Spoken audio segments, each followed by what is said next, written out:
Executive Director of PASA, Izinwa Nwugo, said the data should show that domestic refining is not yet sufficient to meet national demand, and forcing importers out of the market would lead to scarcity and higher prices. According to him, imported petrol currently lands at about 802 naira per litre, while locally refined products land at 929.72 naira per litre. Nwugo also said that adding a 15% tariff would further increase costs, pushing the pump price up by between 140 naira, 165 naira per litre across the country. Following the withdrawal of regulatory forbearance earlier granted to banks, the Central Bank of Nigeria, CBN, has disclosed that the capital adequacy ratio, CAR, of the banking industry declined to 12% in July 2025. The CBN, in its monthly economic report for July, said that the industry's CAR dropped by 1.43 percentage points from the level recorded in the previous month. The decline, according to the CBN, was largely due to the end of temporary relief measures that have earlier allowed banks to cushion the impact of macroeconomic headwinds on their balance sheets. Capital adequacy ratio measures the financial soundness and shock-absorbing capacity of banks by comparing their capital to risk-weighted assets. Meanwhile, a higher ratio indicates a greater ability to absorb potential losses and protect depositors' funds. The Naira has maintained its steady run, closing flat across segments of the foreign exchange market as Nigeria's external reserves continue to rise. At the end of trading, the Naira depreciated marginally by 1.71 Naira compared to 1,437.29 Naira at the Nigerian Autonomous Foreign Exchange Market. In the parallel market, also known as the black market, the local currency appreciated by 5 naira to close at 1,455 naira per dollar yesterday, stronger than 1,460 naira recorded the previous day. Nigeria's external reserves have maintained a steady build-up, rising to $43.36 billion as of November 10, 2025. A report by FSDH Merchant Bank has also noted that Nigeria's reserves grew from $37.8 billion in June to $42.9 billion in October 2025, reflecting increased oil receipts, multilateral inflows, and portfolio investments. Bearish trading on the Nigerian Exchange Limited has taken another dimension as the all-share index crashed by 5.01% yesterday. Investors also recorded a daily loss of 4.64 trillion naira following sell-offs in bellwether stocks. The market capitalization stood at 89.88 trillion naira, falling below the 90 trillion naira mark. At the close of trading, only 4 stocks escaped the bloodbath to emerge as gainers.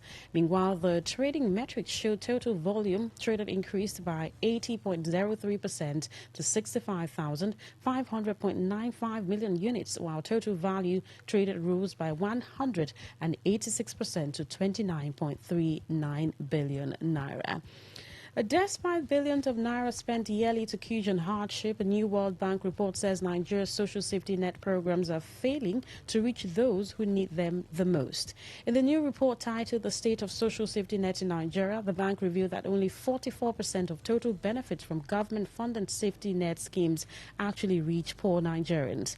The November 2025 report examines Nigeria's spending on social safety nets, assessing their coverage and efficiency. It also reveals how poor targeting, weak funding and fragmented implementation have left millions of vulnerable citizens without meaningful relief despite the government's lofty poverty. However, the Minister of Finance and Coordinating Minister of the Economy, Wale Edun, announced that the federal government is targeting 15 million households, covering some 70 million people via the Digital Cash Grants scheme. While on the foreign scene, U.S. senators have approved a funding package to reopen the federal government, sending the compromise deal to their colleagues in the Senate House. However, they struck a deal over the weekend with Republicans to move forward the package without securing their party's demand to guarantee an extension of Enhanced Affordable Care Act subsidies, which help millions of Americans afford health insurance. Ultimately, 8 members of the Democratic caucus have crossed the line to move a step closer to breaking the stalemate. Now the focus is on the Senate House, where leaders believe lawmakers will end the stalemate this week. And that was the business news on Today 95.1 FM. Thank you so much for listening. I am Queen Chima. Good afternoon. Today's news, today's entertainment, today's sports, today's issues. Today on Today 95.1 FM, Port Harcourt. You may not realize it, but do you know you can always show your love for others with simple gestures? Here are some of them. Always look for the good in people. There are two sides to every story. We have our good and bad sides. So, look for the good in people. Focus on people's potential. Everyone has potential. So, rather than help them realize it, choose to love. If you're given an option between giving love and receiving love, choose given because that is a more practical choice. Treat everyone as equals. This means letting go of all the prejudice and partiality. See people for who they really are, not their jobs, not their apparels or bank accounts. If everyone does this, then the world would be a better place. Love yourself. You cannot give what you don't have. So, before you try to love other people, love yourself first. Give. We all make mistakes. So, whether it's a family or a stranger, the best way of showing love is forgiveness. Everyone deserves a second chance. Show compassion. Care for other people. Care for what they are going through. Do what you can to help. Give back to the community. Remember that a single drop of water can cause countless ripples. That donation, no matter how small, can inspire others to do the same. Smile, even to strangers. Remember that you're never fully dressed without a smile. So, do not underestimate the power of a smile. Not only does it lighten up your face, it will also brighten up another person's day. Be the spark of positivity you want to see. When you smile, the whole world smiles with you. This message is brought to you by Today 95.1 FM, the voice of the people.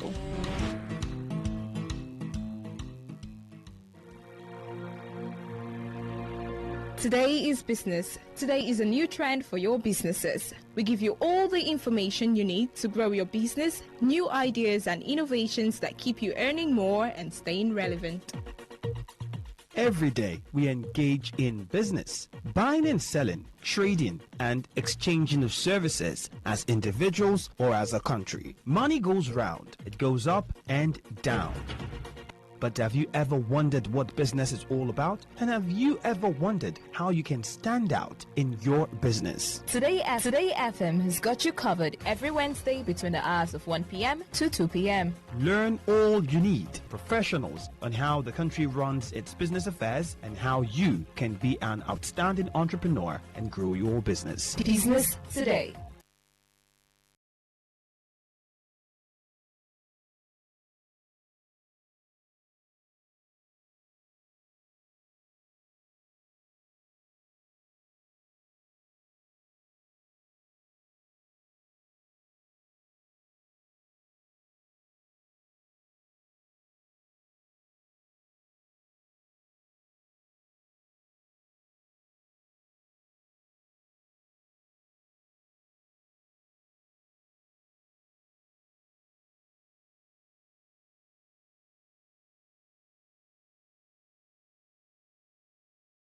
95.1 FM, Voice of the People. Thank you so much for staying with us. It's 10 minutes past 1, Wednesday, November 12, 2025.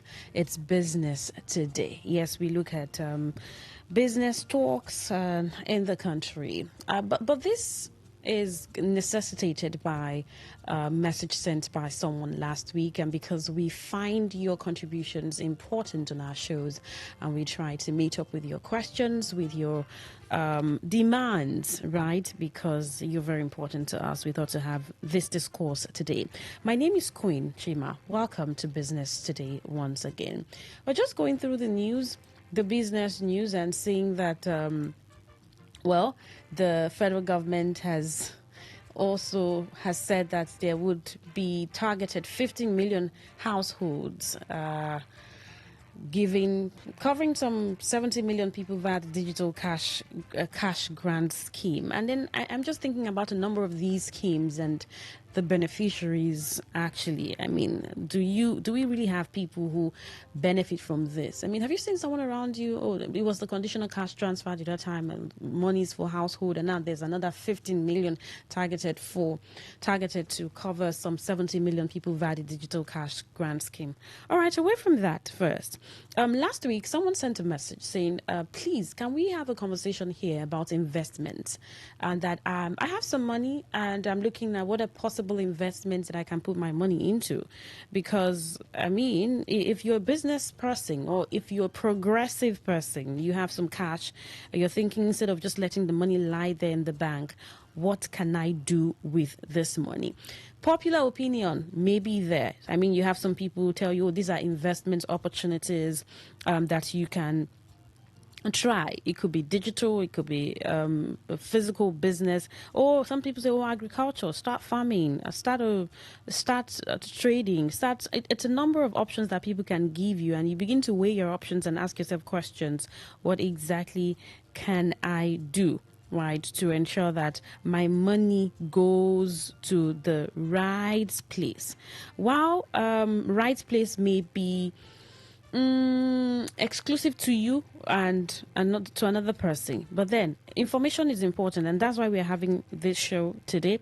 We're going to be discussing where to put your money, navigating today's investment opportunities. I mean, you see today there, because we're looking at the timing, we see opportunities, because what is investment without an opportunity? So this program is going to cover what an investment is. When do you make an investment move? Is there a timeliness to that? And of course, what are possible investment options? At some point in the program, you can ask questions, possible questions. We have our guest who has joined us over the phone virtually, Revelation, Ohio. Good afternoon, sir. Thank you so much for coming on the show. Yeah, good afternoon, Queen, and good afternoon, great people of Port Harcourt. It's such a pleasure to be here again with you today. Yeah, it's good to be hearing from you. I mean, it's been a while. Yesterday, you told me Happy New Year. Maybe we can say that again. Happy New Year.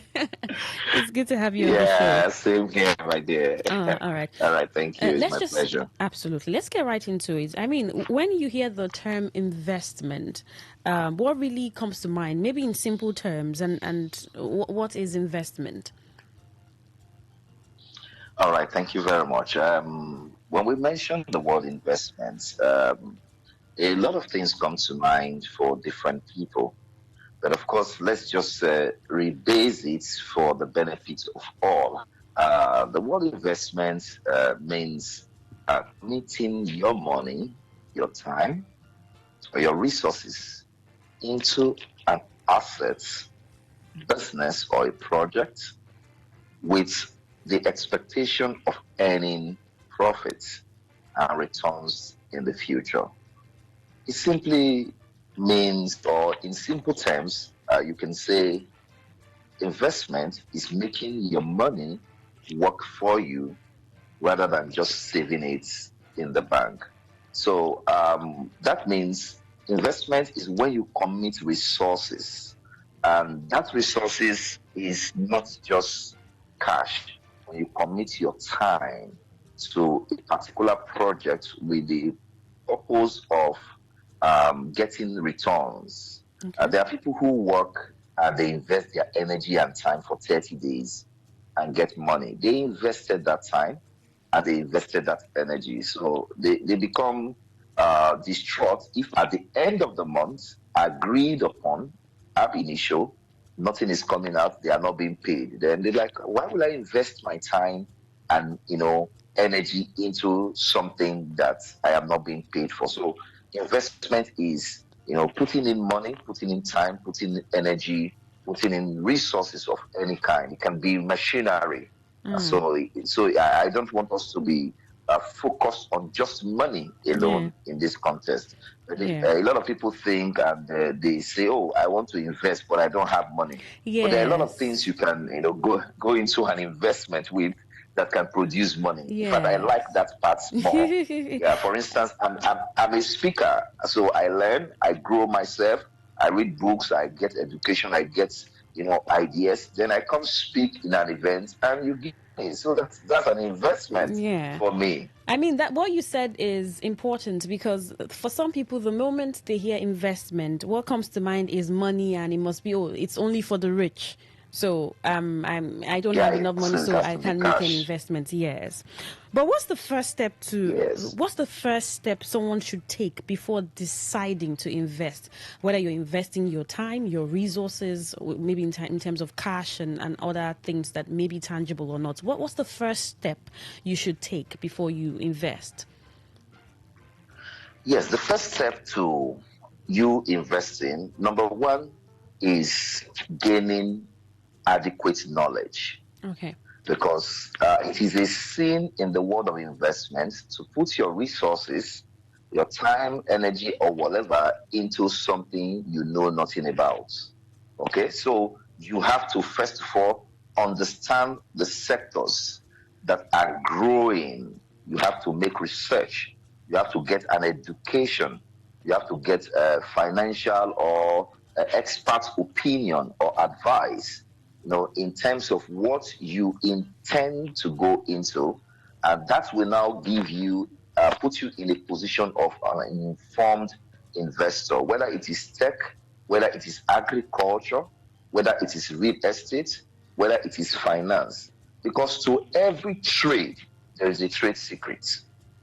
To every trade out there, there is a trade secret. Even as mundane as selling second-hand clothes. If you go to the market, you see all the markets around the city where they sell second-hand clothes. So it's just about going out there, picking up the consignment, and getting to the market, open it, and the ringing bell, let people come and buy. You will run at a loss. So that is why, for instance, the Igbo people, I love their system where they mentor The you. You apprenticeship get to go system. through a process. Yeah, apprenticeship system. You have to go through all of that. You can do it formal and informal. You can get this knowledge necessarily probably by surfing the internet and watching videos online, getting to go to seminars or for seminars and conferences and symposium. These are all avenues for you to gain knowledge so that you will become informed and know the pitfalls and all of that is available or that exists in the space before you decide to go into what we can now call investment. So the Investment. first thing you need to do is to make sure that you research. Then number two, start small. Okay. Don't go in with your 2 feet. You must waters. Yeah. No matter how you are, you must test the waters. I have seen, and I tell people in my trainings and when I educate people, I say sometimes I have seen the best business plans on paper fail woefully in implementation. Okay. So having it on paper is not the same thing that like when the tire touches the road. So you must, even after you have done all your SWOT analysis and all of that, when you still go to the field, there are dynamics that are not clear to the ordinary eyes that plays out. So in your journey or in your quest to be an investor, you need and you must understand that you have to start small. Begin with what you can afford and scale up with time. So for those people who are thinking investment, so don't just say, because I heard that a particular product is selling in the city of Port Harcourt. You go to Lagos or you go to Cotonou or you go to anywhere, you go and bring 17 trailer loads. Without considering a lot. So before you finish selling that much, the trends in the market might change. People might not be requesting for exactly that thing that you have bought. So by the time you do your research properly and you start small, then you can now begin to scale your business based on market trend, based on demand, based on the income capacity. So don't buy so much that in 6 months you are struggling to sell. Some of these products or these things might, in the case of goods, might expire right when you are still trying to sell that. Another thing I think that is very relevant is that you must understand the concept of diversification as well. Okay. As an investor, don't put all your money in one place. Diversify. Some people might argue that, oh, I don't have much. How do I split it? You know, between options. But you can start with one, but as you begin to scale, now begin to buy up other options that can help you stabilize. What that does is that it leverages your risk. You leverage out your risk because 2 or 3 different sectors might not just collapse the same day or the same month or the same year. So you must understand in your risk management, you must understand diversification as the case may be. You might not start diversifying from the first day you started your business, but make sure that as you begin to scale that one business, you want to diversify into other things. One thing also you want to do is you may want to leverage technology. Yes, technology has come to stay in various aspects of investment. You want to use verified investment platforms and applications. Okay, you must diversify technology because one of the things that technology does for you, it helps you sometimes to monitor your business and your investment in real time. It helps you actually to also follow global trends. Okay. Global trends. It helps you to follow the news, follow global trends, follow the news, follow market trends as well.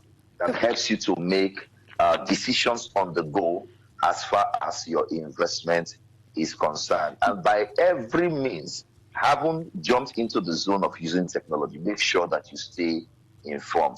Follow government policies. Okay. Follow inflationary rates.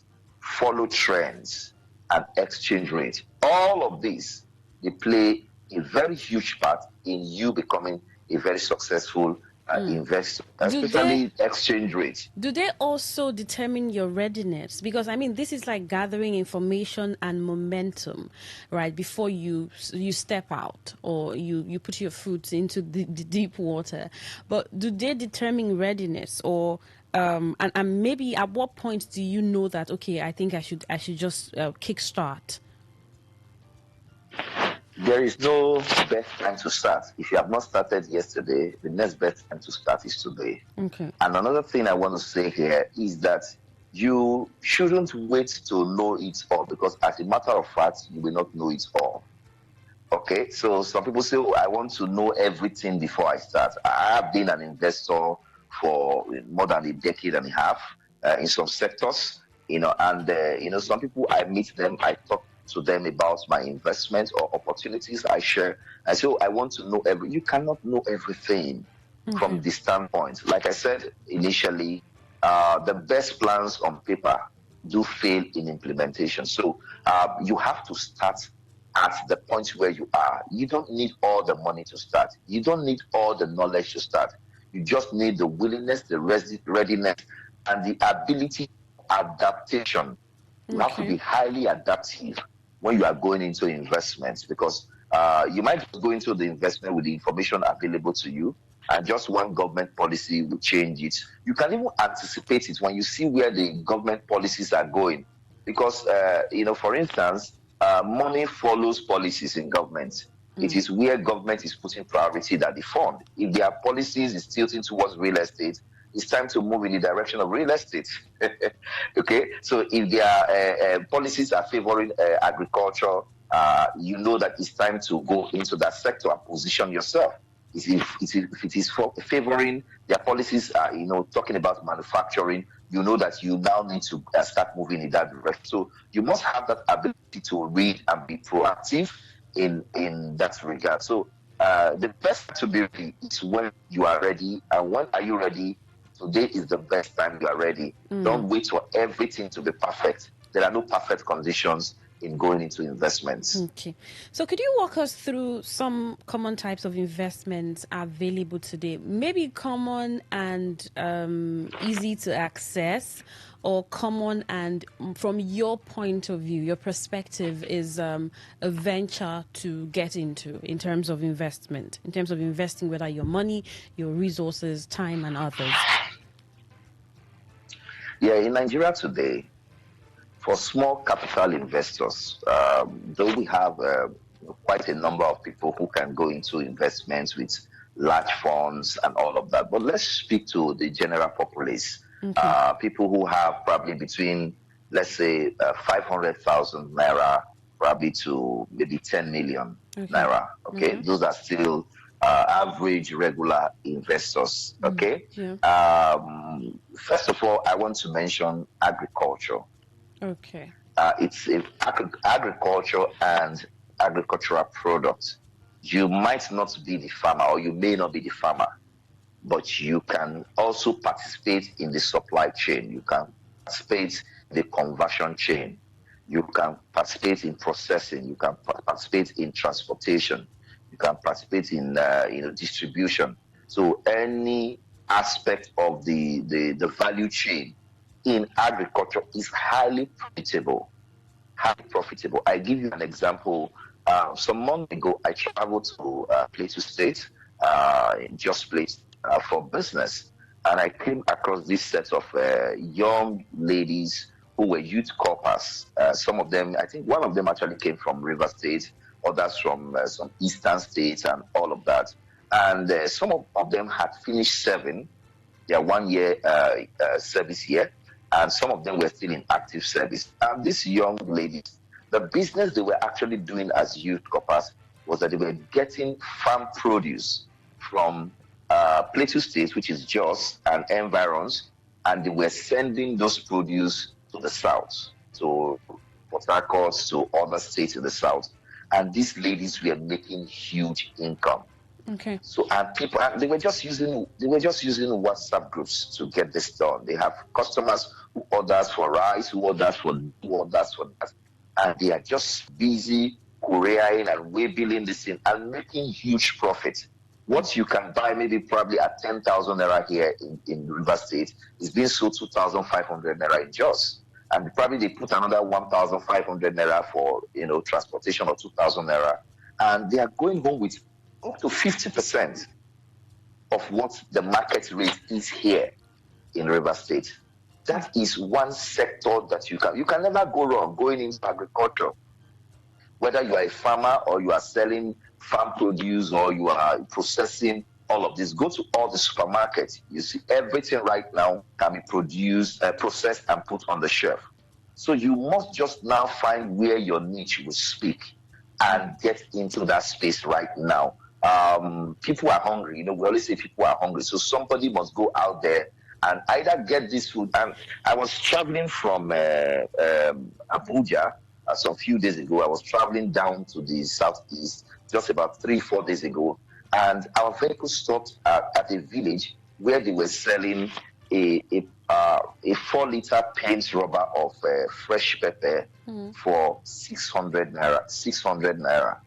I don't know how much you sell it in the market where you shop. Yeah. Okay. I saw the ones that they couldn't sell. They have to put them in the open space to dry. That means some were even getting spoiled without a market for it. Yes. So sometimes when you get into the agricultural system and all these farms and all of that, you see products getting spoiled in the farm that these people don't even know the right market to take it to. If you invest in that ecosystem, you are definitely going to make a whole lot of money. Okay? All right, so Revolution Ohio. Sector, just let's hold on this thought, right? Hold on the thought. We'll take a commercial shortly, just about a minute and so, and we'll continue with you. All right. You're still listening to Business Today on Today95.1 FM. We've been speaking to Revolution Ohio, a business expert, talking about possible investment opportunities and options. Do stay with us. We're still here on the show.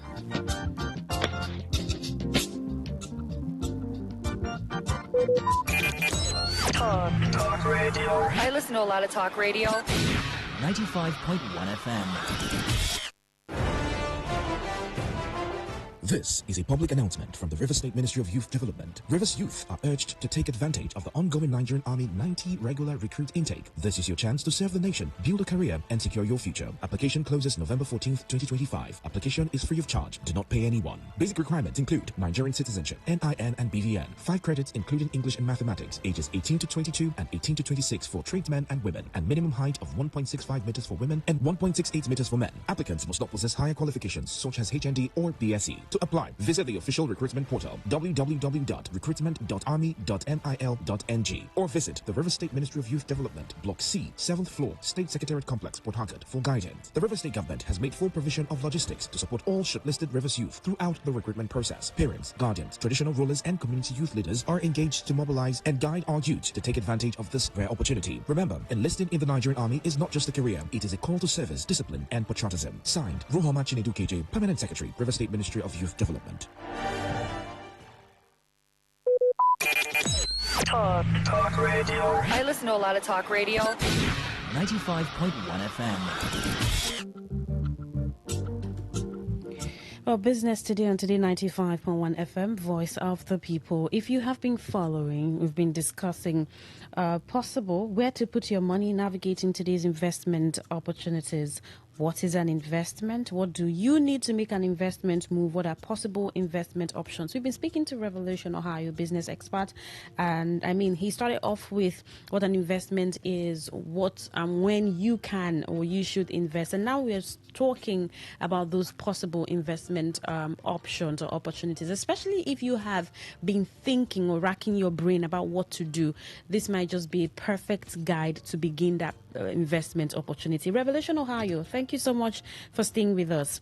Let's pick up from where you were citing. You were citing the instance of the girls as core members in agriculture, and then you talked about moving through a village and seeing fresh pepper sold so affordably, and so you were talking about agriculture being a possible investment opening. Yes. Like I said, you can't go wrong if you do your business or you decide to put your money into that ecosystem, either as a producer of farm produce, probably being a farmer. The young people these days, they don't want to actually go into farming. But you can see that they can open a cafe, they can open a place where they do barbecue, they do fish, roast their fish and their chicken, and they do it, with a lot of, finance. So you can actually invest in that because people must eat every single day. So agricultural sector is a sector where you can actually invest your money and have quick returns within a short possible time. The next aspect you can actually invest your money is real estate. That's old, that's traditional. We all know that you can buy land for ₦1 million today and sell it for 10 million naira, but then you need time to play around the real estate sector. But there are other ecosystems within the real estate sector where you can probably become an agent. You lease properties, short-let apartments, and all of that. You can go into systems like sharing property, putting money together with people, and you buy off old properties, remodel them, making them into the Airbnb kind of system where people can come hire them for certain purposes, and you get paid for that. So the real estate system is also another system where you can actually, you can't go wrong being in real estate. There is just a dimension and a part of that I just got to discover recently. I came across a platform where you can now engage in real estate globally, becoming something like an agent, globally, where people can buy shares in particular international real estate companies or systems, where you can co-own a building in France, for instance. You have maybe $500 or $200. You put it, you buy some shares in that particular building. You can decide to sell off your shares probably after 1 year, after 6 months. When there is appreciation, you can benefit from the monthly rentage on those properties. But all of this, I was so surprised that you can now do these things online through an application. Okay. You just subscribe, pay for your own shares of that property. They'll give you the listings of those properties that are on display. Then you buy into it anytime and you get your. It's so hands-free, so simple. So real estate is not just the one you can now see maybe in your natural suburbs. It has now been taken through technology down to the international level, and a little bit of research is required in all of that to actually scale in the real estate sector. So real estate is another area you can actually do that. And for the part that I operate in as a person personally, I'm very big on the digital investment. And today, by the act of the National Assembly, the concept of the blockchain and probably cryptocurrency has now been looked at very properly. And I think today SEC is now regulating crypto companies and platforms, so you can now begin to legally play responsibly in that space. But I must warn that it is not a space you can play with emotion. It's not a space you can play ignorantly. It's not a space you can play based on trends. You have to know exactly how you can learn to become a digital trader online. I see a lot of young people these days. They go in there, they trade in the world financial market through application, through systems, and they make a lot of money in dollars. So these are opportunities that we must now begin to teach a generation of Nigerians, using blockchain and all of that. I was studying lately and discovered that there is a particular crypto asset that from November 22nd will begin to play in the global banking system, integrating with the SWIFT network, the SWIFT payment network in the banking system. A lot of people don't know it yet. This is the time, if you know that this is the time to move into the market and acquire that asset. Maybe in the next 3 to 4, 5, 6, 7, 8 months to 1 year, you'll discover that you are going to begin to get a lot of returns from that. So, like I said, it requires education. It's not a place you can play ignorantly. Don't go and put your hard-earned resources in assets or systems that are not verifiable. That is just a word of caution for me. You can go into affiliate marketing. That's another area you can invest your money. Affiliate marketing and online businesses. Affiliate marketing, how you can begin to do advertisement, push brands, and all of that, create visibility. You invest some money. You might need to buy a laptop. You might need to do 1 or 2 things and get that done. You can have businesses you are managing, using that skill. Affiliate marketing is something that I see a lot of influencers. There is a new app that has just been launched by a company in Nigeria right now. And one of the big influencers that you and I know, I will not mention the name here, they paid him 10 million naira just last week to become, bring his skill set to be able to promote that particular system. This is what young people who are, out of school, who are out of jobs can actually take up and use technology and innovation, artificial intelligence, to begin to create opportunities for themselves. So that is another area, affiliate marketing. Everybody can be in that space, and we are all enjoying, profit and growth financially. Then we want to talk about stocks and mutual funds. These are very traditional from the days of our forefathers. We have stocks, and they are still very profitable stocks you can put your money into.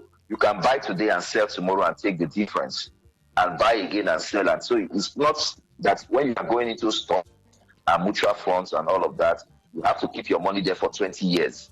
No, you can become an active player in that system, but then you need a stockbroker who is very knowledgeable. Mutual funds, you short-term, medium-term, and long-term in mutual fund investments. But one of the things you need to know is that the profits in those sectors you are not going to be making large profits from those sectors, but they are very, very secured. They are very, very secure. The safety there is backed up by government instruments. Yeah, some people compare. So for people who have money, Some people compare these Yes, I'm with you. Some people compare these traditional investments, I mean, like real estate and stocks that you mentioned earlier, to maybe newer ones like cryptocurrency and digital assets. I mean, and the person may just be on the fence and wondering, oh, which is better for me, especially if the person has the capital that you mentioned earlier, between 500,000 to 10 million. So between the traditional and this newer ones like cryptocurrency and digital assets, Okay. which would you advise better? Yes.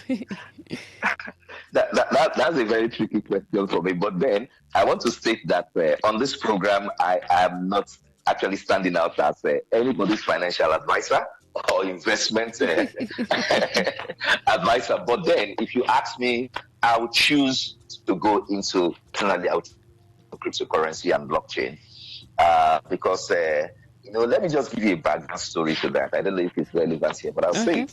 In 2010, I was first exposed to the concept of cryptocurrency in 2010, and somebody advised me to, consider buying the Bitcoin at that time. That time it was like between $6 to $9, and I snubbed that idea. 6 years later, when the year came, already $6,000. That's 2016. 9 years later, 2025, it is now $104,000. I would not rather buy a land in 2009 with probably $2 and it will become $100,000 in 2025. It can never be. Okay. But then the risk you are also exposed to, because the crypto market or the blockchain market is more volatile and people are very averse to that volatility.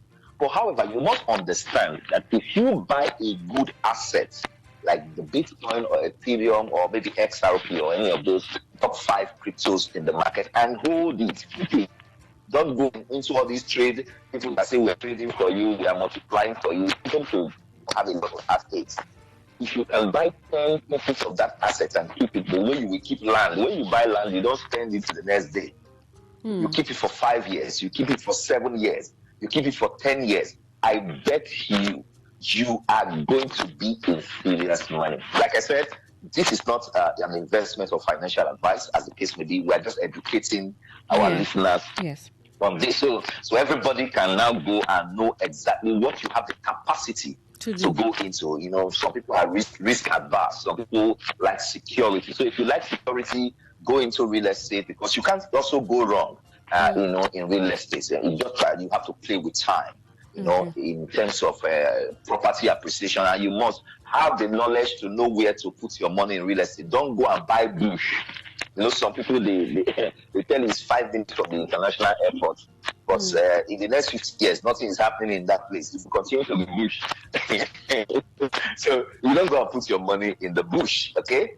You buy land, you don't buy bush, okay? So you now know how to now find out which one is land, which one is bush. Real estate, every other thing you are going to win, okay? So it's a win-win. Stocks and all of that we are talking about, mutual funds, and all of that. They are also very good. But like I said, you have tenures, like 6 months, like 9 months, like 1 year, like 2 years, like 3 years, and with different levels of profitability or profit ratio you are going to get. Like all of that, they are very secure. They are federal government backed. There are some you can even take your profits, at the point of investment, and you wait to take your capital at the expiration of the tenure.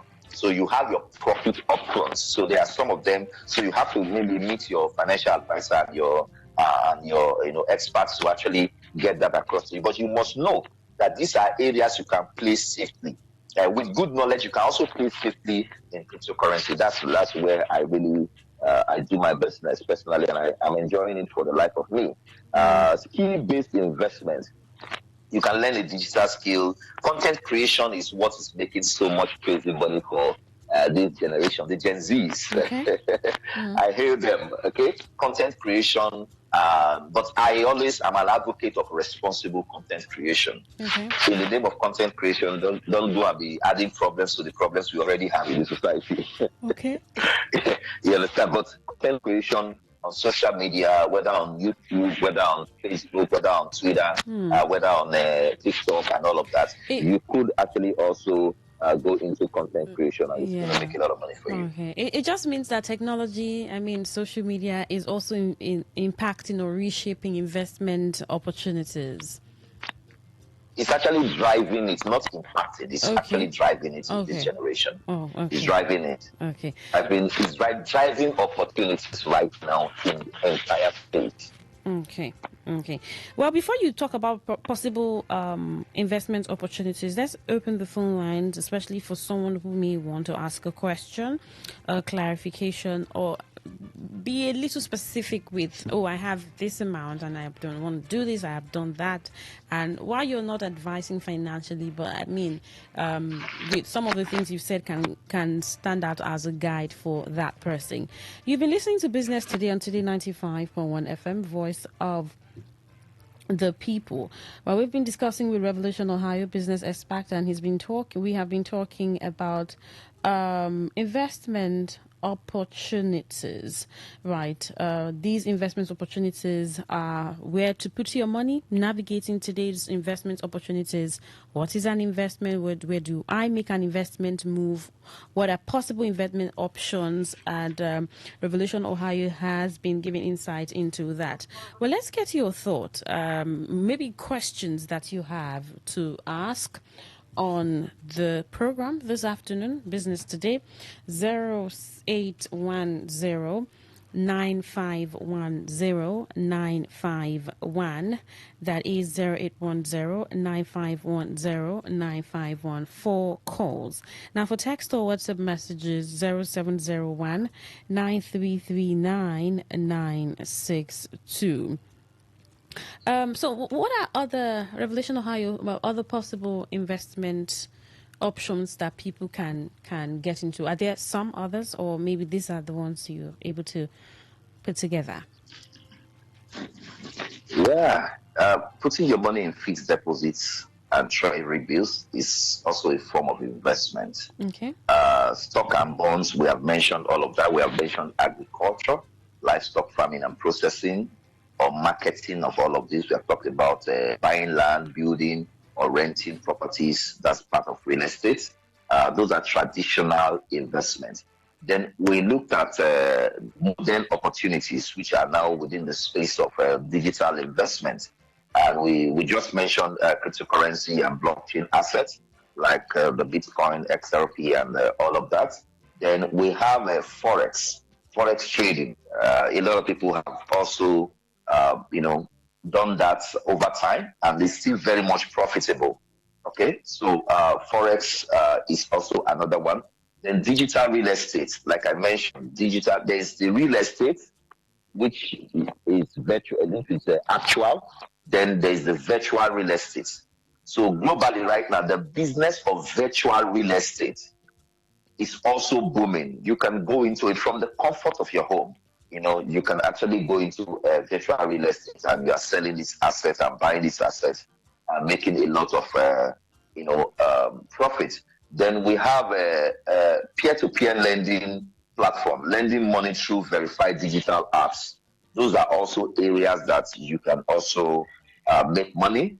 And that falls under the digital modern opportunities or investment opportunities. A quick advice for beginners. Okay. Start with education before investing. That's number one. You must start with education before investing. Make sure you use regulated or reputable platforms. So before you use a platform, whether digital or actual, you must first of all ask basic questions. You must ask questions around regulatory compliance. Is this business or these platforms supposed to be regulated probably by the CBN, by the Nigeria Stock Exchange, by EFCC, by the Security and Exchange Commission? What bodies are responsible? In the case of real estate, there are bodies that regulate real estate.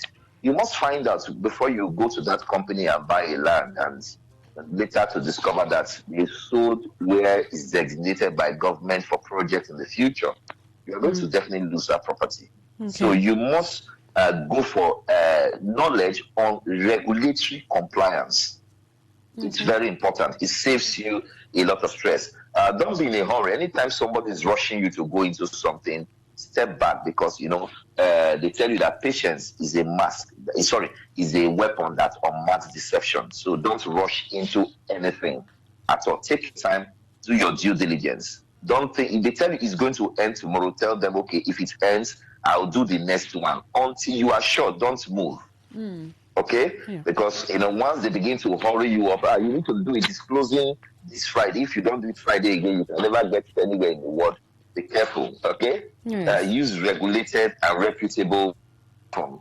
Then avoid quick offers, like I just mentioned. Avoid it with everything you can. One of the first rules in investment I learned is that you may lose your profit, but never lose your capital. You may lose your profit, but never what? Lose your capital. Okay. Your capital is the only control you have over your financial future. If you invest nothing, or you have nothing to invest, you have nothing to benefit or to gain as profit. So the most important thing in investment is not the amount of potential profit that exists in that business. The most important thing is the actual money you are having. Because if you do not have the actual money or actual resources of capital, then that promise of profit is a mirage. It's not guaranteed. But people focus on what they are going to get, and they quickly let go of what they are holding, only to find out that what they are going to get was never there, and what they are holding is gone. So the first rule in investment is never lose your capital. So you must do your risk analysis very well. Okay. Yes, it is better to be late than to be sorry. Okay. Then lastly, build consistency. You can never become a good investor in a hurry. So you must build consistency. Give yourself time. Grow through the ranks. Okay? Even a 5,000 naira monthly investment will grow with time. And I want to advise the younger generation. Probably you are still in your teenage years, you are in your early 20s. This is the best time to start. Even as a student, you can think out 1,000 naira for the next 10 years. It's going to create a better future for you than somebody who is waiting for a day he's going to get 10 million naira to go into a business. Okay. Yeah. And so you must understand that you must start early. So if you have not started your investment, and let me add savings drive, because sometimes you may never go into investment until you develop the ability to save. The money you have yesterday and today is important to your ability to become an investor tomorrow. So you see people who see investment opportunity, they will not come to you and want to borrow. You now ask them, how much do you have? You say, I don't have anything. Okay. That person is an investment risk. If their money is not involved, don't give them the money. Okay. Well, if it's your brother or your sister, or you have good relationship with the person has integrity, why not? But anybody that does not have nothing to lose, don't borrow the person money. Or the person does not have an invested interest in that particular venture, then it's not a good place to put your money in terms of. That's why when you go to a bank, you say banks will not give you a bring collateral, because they want to know that you have something that if this thing goes wrong, they will get their money back, and you too, you will feel the pain of loss. Yes. And that's why they ask you for collateral. So you must understand that you must stay consistent, build gradually, build small, start small and grow big. Okay. Then you'll be happy at the end of the day. Okay. Let's wrap up with this. Good afternoon. If you have $1 million naira and you're torn between learning a tech skill, buying land, and investing in cryptocurrency, what will you advise to choose? You're not a financial advisor, but I don't know if you want to give a response to this. Okay, first of all, you have to check where your passion is. Check where you are passionate about. If you are passionate about cryptocurrency and you are knowledgeable about it, fine. If you are passionate about real estate and you are knowledgeable about it, fine. Learning a tech skill. So just go with your passion. There's learning a tech skill. Yeah, if you are learning a tech skill, so be it. If you have passion for tech, then you can go learn it, and from there you can stay. But one, follow your passion. then make sure you have adequate knowledge. Okay. Don't play in the space very blindly. All right. Well, thank you so much, Revolution Ohio, for discussing this. Where to put your money, navigating today's investment opportunities. I mean, for someone who's been listening from the beginning of the show up until now, you should have been able to get what investment is, and it's not necessarily putting money, not just cash. It also has to do with other resources, even your time. When do you make an investment move? You should have heard Revolution Ohio say you don't have to be completely ready, but then you have to seek knowledge. You have to check the market, look at policies, and do your research properly to be sure that you are. I mean, you've built yourself up with knowledge to know what exactly to do. And he's also listed some possible investment opportunities from agriculture to real estate, to digital currencies, to skills. And most importantly, you need to know that your capital is very important. Don't spend time losing your capital while you want to make an investment. And also understand your passion and your areas of interest. Ask questions. And Revolution Ohio, I think mentorship is also important when it comes to investment. You can wrap up with this. Yes. Definitely. Definitely. Okay. Yeah, your mentor is a property of your future. If you follow a man who has done well in a particular sector, it's easier because the secret of men, they say, is in their stories. Okay. So you must look for people who are, don't go and follow somebody who is writing a book about success in real estate and he doesn't have a plot of land. Where did he learn it from?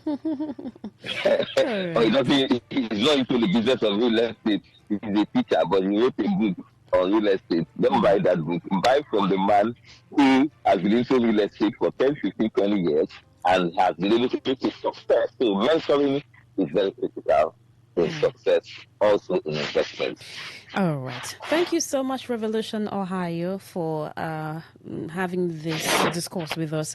Do have a fantastic day. Enjoy the rest of you. Thank you so much. Yeah, it's my pleasure. All right. Thank you for having me. God bless you.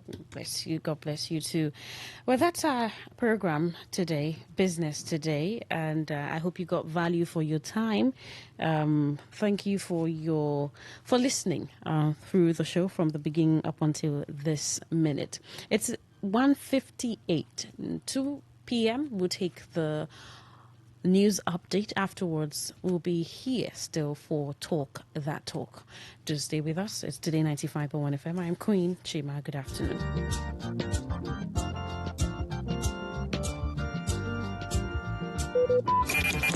Talk radio. I listen to a lot of talk radio. 95.1 FM.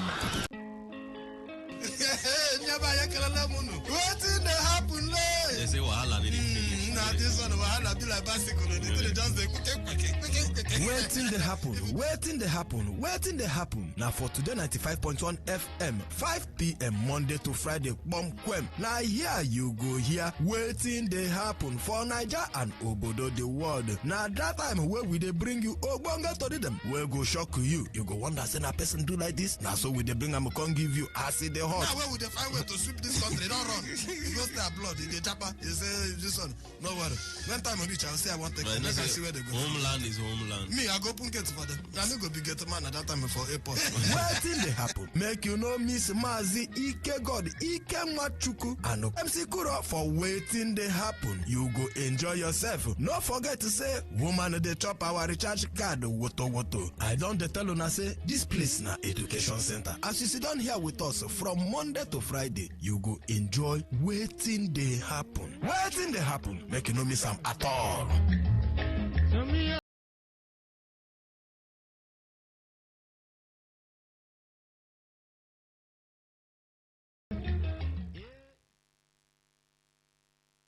Whether it's happening in Port Harcourt, South South, Nigeria, or around the world, we've got you covered. On air, online, delivering balanced news and unbiased analysis. Today, 95.1 FM.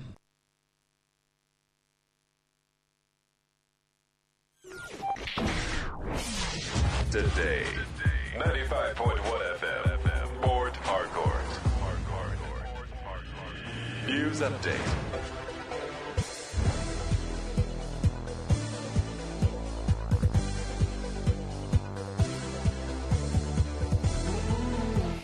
Good afternoon. Here is the news update on Today 95.1 FM. I am Queen Chima. The National Emergency Management Agency Lagos Operations Office, in collaboration with key stakeholders, has received 180 vulnerable Nigerian returnees from Libya. NEMA, in a statement, said the returnees arrived at the cargo terminal of Murtala Mohammed International Airport, Lagos, yesterday around 7 p.m. aboard an Air Libya flight. The agency said the group included 147 adults, 19 children, and 14 infants. It disclosed that 46 of the returnees were identified with medical conditions and were immediately attended to by health officials. The Civil Defense, Correctional, Fire and Immigration Services Board have advised candidates shortlisted for the ongoing online computer-based test to log into 30 minutes before the commencement time each day.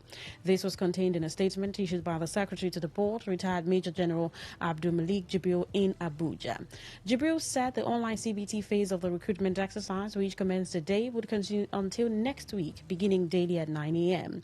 The paramilitary agencies under the board include the Nigeria Security and Civil Defense Corps, NSCDC, Nigeria Immigration Service, NIS, Federal Fire Service, FFS, and Nigerian Correctional Service, NCOS, Anambra decides 2025. Well, according to the Secretary, only candidates who have been officially scheduled will be allowed to log in, as the portal will open 30 minutes before each scheduled exam. A senior advocate of Nigerian constitutional law expert, Professor Sabesting has faulted the conduct of Naval Officer A.M. Yerima in his confrontation with the Minister of the Federal Capital Territory, Nyesom, describing the officer's actions as a breach of the law. Reacting to the incident in a Facebook post, condemned the officer's decision to obstruct Wike's access to a disputed plot of land in Abuja, saying the act could not be justified under any lawful military order.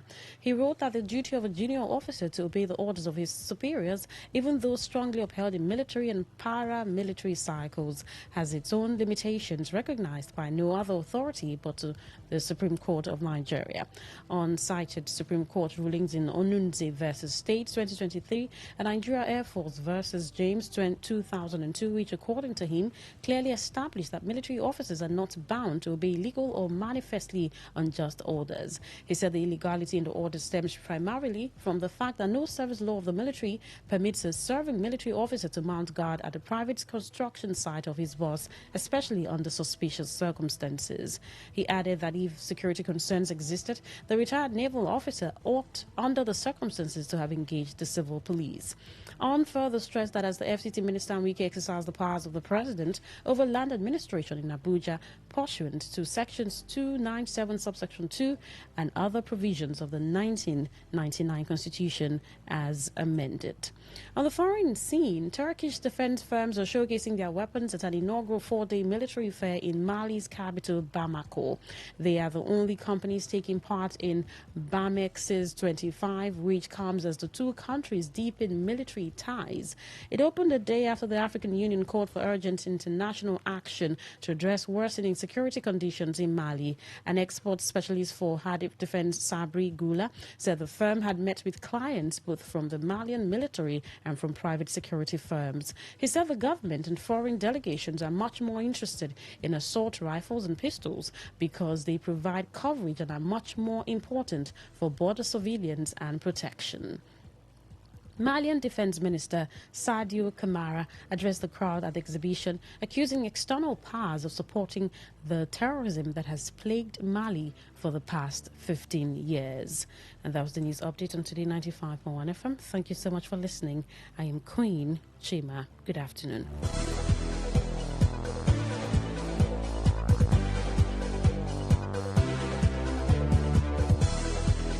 Today's news, today's entertainment, today's sports, today's issues. Today on Today 95.1 FM, Port Harcourt.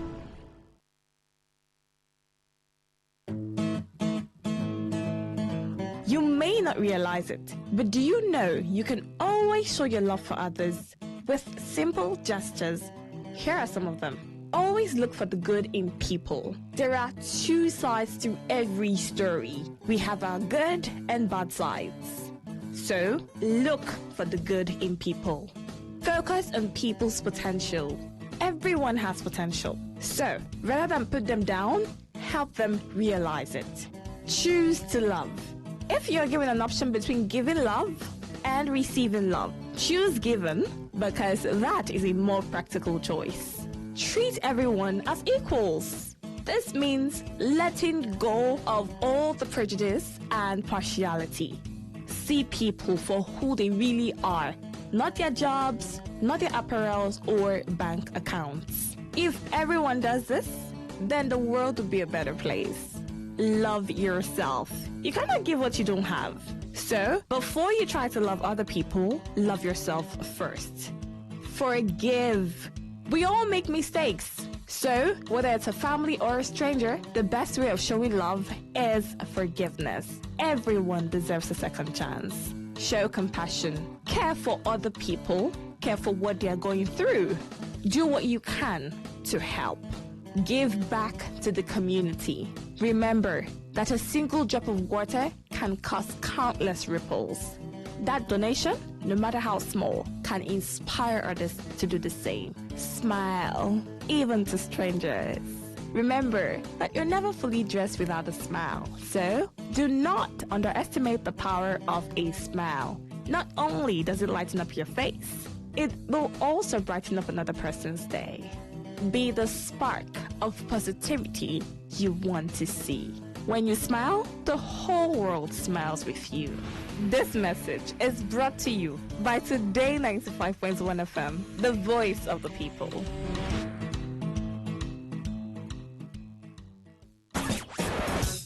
Live your truth. Express your love. Share your enthusiasm. Take actions towards your dreams. Talk your talk. And walk your walk. It was years ago. There's a statute of limitation on this stuff. Make today worth remembering as we discuss issues as it affects Nigeria moving forward. Talk that talk. Weekdays, 2 p.m. Exclusively on Today 95.1 FM Port Harcourt. Voice of the people.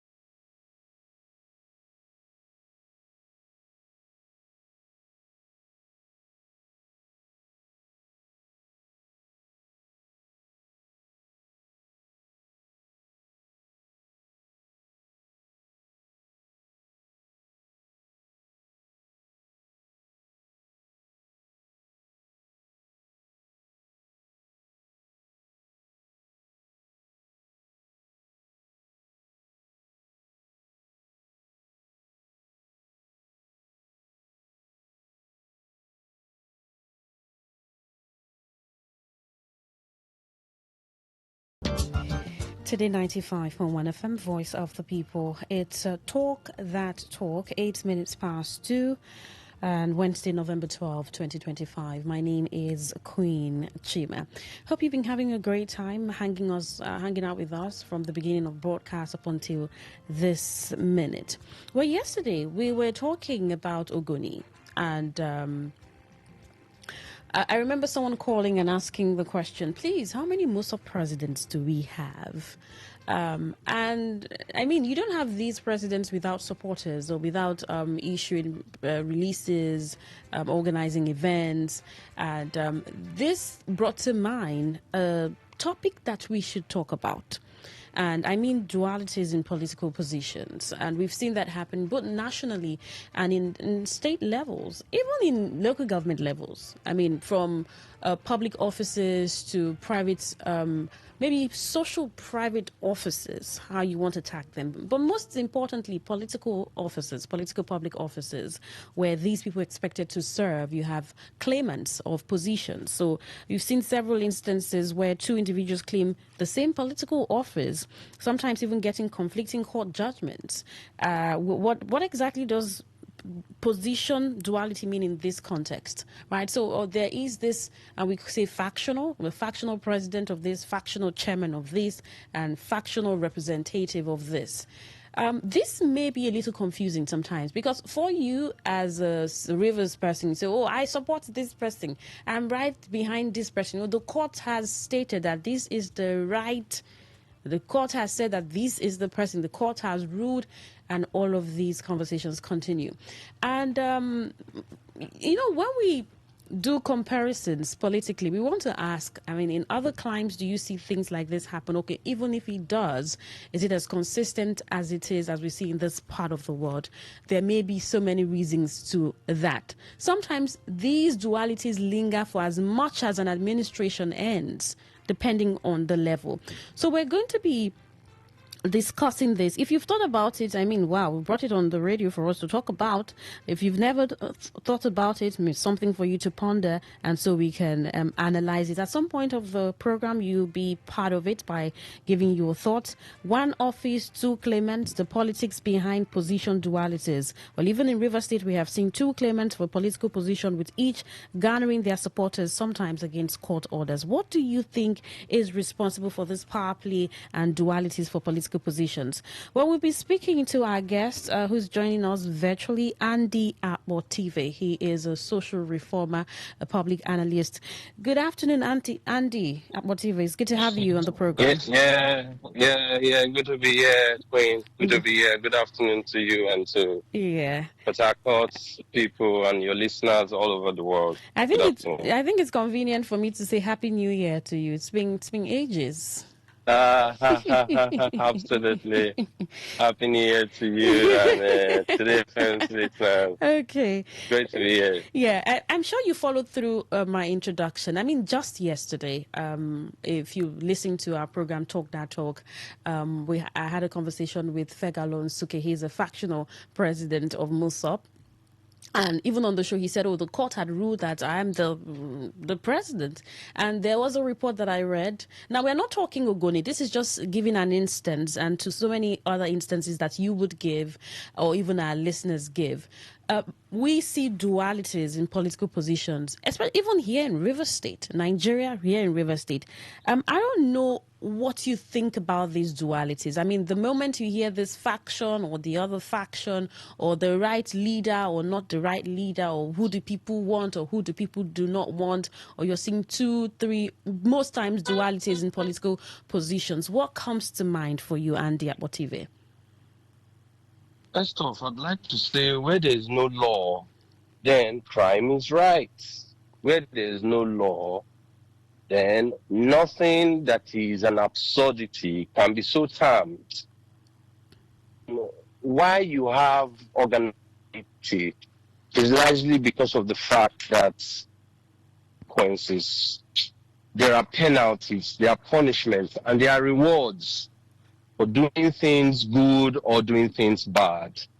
Right. Having said that, I would quickly also like to establish that this is what is not just peculiar to Nigeria, to Africa, but it cuts across the entire world. And I dare, even from the days when the world was formed, you had such kinds of infighting. We were taught and told in the Bible of how that the devil, who was an angel, got envious, got very jealous of specific things, and decided to take on the toga of a god also. He wanted to be respected, he wanted to be adulated, he wanted to be glorified like God would. And so you would see that even from the times when the world was formed, you had people who were struggling. And why you did not have two gods in heaven was because of the fact that there was authority. They knew who had authority and who had power. So the reason you have the proliferation of this, particularly in Nigeria and in Africa, is because of the fact that there is the absence of law in our country.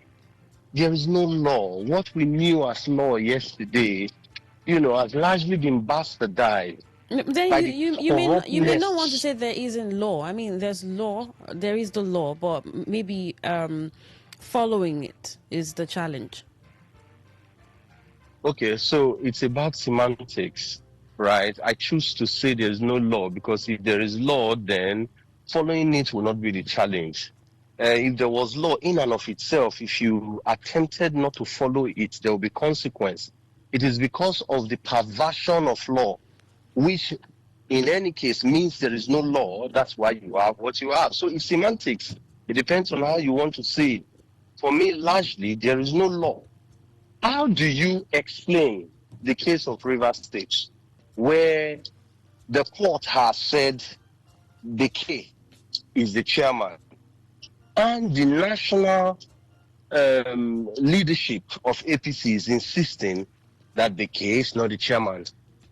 If you sit in the studio and some other people who attempt to always be legalistic, if you then say that there is law, I would ask you, then using this as the example, would you say law exists? As a matter of fact, everywhere there is a representation of the party chair of APC in Rivers State, the K never appears. The national, till this moment, still sizes, embraces the Tony Okocha as the chairman. Meanwhile, court, which is the prism of law, has said the K is the chairman. How then do you say that that is law? So, but let's not, as I say, semantics. Let's not dwell so much on that. Let's understand that it is human nature, to strive. Okay. It is the nature leading things to strive, to get prominence, to be ahead of the compete, to be the one that will be recognized, to be the one that would be seen. It's human nature, particularly when there are things to benefit from such offices, from such positions. Okay. So you are not about to see the end of such duplication of offices. You are not about to see it here in Nigeria, in Africa, and I dare say in the world. You are not able to see it come to an end. The only time you would not see it, or it would feel as though it's not as pronounced as what you have in Nigeria, is where the place where you are having these things, the law is what is might. The law is what is right. Yeah. As against might being what is right. Like you find in third world countries, might is always what is right. But in those places where you know, where it is obvious, where it is preponderantly clear that the law is right, you would see, a bit and bits of this. Having said that, what must be said first is that it is not strange. Okay. It is not peculiar to Nigeria. It's not peculiar to Africa. It is not even peculiar to the world. It is not strange. It's what must be. You just mentioned the case where there are court judgments and still it's a difference in reality. Citing the APC here in the state as an example of such duality. But some people think that sometimes court judgments have also contributed to this confusion in governance, right, in terms of this duality. Do you agree? Do you agree to this? Absolutely. That's again because there is no law that I was talking about. The High Court of FCT says, you shouldn't go on with the PDP convention. High Court. Another High Court in Ibadan says it's all right to go on. The same matter, Court of Coordinate Jurisdiction giving different judgments. And there is an NJC. And there is the head of the judicature in Nigeria. And there are the books that the judges are supposed to operate by, the Constitution. And all of these things, nothing is getting done. You saw what happened in the case where this Wike was trying to struggle to get PDP in those days when an Ali Modu Sheriff got the PDP. You saw how judgments were flying left, right, center from court of coordinate. Mark the use of that word. Coordinate jurisdiction. Having the same power. So it was just about, I am the one who controls the court in River State. the judgment must be given in my favor. Then the other governor who controls the one in Abuja is given in his favor. Then the other one. It is because of the fact that there is no law. When law is present, then you would understand that right is right and wrong is wrong. There won't be gray lines separating what is wrong and what is right. So when you have these things, everywhere, and it's more pronounced in Nigeria, it's because of the dysfunctionalities that are very palpable in our system, the dysfunctionalities that you find in the judiciary and the active. I continue to maintain that if you ever wanted to build a society, you ever wanted to make a society well and right, concentrated more on the judiciary and on the police, because those two subsystems within the entire system are the things that give direction to the rest of society. The judiciary must be able to be firm, delivering judgment in accordance with what the Constitution says. But guess what, my sister? I am sad to say to you that it didn't matter how many radio stations are having this conversation. It didn't matter how many pastors are preaching on the pulpit around this conversation. It didn't matter how many presidents speak to these things. As long as we are unwilling to fix our policing system, as long as we are willing to fix our judiciary, these things will continue. So there are elections that you hold. There are guidelines for elections. You go in for an election, people would subvert those guidelines and they will emerge. They will tell you to go to court. They will go to court. Court will not look at the matter for what it is as against what the books dictated around how those elections should be held. But court will be looking at technicalities. Oh, even though they have breached parts, you did not present it within 11 working days. Even though the court will be looking at technicalities until we have laws that work. Laws that work for the rich, laws that work, laws that work for the poor, laws that work until we have laws that are indeed sensitive to the temperature of the country. These things are not about stop. As a matter of fact, it will be, you will see very soon that even in your station, you will find people who will be going to court. I'm the one who is more qualified to be the head of station. No, if your bosses are not strong enough, I'm telling you, if your bosses are not strong enough to say, you didn't meet this requirement, because you didn't meet this requirement, you cannot be so qualified. If they're strong enough to be able to put their foot down and give judgment, as it were, what will happen is that even in your station, you'll be having 2 or 3 heads of stations. Life abhors vacuum. And where there is vacuum in life, you would have things filling those vacuum. Because there's no presence of law in our country, that's why you see what you are saying. How do you think that this dualities, political dualities affect governance and service delivery?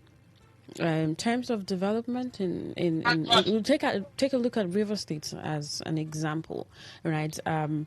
While you may want to look at the lens that the people look at all of this with and how it affects the the perception of the people, but are there other ways that this dualities, political dualities, really affects governance and development?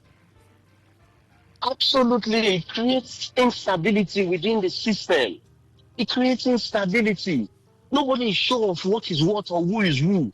So if you have 3 people contesting, the position of the chairman of APC in Rivers State, it therefore means that people who want to do transactions with the APC, for instance, will be confused around who is the person who this transaction should do this transaction with. Even those who want to do financial transactions, those who want to do other kinds of transactions are going to be, wondering who is in the best position for me to enter this transaction with, that there will not be legal consequences eventually in the future. That's on the one hand. On the second hand, there will not be direction to do Because if there are 4 people that are there, the first person's vision, he will not be able to implement it as quickly as he should, because he understands that there are 4 people that are contesting it. The 4th person will not be able to have any vision. So what everybody has responsibility for, nobody has responsibility to do.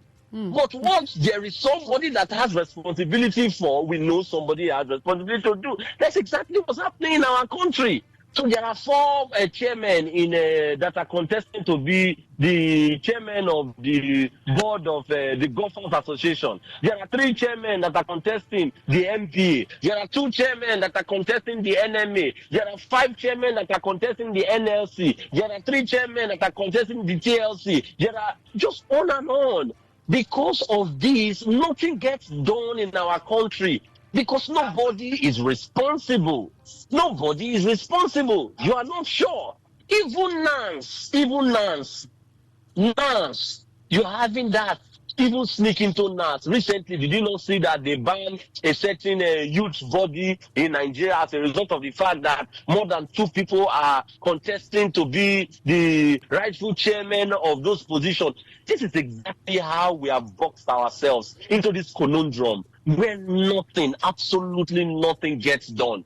The failings, the great failings of the judiciary is what has boxed us into this kind of situation. It's not like these things don't happen elsewhere.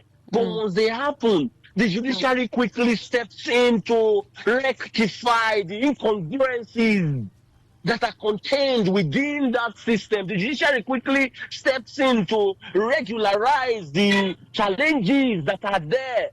But guess what? Our judiciary is sleeping. And trust me, my sister, this judiciary, like I said, is going to be sleeping for a very long time, very long time, until there is a revolution. So these are obvious effects that this has on the polity. I think I would really like us to talk quickly on how this can see an end. You just sounded like it's going to take a long time, but for someone, maybe there are issues that should be addressed, institutions that should take up responsibility as it should.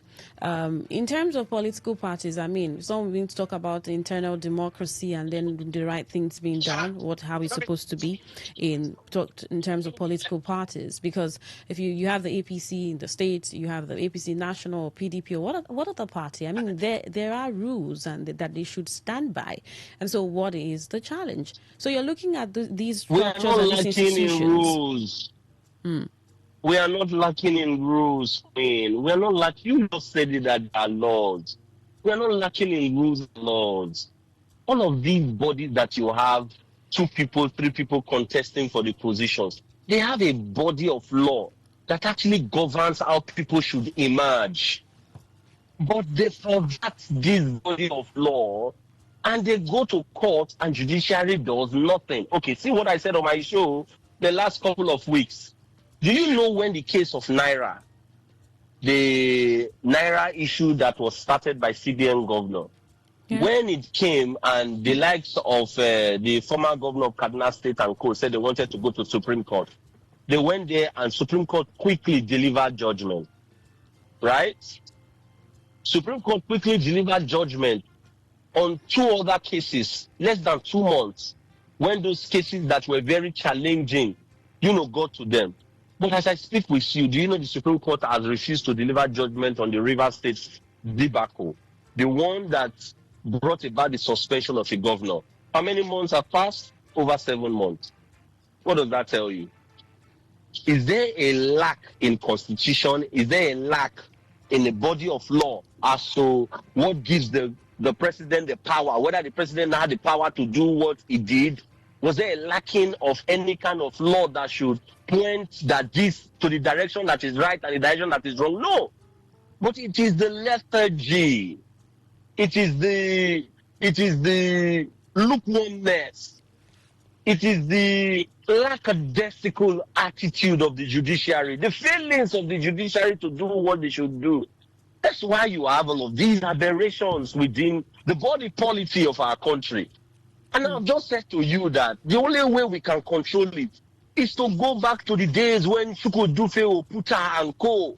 All right. held sway in the Supreme Court. All right. When people who had integrity held sway, when people who, if they said yay, you understood that it was yay. When they said nay, you knew that they meant nay. When those people were the ones who were pretending in the courts of justice. Okay, we'll pick up. The We'll days pick up we from start this. to have men and women like that, Nigeria becomes, recalibrated for good again. Okay, we'll pick up from this. Let's just take this commercial. I mean, you start up from here and also give other instances to what structures can be done to ensuring that these dualities, can come to an end if possible or even reduce. Just stay with us. It's Talk That Talk on Today 95.1 FM. We've been speaking to Andy Akbotive, looking at dualities in political positions, especially in Rivers State. We'll take this commercial and we'll be right back. Talk radio. I listen to a lot of talk radio. 95.1 FM. As you don't finish school, opportunity don't come. Join Nigerian Army. The Rivers State government, they tell all our youth for the 23 local governments to take advantage of this opportunity and join the Nigerian Army 90th regular intake permanent employment. Oh yeah, apply online and submit your application before 14th of November 2025. You must get 5 credits, English and Maths compulsory, not more than 2 sittings. For your West African Secondary School Certificate exam, this employment not be for degree or diploma holders. Your age must be from 18 to 26 years. You must stay single, and as a woman, you no go don born pikin. Application na free. To apply, visit our recruitment portal for recruitment.army.mil.ng. Rivers State government ready to give logistics support to the people who qualify. For more information, visit the Rivers State Ministry of Youth Development, Block C, 7th floor, State Secretariat Complex, Port Harcourt. This message now from the Rivers State Ministry of Youth Development. Talk radio. I listen to a lot of talk radio. 95.1 FM.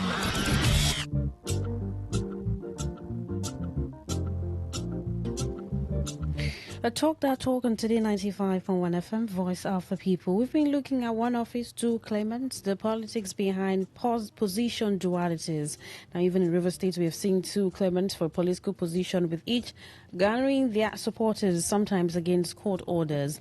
We've been talking to Andy Akbotive, knowing exactly what you think, he thinks, is responsible for this power play and dualities for political positions. We'll get your thoughts shortly, but let's just continue with Andy. You were just... Andy Akbotive, you were just talking about, solutions to why... Are you there? Yes, I am. I'm listening to you. Okay, you were just talking about... Can you hear me? Yes, I can. If you can hear me, I can hear you. You were talking about how this can see an end, or maybe some form of reduction. You did talk about the judiciary. Are there other institutions that are responsible to put at least this check, or ensuring that these dualities are reduced and we don't see this coming up or propping up? So all other institutions can be perverted. I don't have a problem. You can have human influences in the police, where one big man who is contesting for something will get the police to go and do something that is not according to the law, and the other small man who wins will not be able to get it. You can also get several other things that are perverted. My problem rests solely on the altar of the judiciary. When they have done all the dirty things that all the other institutions have done, because we never would be able to fix those things. That's why we have the judiciary. The judiciary should then rise up to the occasion. Rise up to the occasion to correct the incongruencies, the inadequacies, the aberrations, the impurities. It is the responsibility of the judiciary to correct those things. So I will continue to insist that until there is a revolution at that level, at the level of the judiciary, until there's a revolution at the level of the legislature, there's a revolution at the level of the executive, right? These 3 major organs, guess what? Nothing will change. I've often emphasized that is the head that wags the tail. It's not the tail that wags the head. If you want a people to be morally upright, if you want a people to be, go to China, go to Japan. Do you know in Japan, and I'm not speaking because of what I saw on TikTok, right? The people in Japan understand what it means to be clean because the government has defined the panacea, the pH for measuring what is clean against what is not. And the government also has put rewards and consequences. You know, there are days in Japan that you bring out certain trash. There are days you bring out organic trash. There are days you bring out bottles. There are days you must separate them and bring them like that because the society has been so conditioned by the executive. If you did not do it, therefore, and the executive took you to court, whatever was the penalty will be meted on you. This is what I have been emphasizing. Judiciary is sleeping on bicycle. The judiciary has failed us as a country and as a people until we are calling them out, until we are speaking against them, until we are emphasizing that only what is right is done by them. Nigeria is not about to change. All of these failings, these aberrations that you are seeing with the proliferation of offices, with 10 people claiming a particular office. You see, the things will continue to happen as long as it's lucrative. Go and see what is happening with Road Transport Employers Association of Nigeria. It is very lucrative. They will fight. They will be competing. They will quarrel. But when they go to the courts, what should the courts do? Should the courts look at the law and deliver judgment in line with the law?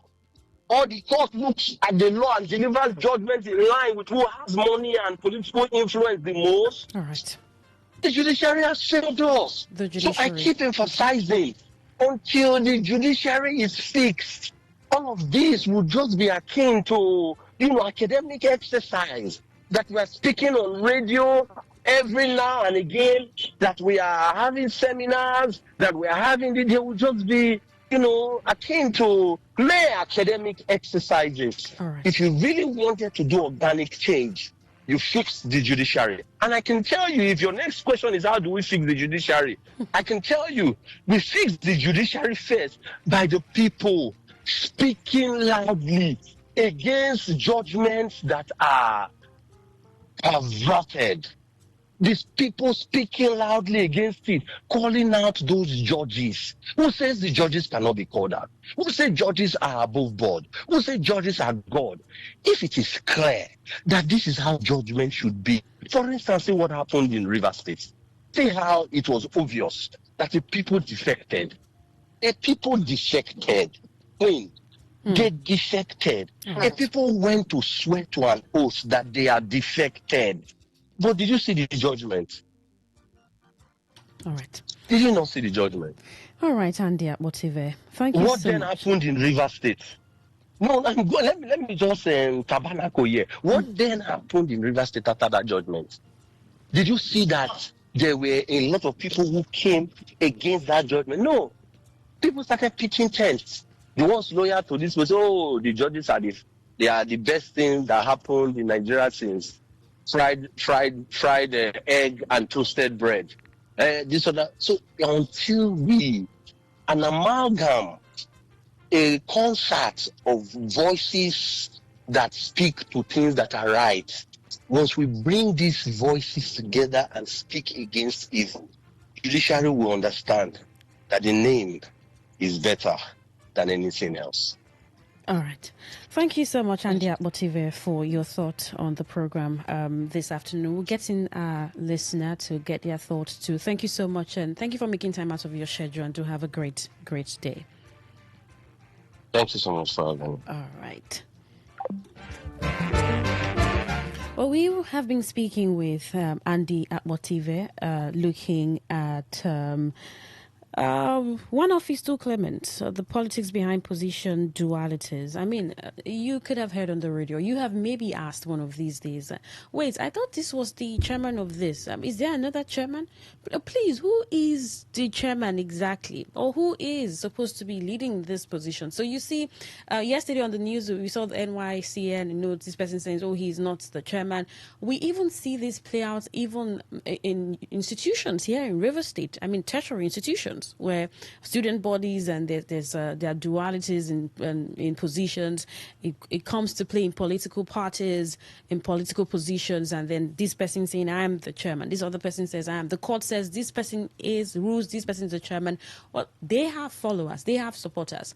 Why our guest Andy Abotibe, who joined us virtually, says, "Oh, there's a human factor to it." But then in the political scene, I mean, looking at polity, there are structures to hold responsible. You're looking at the judiciary. You're looking at court judgments, counter judgments, and some of these issues, even though human perspective is maybe much more or may have more influence or whatever you want to look at it. But then he also did talk about how this deters development. As a people, right, you're looking at these leaders and looking at these claimants and you're asking what exactly is the problem. The point is, even for political parties where internal democracy should be respected, if this person has been put forward as this and there's been an election, why not uphold it? What is the challenge? You look at all of this and you're asking questions around, does this stall development in any form? What are your thoughts about this discourse? 08109510951. For calls, text or WhatsApp messages 0701-9339-962. There you can send a text or WhatsApp message. You can also drop a comment on Facebook today. 95.1 FM. Good afternoon. What's your name and location? Good afternoon, Miss Faustina. It's Queen. Good afternoon. Hello, sorry, Queen. Go on, please. My name is Ernest Sunday. I'm calling from Port Harcourt. All right, Ernest. God will bless that young man and bless his generation. I like people that speak the truth. Even me, tell me, when I'm wrong, tell me that you are wrong. I will go out and think about it and reason whether I would take it or not. The Queen Lady, I want you to make a research. Check in all African countries. Nigeria is number one country that does not obey law, court orders. Today, in the whole Africa, Nigeria is the number one country that does not obey court orders. And we are claiming to be the giant of Africa. Nowadays, if you are a student and you want to follow up current affairs, you will fail your exams because what is in that current affairs is not what is the reality on ground. So I don't know where we are heading to. We don't know. Simple truth. We don't agree on things. We don't let things. People don't allow things. Let things go. Why are we like this in Nigeria? Everybody want to crap on power, authority, but these people are fighting for these offices. They don't have the qualities. All right. It's a pity, my dear sister. All right, we'll take other calls. Yeah. Good afternoon. Your name and location. Yeah, good afternoon, Queen. Yes, good afternoon. Good. Queen, you see, I like Andy Abotibe. You know, I listened to him during your Morning Crossfire. I don't know what you call that program that Kelly Ekemenjima anchors now. Andy Abotibe is a man that speaks the truth. He speaks it to the power, and he speaks it to anybody that cares to hear. I remember most times when he wants to say the way it is, your moderator and Kelly used to even caution him. But I try to know what Kelly is cautioning. Kelly doesn't want 95.1 to be quoted, even though Andy says the truth. But that's by the way. It's unfortunate that judiciary is derailing this nation. Yeah, look at what Andy said, and that is true. We were here when some people's fathers, grandfathers, some people's husbands defected, even went ahead as getting affidavit towards that, and suddenly they changed. The problem of Nigeria is becoming the lawyers. Yes, I say one of my kids will be a lawyer, but I don't think he's going to be a lawyer in this what we are seeing now. I can't say there should be a revolution. Yes. The judiciary is becoming a problem to this country. Even the lawyers and the life benchers are the people constituting the nuisance in this country. Look at all the judgments here and there. Look at PDP. The one will get from Abuja, one will get from Ibadan, one will go to Sokoto and get, and all that. And these are judges. I talked in those days when I was a small child. I had an uncle that is a magistrate. When we misbehave, they say, Uncle Maji is coming. Maji, you behave yourself very well. He mentioned Oputa. Can they leave a legacy? Our judges, justices. Is it all about money? What is money after all? I thought they say good name is better than money. They are just causing problem in Nigeria by their frivolous judgments. And they call themselves learned people. What an unlearned group of people are they? When they are given such judgments, don't they have children? Don't they think, what do my son or my daughter say about me, about judgment I'm given? Every day we bless Oputa and co. Can we bless them like that too? It's unfortunate. It's like the shame has gone. They have eaten shame. The judges and justices, the lawyers, keep giving anyhow judgments. Look at PDP, what's happening there. Look at what happened in 2023 election. Look at the way they turned Abuja to be something else and told us Abuja is no longer does not count. I say one thing, we will betray all of them. Posterity will judge all of them, both the live benchers and the on-live benchers. Thank you, Queen. Good afternoon. Your name and location. Good afternoon to you, Queen. Good afternoon, please. And greeting to our guest, Andy Apotive. God bless him. All right. I remain Robin Maja, the farmer. Queen, I love such critical discussions like this that have to do with the fabric of uniformity of Nigeria as a country, without minding whose ours is God. We're talking about court, judgments, durability of associations, president, chairman, and all that. Queen, you were in Port Harcourt here when demonstration teachers school that were sacked by the current FCT minister went to court. They got judgment in industrial court. They should be restated. Did you obey it? Kenserowa lecturers, he sacked them. They got judgment. Did you obey? And so many of them today is sitting as a minister at the federal capital, and we are shouting, "Oh, it's my turn, it's our turn." When the president put together the cabinet, I said, these are not the people who are going to salvage this country. They have bastardized judiciary. They live like kings and lords. Nothing works anymore. The security is in their pocket. Monies are going about brazenly. And you tell me Nigeria will be better. You think the people outside there are not watching us what we do here. They position their daughters and their sons as judges. It's a fact. And you tell me the judiciary will be okay. Like the last caller, Chris re-echoed, Apotive mentioned about it. Did people not defect? They say, oh, court should interpret. They swore on affidavit. By my knowledge, I'm not a lawyer. When once you swear an affidavit in court, the document is there. You deny it, you'll be charged for perjury, lying under oath. Look at where that mess has kept us. And we have one man who is the president. Supervising illegality left, right, and center. You want to be in charge. How can a country grow when laws are not obeyed? Impunity, lawlessness. The boys are everywhere, jumping on the road, harassing, beating people. You hear the government talk, and we say we have a country, and Nigeria is a country. All right. Those of us that we are hungry, they say, I am hungry. That's what the FCC minister said when he was the governor. That Rivers should use, we are hungry. I am hungry as I'm speaking. I will continue to talk with the hunger in my stomach till the right thing should be done. No matter how long the voice is, no matter how few we are. This country must be salvaged by people who speak truth to power. Good afternoon, Queen, and God bless Nigeria. Good afternoon. And oppress Nigerians like me. Good afternoon. Good afternoon, your name and location. Yes, good afternoon. Wellington from Ukrika. Please go on. The word justice brings joy. when judgment is being passed in the right direction, you see people begin to rejoice. Have you not seen that Nigerians are crying every day?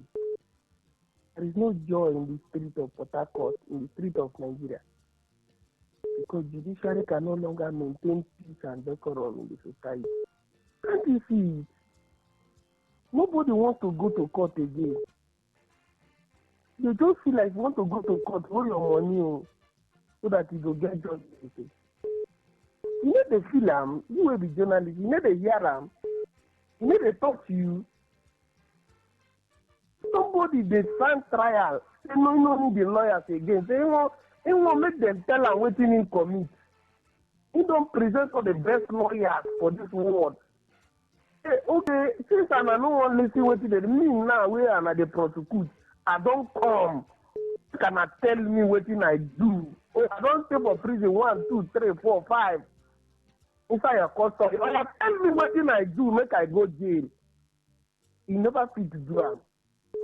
So make they listen now. Make people they listen. Say the people where they supposed to be. They say the common hope or the last hope of the common man and the judiciary, which means the society itself, they under the judiciary. Now then will give us hope. Wait, I don't want to say Nigeria is hopeless. But indeed, you're a journalist. I don't know whether I go eat your teeth, count your tongue, or your tongue count your teeth. All right. Thank you and God bless you. Wellington. Good afternoon, Wellington. Good afternoon, your name and location. Yeah, thank you so much, Queen. Good afternoon. Good afternoon. Pressure Douglas from Jerry. Please go on. Queen, I would have loved that you left your guest on the line because the issue is raised with the son answer. He pointed his accusing fingers onto the judges and lawyers.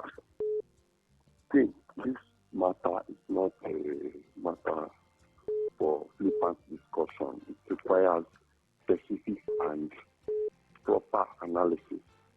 Your guests, I would say, like others, pick only when things favor them. That is why I put the problem on we, the populace, not the judges.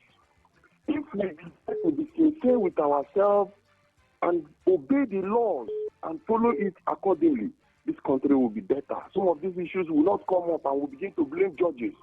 We are blaming judges. Are they not human beings, those that took matter which they know are wrong, to the judges to judge? If we know that this is against the law and it is improper, why do we take them to the judges? What are we expecting the judges to do, if not to do the wrong thing? We don't blame judges.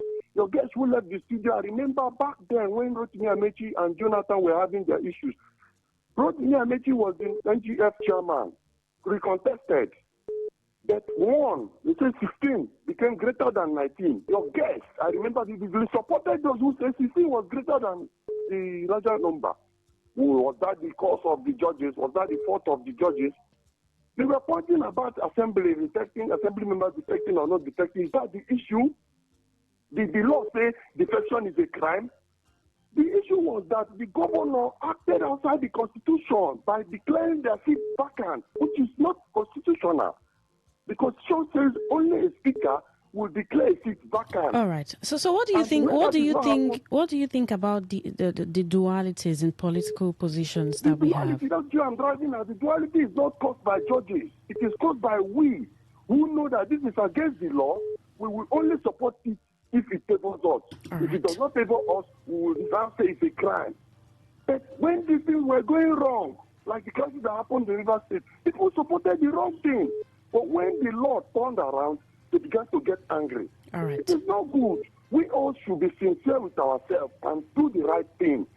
The problem is not with the judges, but we, the populace. Even though we decide that there will be a revolution today, in the midst of those who are clamoring revolution, you will see that they begin to pursue personal interest and there will be division because they do not sincerely want to do the right thing. Right. It will be only to those things which favor them.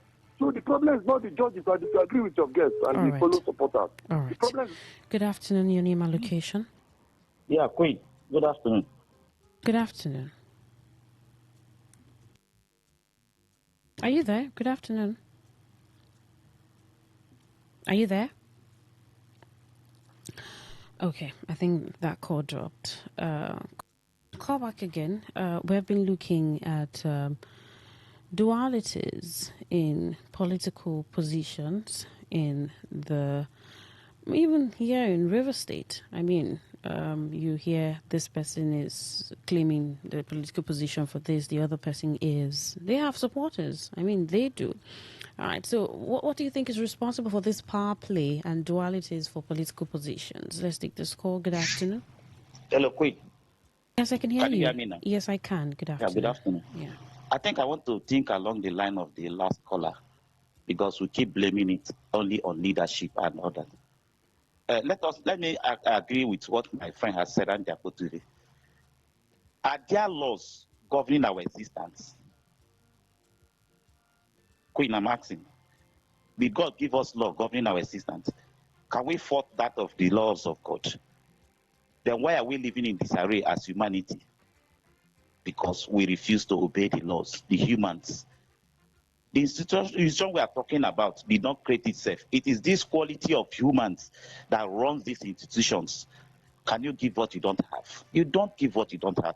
People in China are more conscious and mature than us. That's why the institution is working. But here we have a situation where we have the how would I put it now? The diminishing effect of our humanity. We are lacking consciousness, as far as I'm concerned, because the judges you're talking about are people that are just sitting there to occupy the institution. If their consciousness is high to the point that their morality is okay, they will give good judgment. The institution will function. We even have people who gather around these people and clap for them. We take side.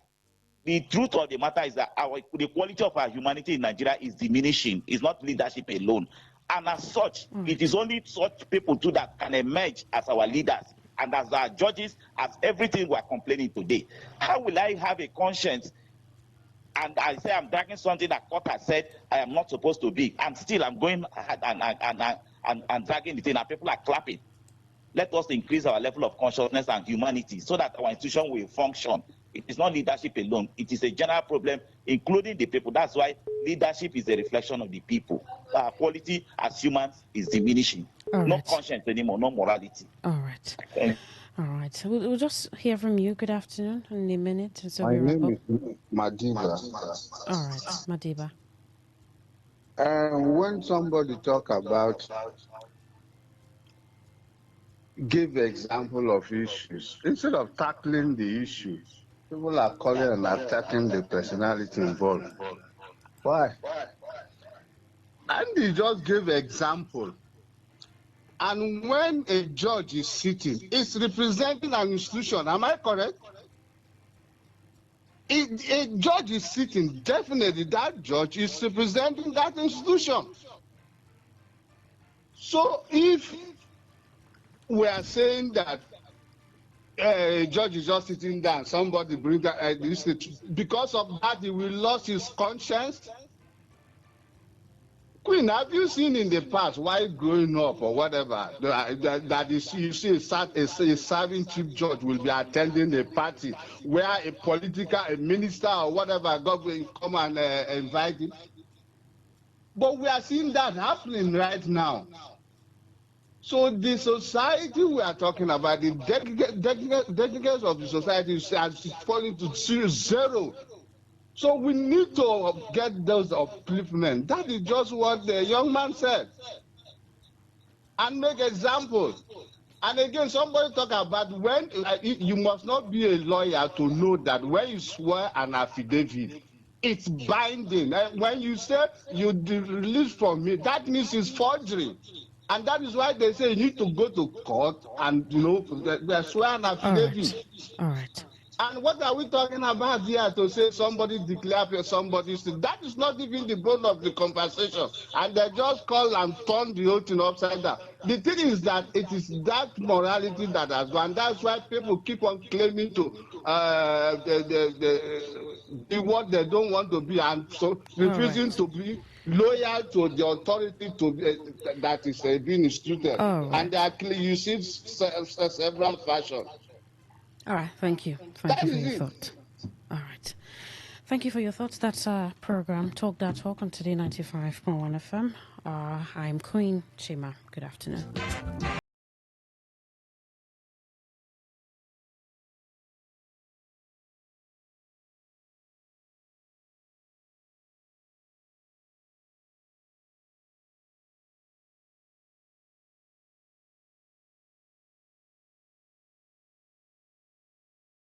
Talk Radio.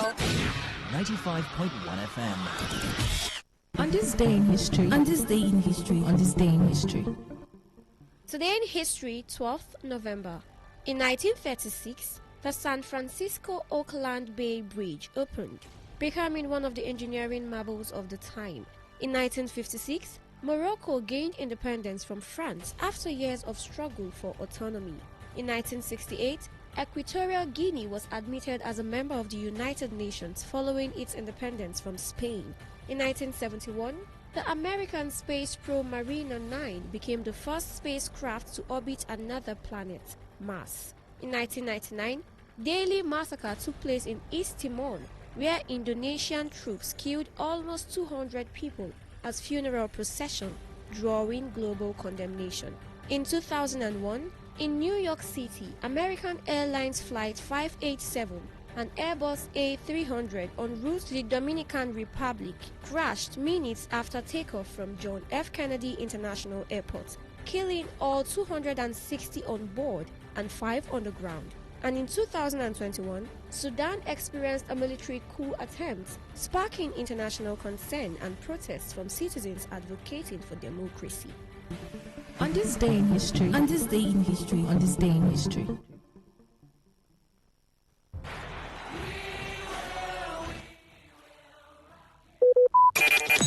Talk radio. I listen to a lot of talk radio. 95.1 FM.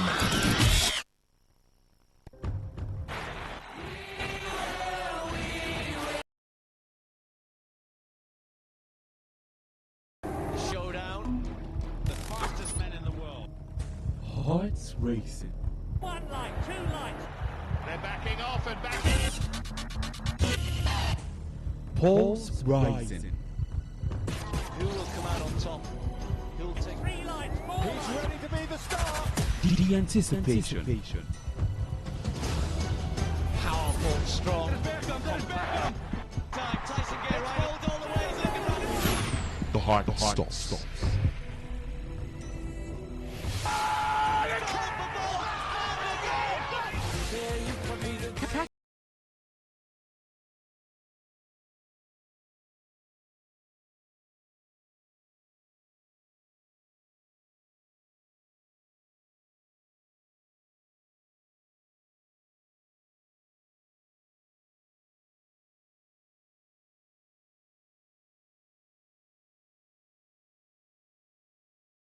A journey beyond the ordinary. Fasten your seatbelts. We are not just a station, we are the station. Today, 95.1 FM, the voice of the people. The station with the... As the voice of the people, we make sure that no one misses out. On Today 95.1 FM, there's something for everyone. Our tech show, because tech is new money.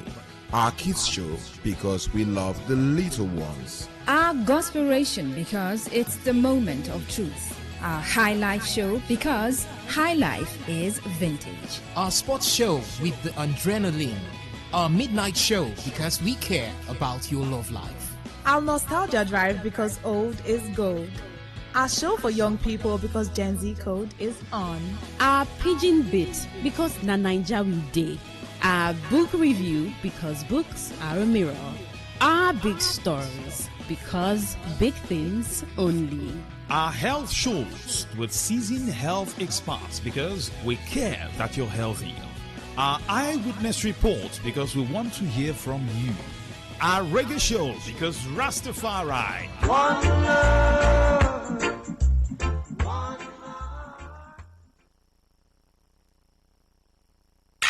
Unleash the power.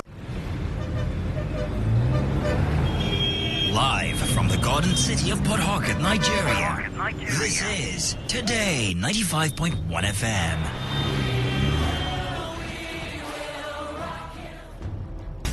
This is what we've waited for. The showdown. The fastest men in the world. Hearts racing. One light, two lights. They're backing off and backing. Pulse rising. Who will come out on top? Who'll take 3 lights more? He's ready to be the star. The anticipation. Powerful, strong, compact. Tyson Gay rolled all the way. He's looking right. The heart stops.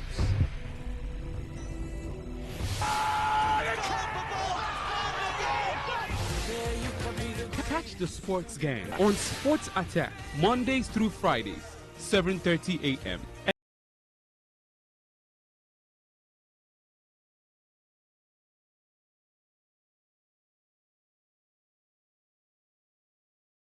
.1fm.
FIFA President. For the best of sports, always listen to Today Sports Live on Today95.1 FM Borneo.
Ahead of the World Cup playoff match tomorrow against Gabon, the camp of the Nigerian Super Eagles not bubbling as much as you would like it to be, because there was a stand-up yesterday between the Nigerian Super Eagles and the captain of the side alongside the players who are demanding payment of all outstanding allowances dating back to 2019. And so the players refused to train yesterday. That should have been the second training session since they reported to camp, asking that the Nigeria Football Federation pay them all their outstanding bonuses and allowances. And the NFF president, talking about Ibrahim Musa, was in there to have discussions and conversation with the team after hearing about the protests against the federation. But there was nothing profitable, nothing positive about that meeting, and he left looking a bit angry, leaving the camp of the players right there in Morocco. But we are here to tell you that Ben Shelton is hoping to see off this one against Felix Auger-Aliassime, the ongoing ATP finals. First set's done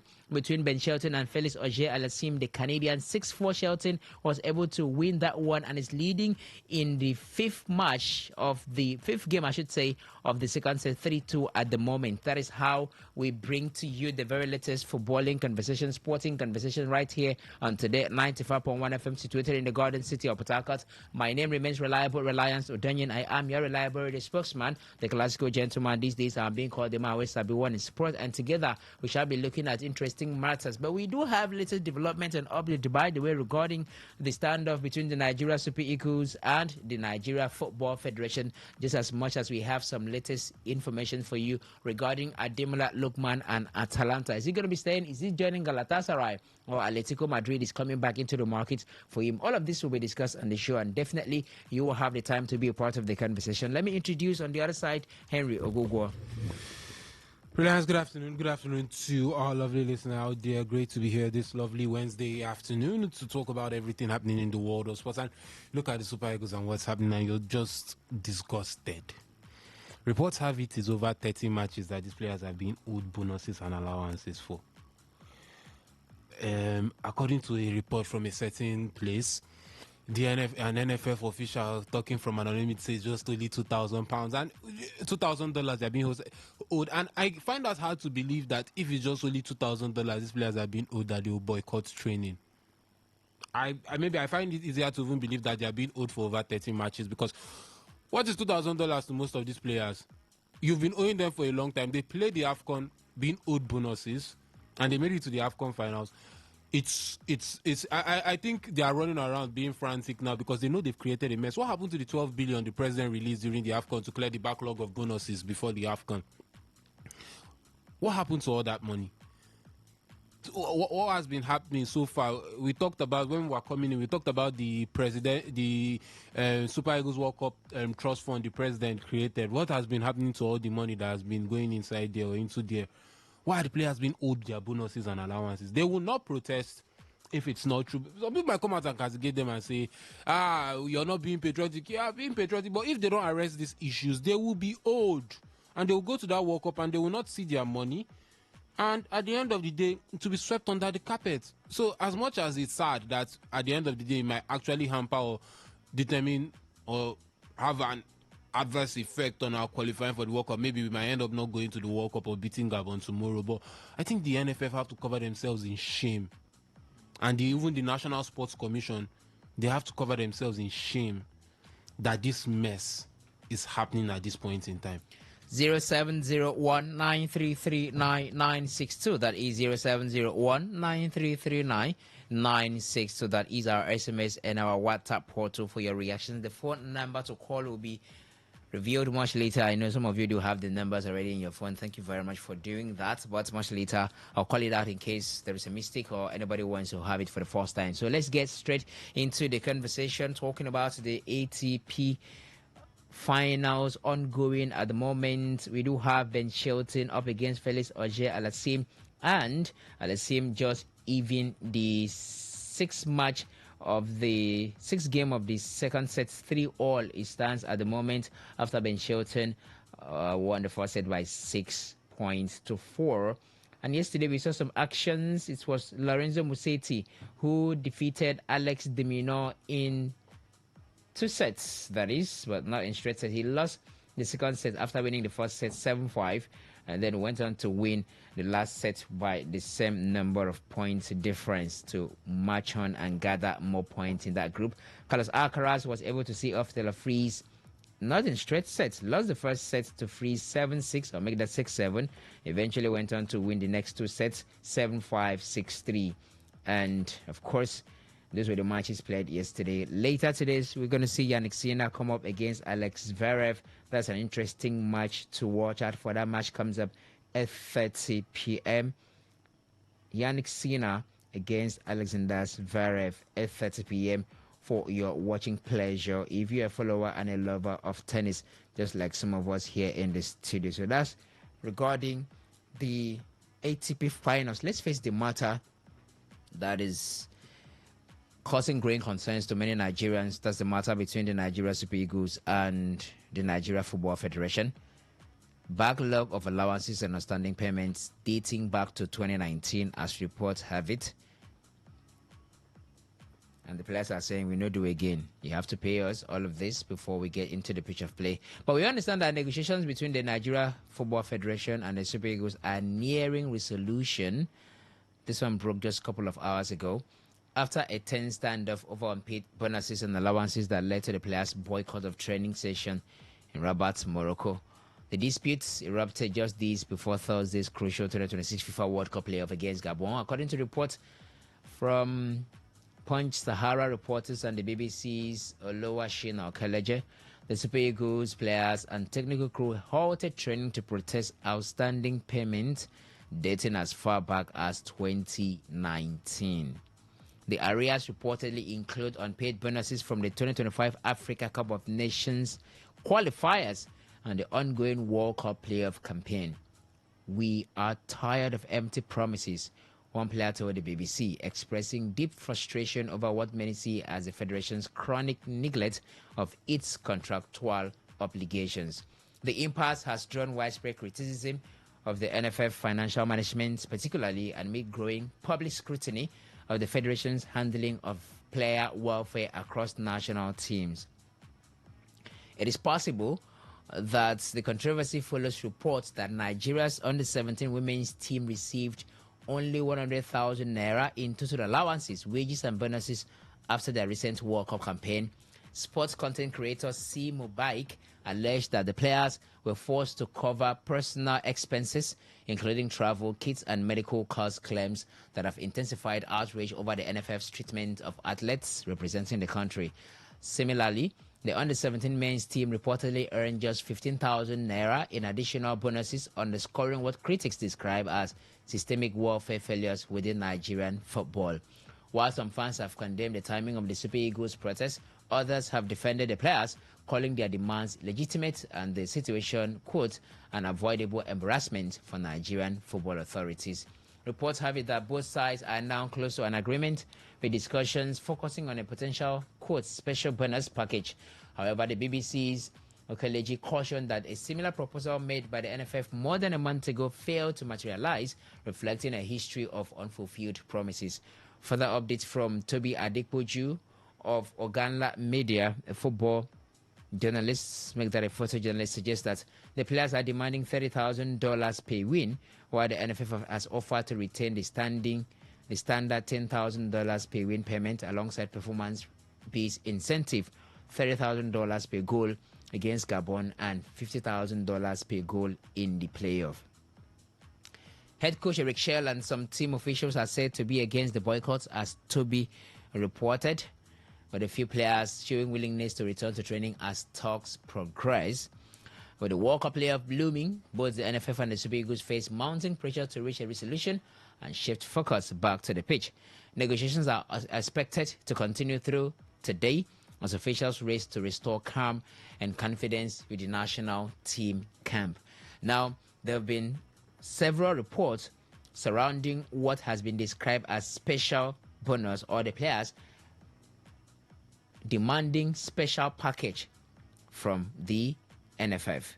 But it looks like the Super Eagles captain, William Trusekong, have debunked that, because Oluwashina Okeleji posted on X that the players have held this boycott because of unresolved issues with outstanding payment. Now, while there are reports circulating that the players are demanding special packages, in an attempt to debunk that, William Trusekong quoted that post and said, "Once resolution is found, we will be the first to confirm any other statement/claim or especially demands other than the rightful request written about below." That's making reference to BBC's Oluwashina Okeleji, is false. He put that false in capital letters. It's false. All we want and continue to do is focus on the big game ahead. Captain William Trusekong quoted Shina's post on X with that. For that has drawn so many criticism from Nigerian football-loving families, while some are standing in support of the players that they've been so much going on with the NFF. Some are saying it's bad timing. Henry, let's talk about this matter properly and see how much we can dissect, and at the same time also look at what information we can get at the moment regarding this. Some are saying it's bad timing. Some are saying it's your right. You can choose whenever time you want to get your monies back. And some are talking about special package, which Trusekong seems to have debunked. What do you make of the whole situation? First off, I just feel like the special package is the NFF and its media cohorts trying to make the players look bad or playing the players in a bad light or bad image. Reliance, there's no perfect time for anything. Sometimes you just do something. You just do something, and it's a perfect and it's the right time and also a bad time, because bad time in the sense that we need to beat Gabon to actually stand a chance of playing in the AFCON, in the World Cup, and this comes as a distraction. Right time in the sense that the players need their bonuses. They have been old since dating back to 2019. Realize that is 6 years. A child that was born when they were last paid their bonuses is in primary 1. If you look at the normal age bracket, for now that people send their children to schools early, that child is probably in primary 2. And you're telling me that you've not paid these boys their bonuses for 6 good years. Doesn't that sound crazy? Doesn't that sound, or isn't that the height of ineptitude, nepotism, call it everything you can think of from the NFF? And later we come out and blame these players that they are not giving you all, they are all for the badge or for the nationality, for the colors. Have we asked ourselves, are the administrators even doing enough to actually warrant, or is the country doing enough to warrant that blood and sweat from the players? No, we are not. As a country, I'm not looking at, as a country, we don't even deserve to be in the World Cup. Because when you look at how the NFF is running our football, it's pitiful, it's a sham. It's a sham. Are we having all these issues across amongst the big or the big countries in in Africa at this point in time? What happened to the 12 billion? Like I said in my intro, the president released supposedly. I don't know if the money was actually disbursed or if it was disbursed and it went voicemail. It went into voicemail. What happened to that? What happened to the Presidential Trust Fund for the World Cup qualification? What happened to all the monies they've been putting in their budget every year? Because definitely that should have been factored in, right? Yeah, you factor in the players' allowances and bonuses in your budget every year. So what happened to all that? Where is all the money going to? What's happening to all this money? And let's say it as it is, there needs to be a serious auditing, an investigation into the NFF's books and how its matters are being handled and the finances of the NFF, because I think all of them, they are just busy sitting down and carrying out some nefarious activities. And at the end of the day, our football is suffering for it. Like look, the under-17 women's national team, they had to take care of their own health packages, their own certain travel expenses. Like, who does that? Where is that done? Look at the under-17 boys team. Okay, only 15,000. What does 15,000? Reliance, how much do you spend in a day? You guys, we know how much you spend in a day. We know how much you spend in a day. Then you're giving that or less than that as bonuses. For what? Why are we kidding? Reliance, for a joke. The NFF is a joke. Sorry to say it, Ibrahim Musa Gusau and his board, they're a joke. I think this also dates back to Amaju Pinnick, because 2019, Pinnick was the president. He left in 2022. They're all jokes. Because this is a mess that they created. Nobody should come and blacklist these players or make it look like these players are not. Even the people that are saying these players are not patriotic, if you're not paid for months, will you do your work hopefully or wholeheartedly? Will you even want to go to work if you're not paid? Is Gusau's salary as the NFF president being withheld every month? Because definitely, based on the stipulations, there should be a salary he should collect as the NFF president. Or Felix Anya-Siago as the first vice president of the NFF, or Mohamed Sanusi as the secretary. Are their salaries being withheld or being owed? It's not. Our public office holders, their salaries and stuff being withheld or owed. No, it's not. So why are you? I mean, at a point, I haven't blamed the players to the extent that I for just day my club, they play my club football, they collect my 40, 50, 70, 100 and something thousand pounds or euros a week. I not even bother myself about the national team. Let it be a total disaster. Because that's what the NFF wants. You can't come and, because that talk of it just special bonuses and it's not special bonuses or packages. Reliance, those players are being owed serious money. They are being owed serious money, and it's not even the talk of the just only 2,000. It's more than $2,000. What is $2,000?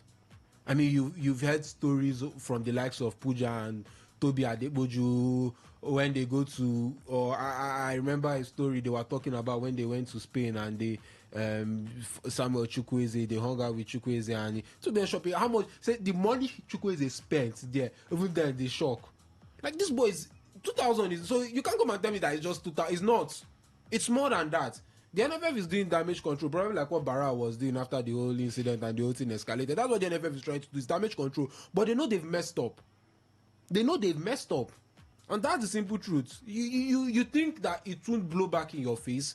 The players will pick a time to protest, and they've picked the best and the worst time to actually carry out this protest, because it's the best time for them in the sense that if the NFF doesn't react now, they know that their heads will probably be on the chopping block.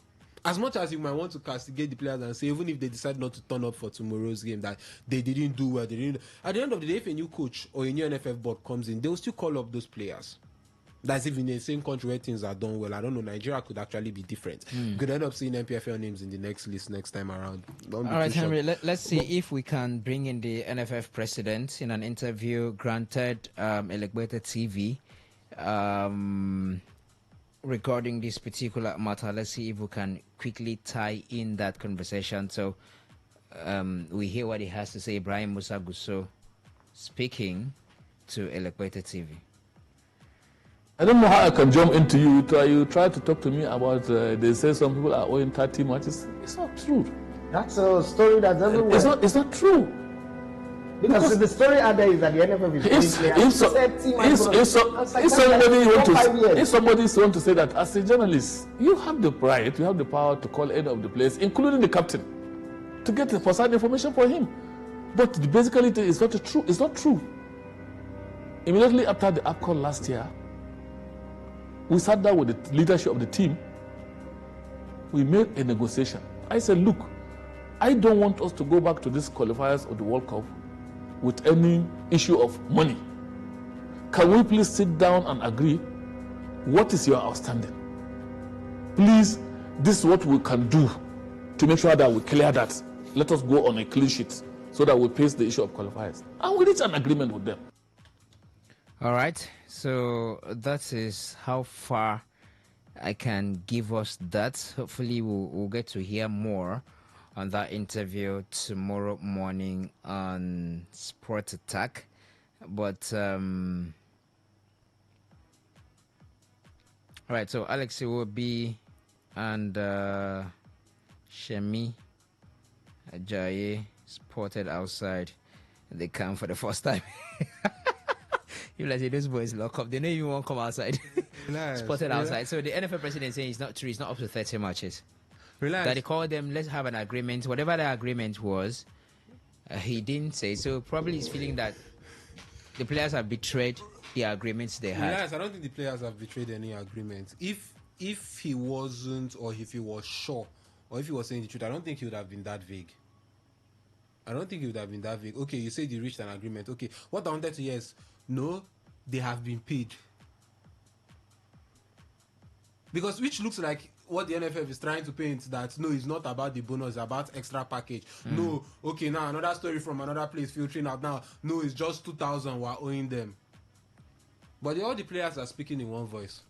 So I mean, what are you to believe when you're hearing from two different stories from one source, then the other source you're hearing a unified story and sequence from them? Who do you tend to believe? And at the end of the day, we just sat down and had an agreement with them. Did the players or supposedly have an agreement with them? Did the players agree to that agreement, or did you have an agreement, you went back and you reneged on the agreement? What if the players are the ones reneging? Because in the end, if you had agreed that, okay, we'll go, or maybe this money will be settled off later, and then you are bringing it up now, that's like reneging on the agreement that you had. It also depends on the agreement. Maybe they gave them about a year. It don't pass 1 year now, should be since AFCON. It's past a year. February this year made it actually 1 year since the AFCON ended. So let's tell ourselves the truth. The players are in their right to protest.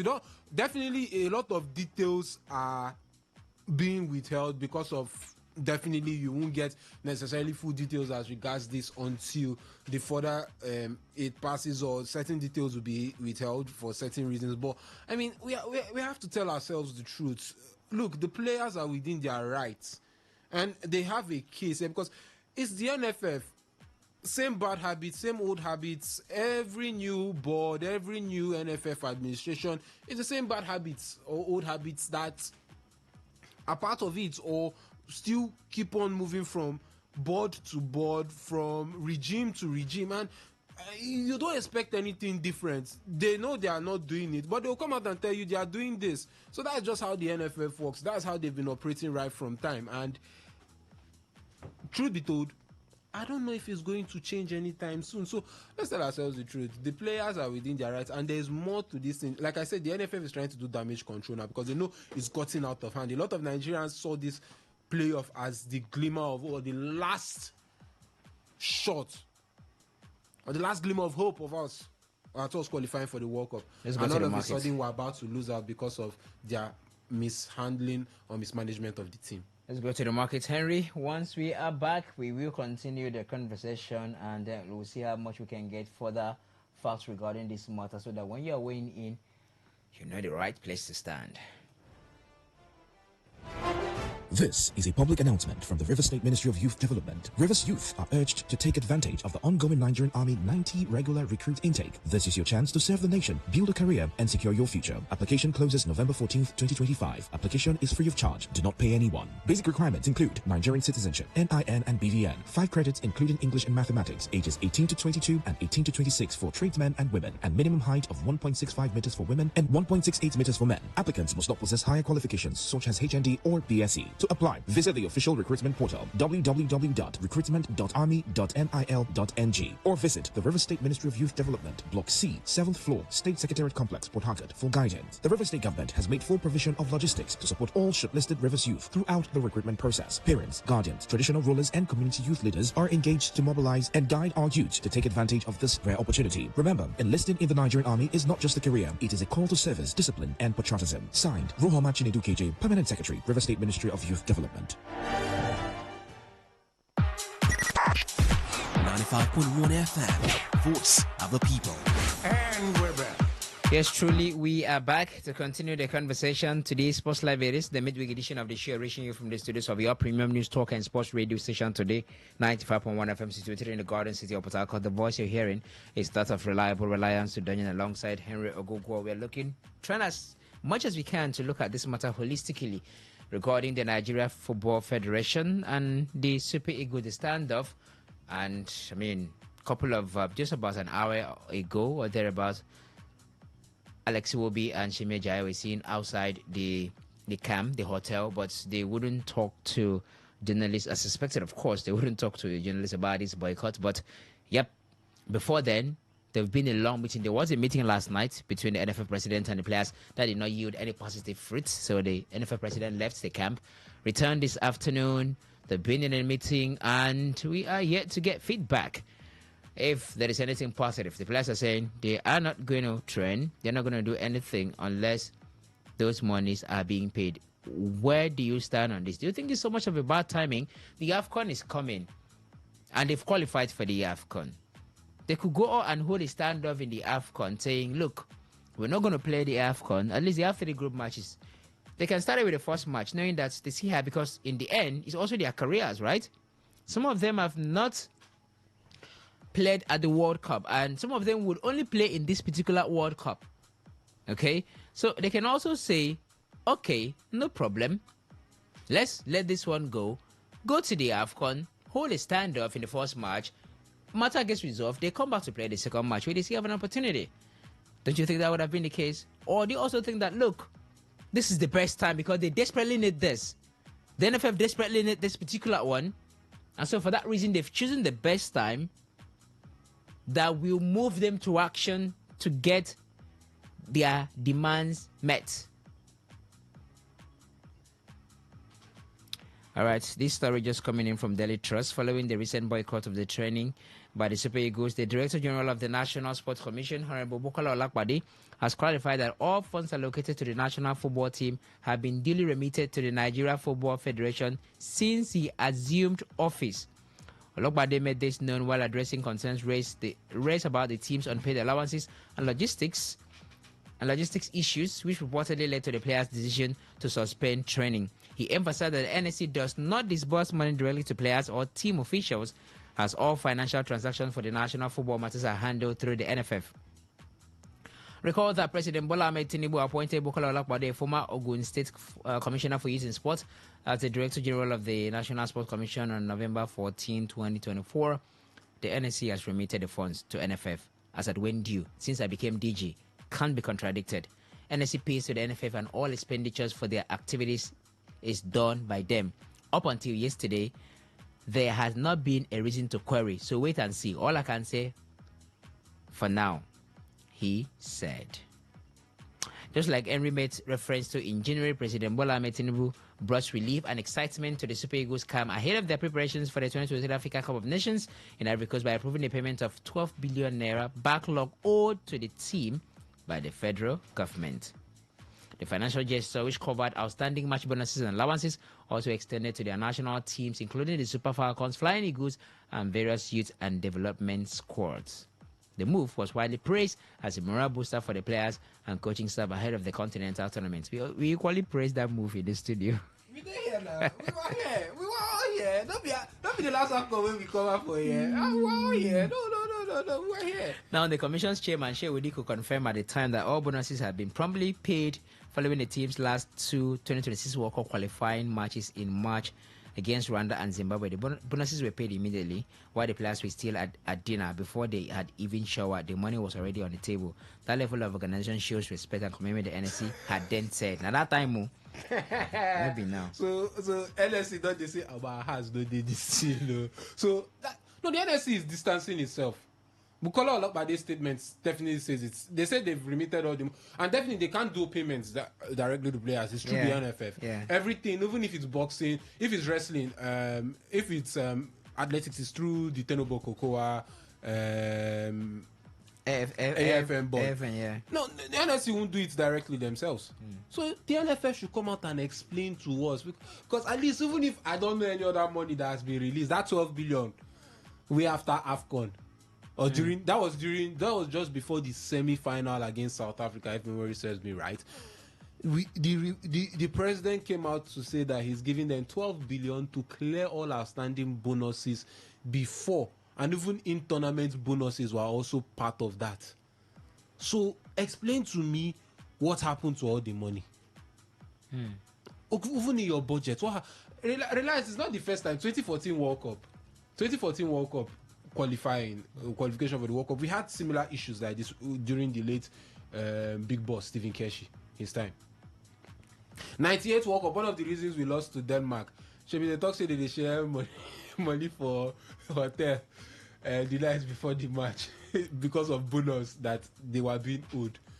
One of the same issues that Sunday Olise fell out with them before the 2002 World Cup, and when they had issues in 2002 AFCON in Mali, was because of bonus issues again. Some are also making reference to this as one of the reasons why Leon Balogun is no longer part of the national team because he called them out. He always calls them out. Interview. If they give them hot in local palace, he doesn't spare them.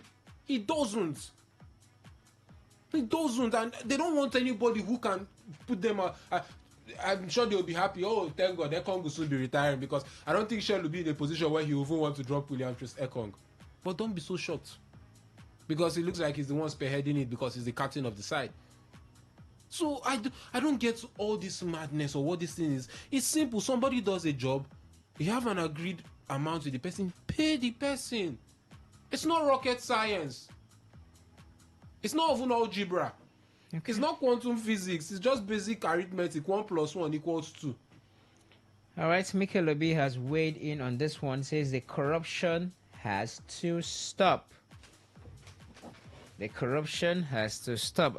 You're going to hear more from the NFF president tomorrow morning on Sport Attack. There are a lot of things that he said in that interview with the Legbete TV. But for now, let's see to weigh you in.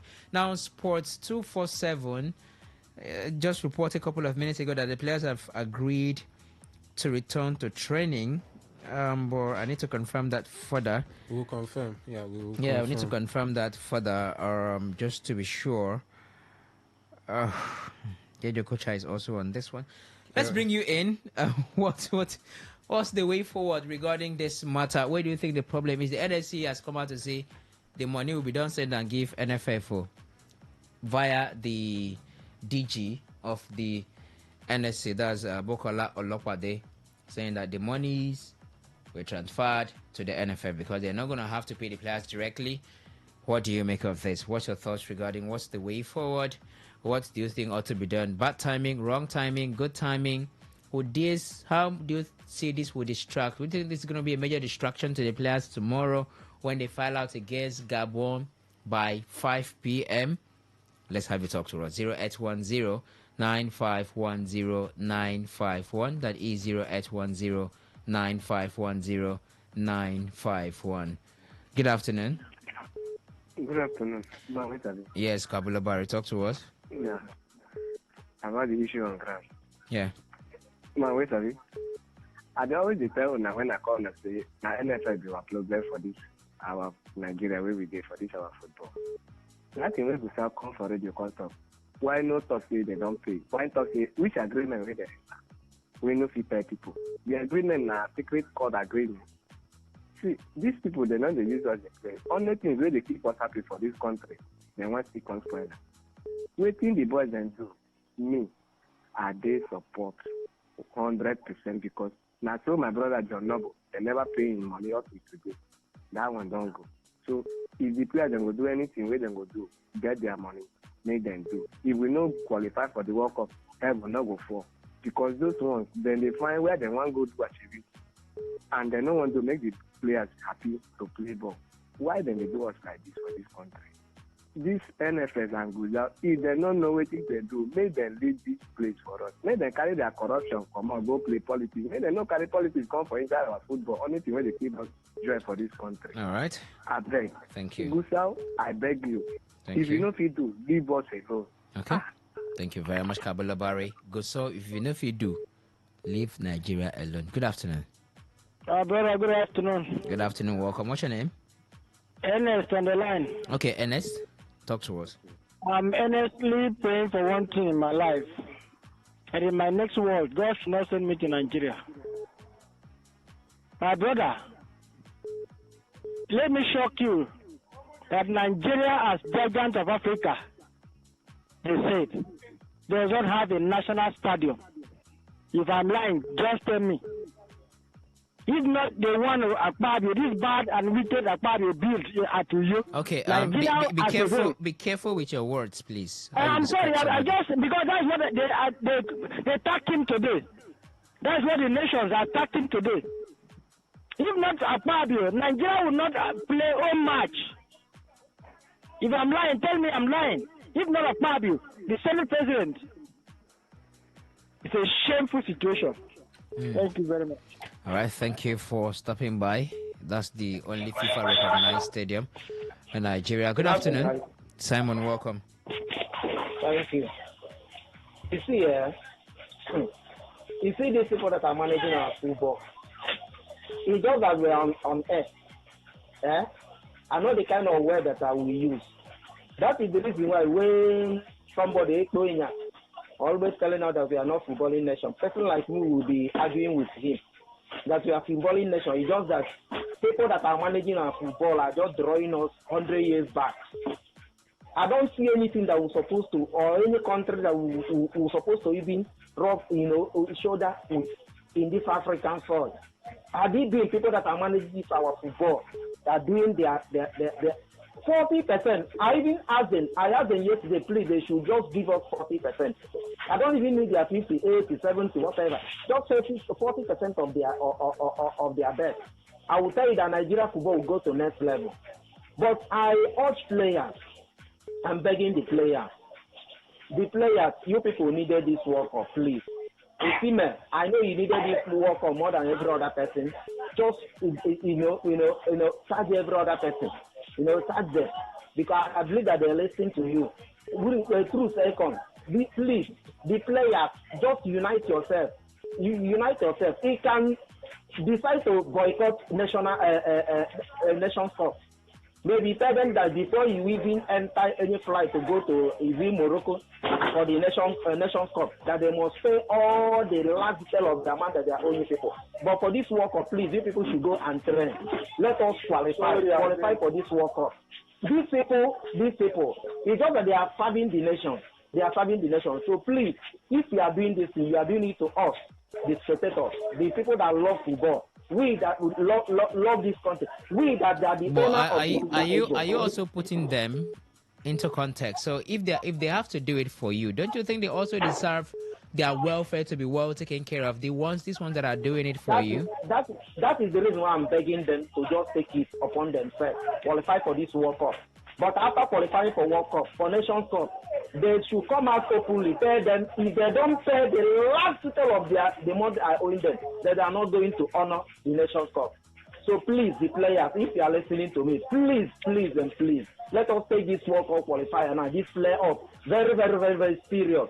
And I beg these people that call themselves the managers of our football, please, just give us, even if it is 40%, just close eye, just do it for the sake of God. Thank you. Thank you very much, Simon, for stopping by. Let's go to the next caller. Good afternoon. Good afternoon, Mr. Monday from Port Harcourt. Mr. Monday, talk to us. Yeah. You see, all this I say we are begging them to play. But you know that football is a game that it contains injury. What if these guys have injuries? Who is going to take care of them? This thing that the NFF are doing, like you have all narrated it from Stephen Keshi, Olise, and all that. These are things that are there clearly. Have they changed? So like I said from the beginning, I didn't want Nigeria to go to the World Cup because the NFF people, they are the first that will carry their bags and go to America with their ESTA code and go and do jamboree. So for me personally, I want to abandon the match and not to play because it is too much. The corruption is too much. The corruption in Nigeria is too much, both from the political level up to every other facet of Nigeria. As you are working there, at the end of the month, didn't your corporation, won't they pay you? Why is it that this boy that saying, okay, the promises they made to the Falcons, have they fulfilled those promises? So these are things that we don't need to be begging the players to do it because it is their career. If anything happens to them, nobody will go to their house to help them. Look at when Yekini died. Look at when Teshi died. What did they do? So I think, look among the Sinclair. These are people that are represented. What did they do? So please, if they will even abandon it, let them abandon it. Now, NFC has said they have remitted the money. Then where is the money? Thank you. All right. Thank you very much. Appreciate you for stopping by. That's the big question. Where is the money? Good afternoon. Good afternoon. This is Ogatama from Yenegua, Bayelsa State. Okay, Ogatama now. See, I want to ask. Gozu was saying that they have made an agreement. What kind of agreement they made? Did they make an agreement that they should not pay them for 2 years or 3 years or whatever? Or they have made an agreement for them to pay them? Or he has made an agreement and you have not paid them? Did not even say they have paid them or they did not pay them. The guy said the players said they are owing the 30 match bonus. He did not even say how many match bonus. He said it's a lie. They should call the captain. He said it's a lie. Okay, how many match bonus? You cannot even say it. Which means these people, they are not even telling us the truth. The boys, I can't blame the boys. If they don't want to play, they should not play because sport is a career. It has a limit. After that time, you will go and invest your money. If you don't have anything to invest, you will beg until your last days on earth here. So they should pay them their money. I will not support anybody or the players to go and play. All right. No, they should pay themselves. Thank you. Thank you very much. I appreciate you for stopping by.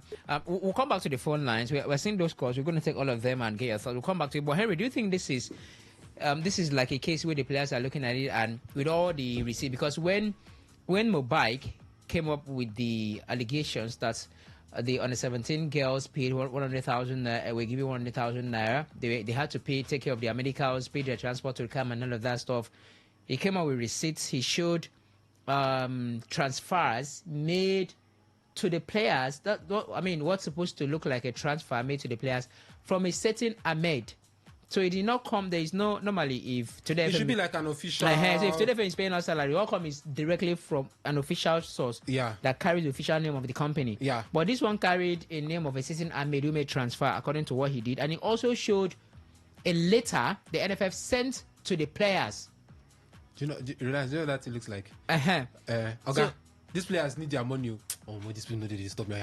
May I just take this one? So he also showed the letter sent to the invitation letters sent to the players. So unprofessional. Where they stated that you have to buy your kits and all of that stuff. So this is the Super Eagles may have seen all of this. Of course, the NFF has been in the news for the wrong reason for the past couple of weeks now. Do you think the players may have looked at it and said, look, this is beyond payment of our allowances and bonuses. It's also welfare. The right thing ought to be done, at least for upcoming players. You know, for one funny thing, a lot of Nigerians don't know that a lot of these players are care of their air tickets or airfare down to the country. Normally, the federation should take care of that and they should book their tickets. But these players actually get to do these things themselves with the promise of we'll reimburse you. But they are not being. We also have the issue created for us in the relay championships. I know this is away from football, the boys athletics, but it's still sports at the end of the day. They keep on doing these things. So the players have been seeing it. Okay, we also saw the video of EOB at the hotel. The NFF had to go and release their own counter video and all that stuff. But I mean, yes, as much as you're saying proximity to the training area, even the vicinity itself, you see that. I mean, it's funny. It's funny, and it's actually okay. The NFF president is in Morocco. He left the team's hotel. Why is the NFF president not staying in the team's hotel? Why? Are we asking ourselves why? Must he stay? He can choose to stay in any hotel. He should stay in the team's hotel. Why? He's the Football Federation's president. He should stay in the team's hotel. What are we saying? What are we saying? He should stay there. Let's not kid ourselves. The players get horrible well. Even the wealth, how they are treated here in this country, they are not treated that way in their clubs. And we ask ourselves why the performance is different from there, or there is different from what we see in the national team. It's as simple as it's simple. Like the treatment and what we're seeing there is professional. What you're giving us is mediocre. Even is amateur level. Let's tell ourselves the truth. Let's go back to taking reactions, Henry. No problem. Hello, good afternoon. Yeah, good afternoon. How are you? I'm doing fine. Do well to kill the volume from your listening device. Yeah, Manchester United icon. Okay, talk to us. My dear, I think for me, our players they are not professional at all. See, Nigerians are giving them this set of Manchester, this set of Nigeria teams. They are not won anything. If the other time they came second, president give them award, give them a lot of money. In this group time, they know they need to win tomorrow match. That is when they are telling me their opponents are not paid. Yeah?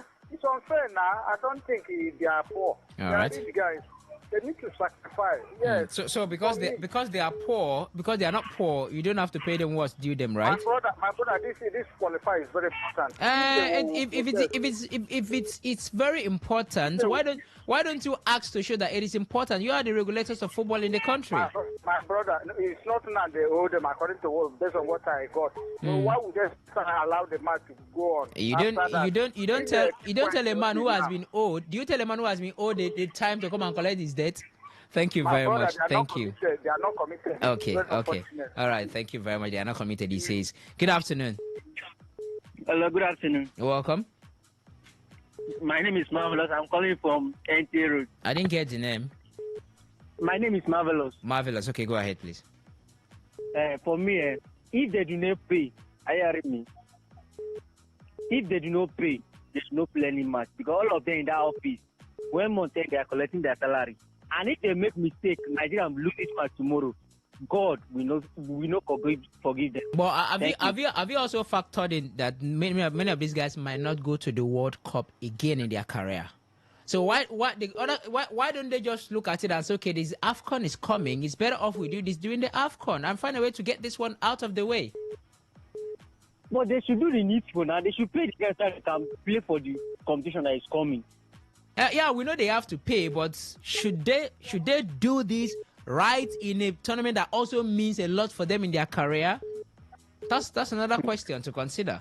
Thank you very much for stopping by. I appreciate you, Marvelous. Good afternoon. Hello, reliable Lance. Yes, Tony Hosford. Yeah, then also. Yeah. Yes. Oh, good afternoon, Ogogo. Afternoon, Tony. Thank you. Reliance, when will this issue end? This issue of corruption in NFF, when will it end? I think you just understand. You just make ourselves laughing stock before the whole world, even the least country in Africa. These people are not asking for much. It's just a peanut compared to what their counterparts are getting. Give them, you owe them extra code, you owe them their bonuses, you owe them everything you owe. But you don't, they are receiving there. Look at Nicola, look at it. Come and clarify yourself. And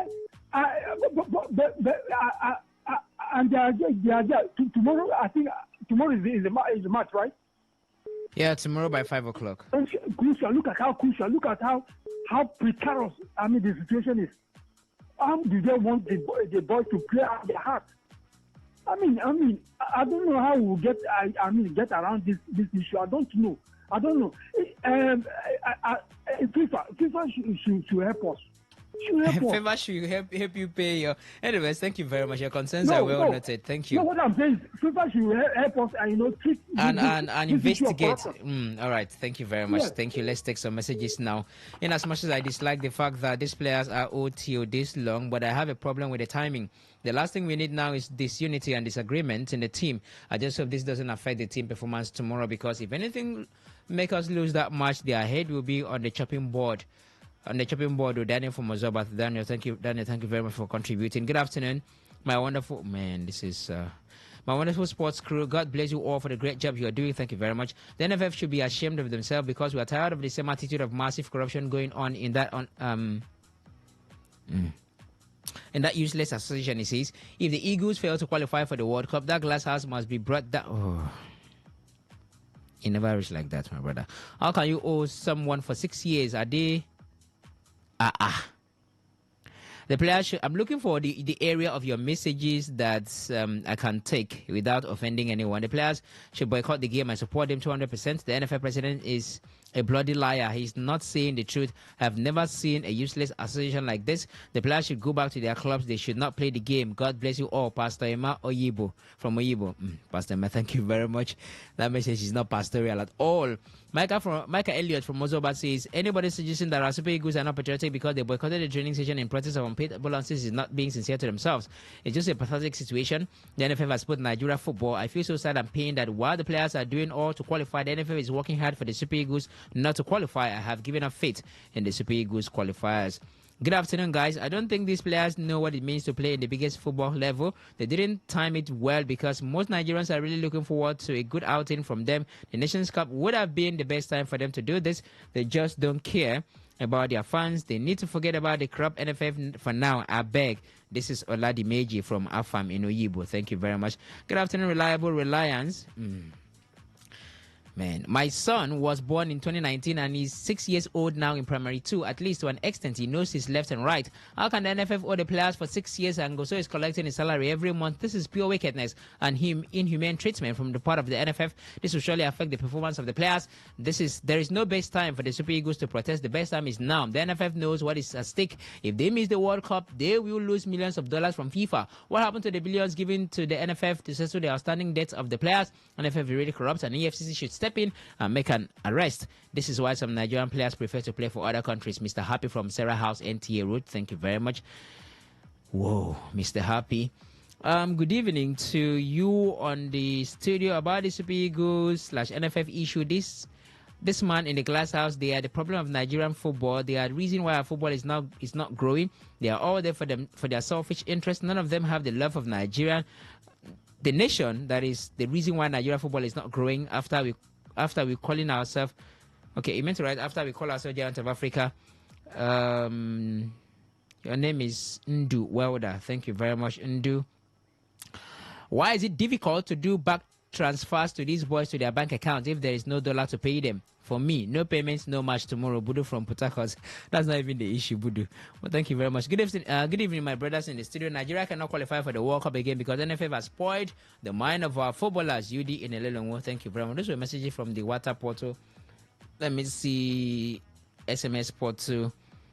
Good day sports. The NFF board are very greedy and wicked. The players are gentle since 2019. In fact, I don't want to tell those men at the glass house right.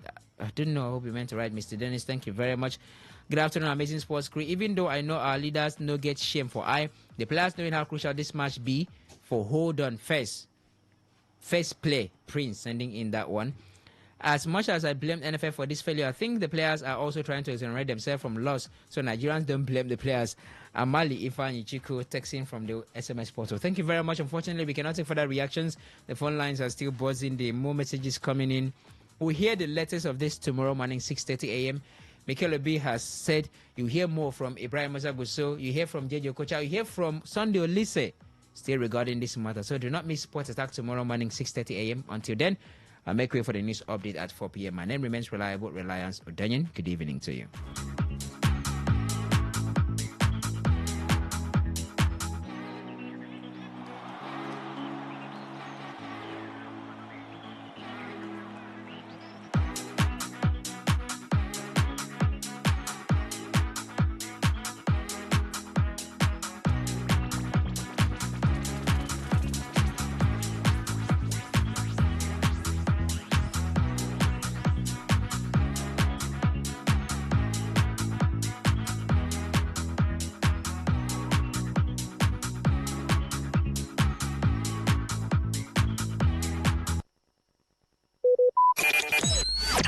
Talk radio. I listen to a lot of talk radio. 95.1 FM. Whether it's happening in Port Harcourt, South, Nigeria, or around the world, we've got you covered. On air, online, delivering balanced news and unbiased analysis. Today, 95.1 FM. Today, 95.1 FM, Port Harcourt. News update.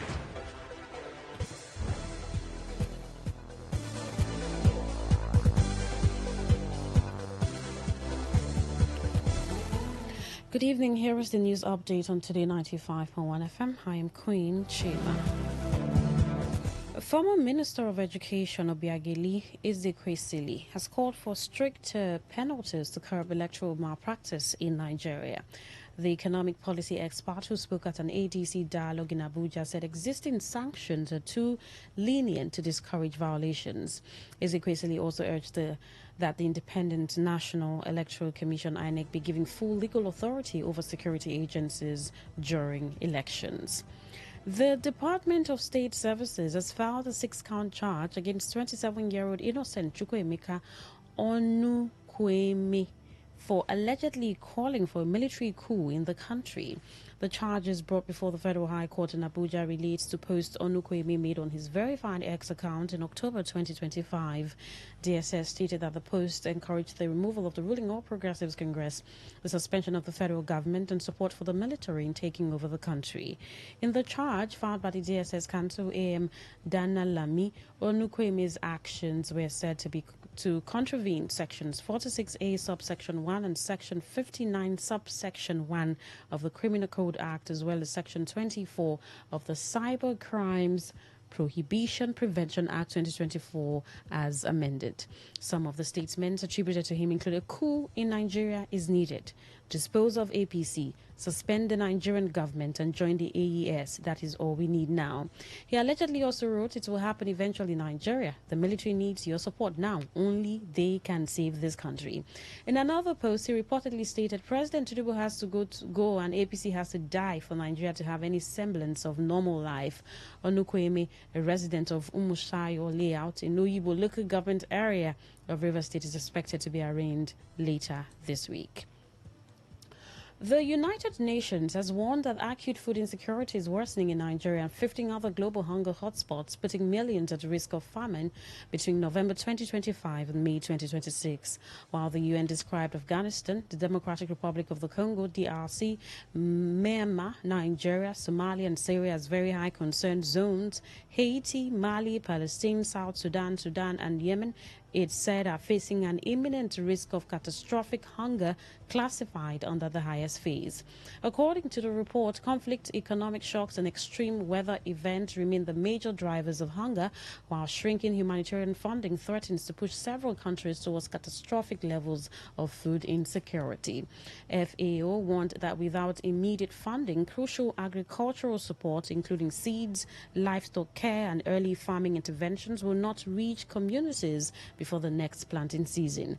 FAO Director General Ku Dong-yu called for global action to shift from crisis response to prevention.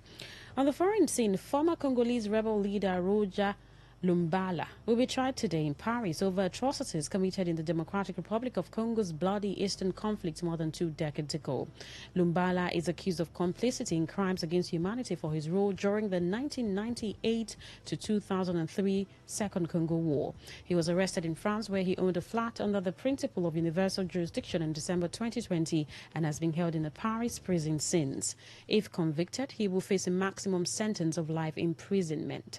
Investigating magistrates described Lumbala as a warlord who led fighters from his Uganda-backed rebel movement, the Rally of Congolese Democrats and Nationalists, RCDN, pillage, execute, rape, and mutilate with impunity. Lumbala, who later ran for president in 2006 and served as a minister before being sacked for corruption, insists he was merely a politician with no soldiers or volunteers under his control. And that was the news update on Today 95.1 FM. Thank you so much for listening. I am Queen Chima. Good evening.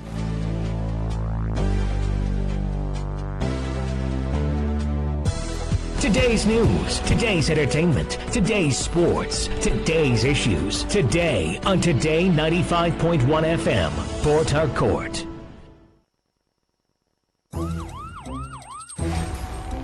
It all begins with breaking news. Now, make no mistake, this is a difficult mission, and it will remain difficult for some time. Then it keeps trending. Events, issues, personalities, all struggling to gain attention.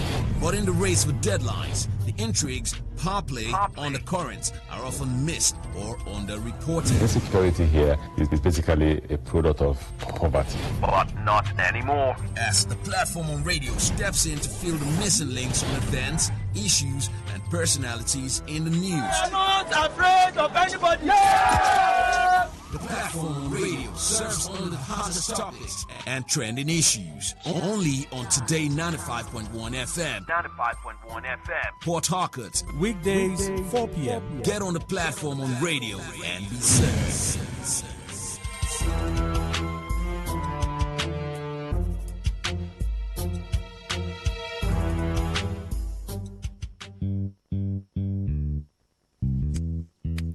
All stands, greet. Good morning, sir. Good morning. You're welcome to Jagbajantis High School.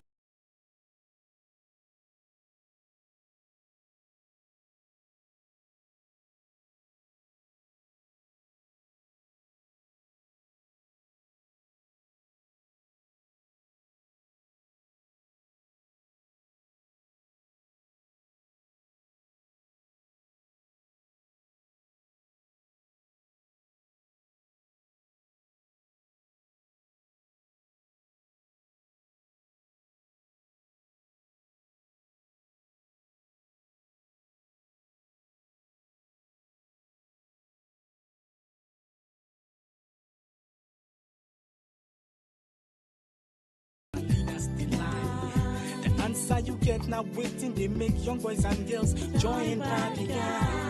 Answer you get now waiting, they make innocent man rot inside the jail. Get it, and then agree to grant a bail.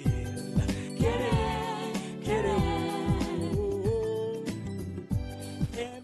And time check is 8 minutes gone past the hour 4. So welcome you to another edition of the platform on radio, your premium talk station. Today 95.1 FM in the Garden City of Port Harcourt. I am Priye Izogu. I shall give you insight into some of the news reports making the rounds. The platform of radio is a program where we dissect trending issues with our correspondent reports. Our correspondent out there sourcing reports from the field, and on this program we take the reports and have them give us more details. Perhaps you get to hear what is not entirely in the news. On the menu today, Minister of Defense Badaro praises naval officer who stood up to FCT minister over disputed access to parcel of land. And the second story, River State Governor Simnalayi Fubara expresses dissatisfaction over slow pace of Ndele Omofo Egbamini Agba Ndele Road project in Emoa local government area. And the last story, vocational and technical professor calls for establishment of 23 technical colleges across all LGAs in River State. Definitely, you know, the show will be interactive. You have to call in, share your thoughts on any of these three stories. Answer you get now waiting, they make people they So let's kickstart with the very first story. Minister of Defense Mohammed Badaru has praised Lieutenant Yerima, the naval officer who stood up to the FCT minister Yeson Wike over disputed access to a parcel of land in Abuja. In a viral video, the officer and the FCT minister were seen in a heated exchange that degenerated into verbal attack. The development has been generating reactions across the country.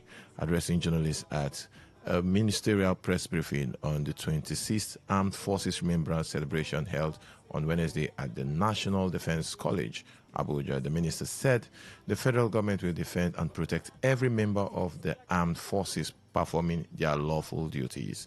He also noted that the incident is currently being investigated, stating that the Nigerian government will not allow anything to happen to Officer Yerima. The ministry and the armed forces will always protect officers and non duty. We are looking into the situation and will be rest assured before any officer and non duty be protected. I will not have anything to do with it. God will be doing his job. He is doing his job very well. Should the minister have supported his colleague, Yeson Wike, of the same cabinet? Should he have supported his colleague, FCT minister, of quiet in the situation, just maybe after the investigation, possibly will come up with a statement? But defending the naval officer, do you think he was quick to defending the naval officer, Lieutenant Yerima? Or should the minister have consulted his colleague before? Minister Yeson Wike consulted his colleague before taking any action yesterday. Do you think possibly would have done more consultation? Maybe communicate with the Minister of Defense, which is the superior to even the Chief of Defense Staff, Chief of Naval Staff, Chief of Army Staff, Chief of Air Staff, the SSS, and all. Should he have communicated with his colleague? Or was the Minister of Defense too quick to defend the officer, Yerima? What's your thoughts on this particular developing story? It's actually a developing story. Phone number remains 0810-9510-951. 0810-951-0951. Text message, WhatsApp message, voice note via this number 0701 9339 962. 0701 9339 962. You can send us a voice note too via the number. It should be within 50 to 59 seconds, maybe not exceeding 1 minute, so that we can play your audio. So let's pick our very first call. Hello, good evening. Yeah, good afternoon. Yes, good evening. Your name, where you're calling us from? Yeah, Special Douglas. Special Douglas. Special Douglas, your I think submission. this Minister of Defense is being political with his comments. And I will commend him for that. You know, currently the country is in a very, very dicey situation, which the government is trying to, cover up and protect.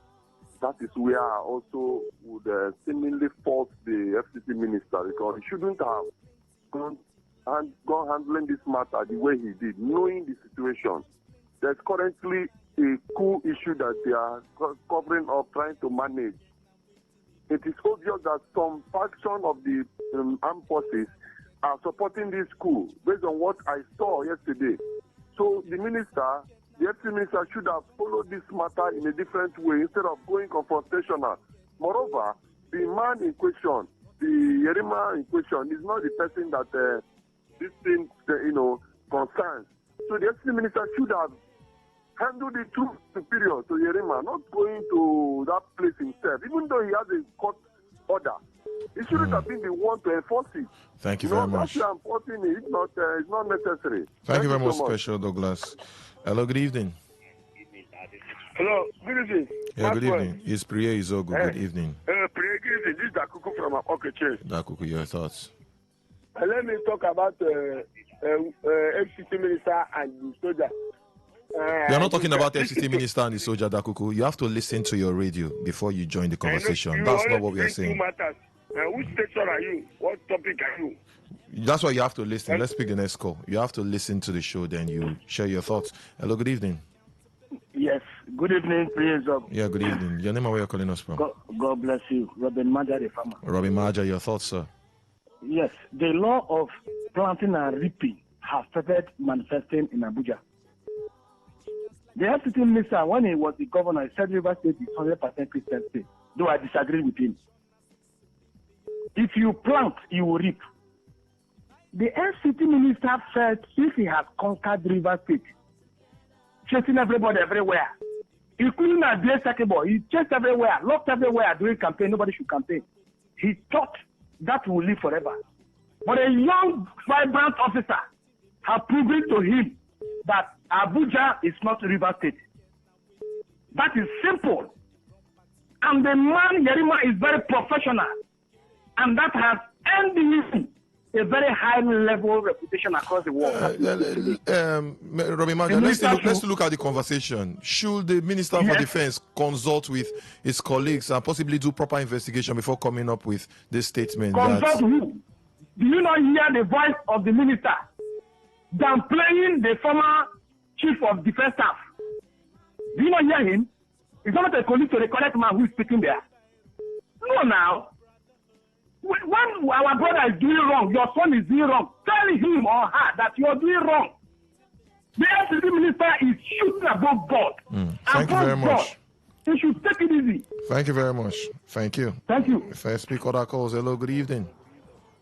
Hello, good evening. Yeah, good evening. Yeah, this is Muriel. Muriel, can you speak up a little bit? Your voice is quite low. Okay. Yeah, Priya. Can you hear me now? Yeah, can you hear me now? It's better, far better. Okay. Yeah, thank you.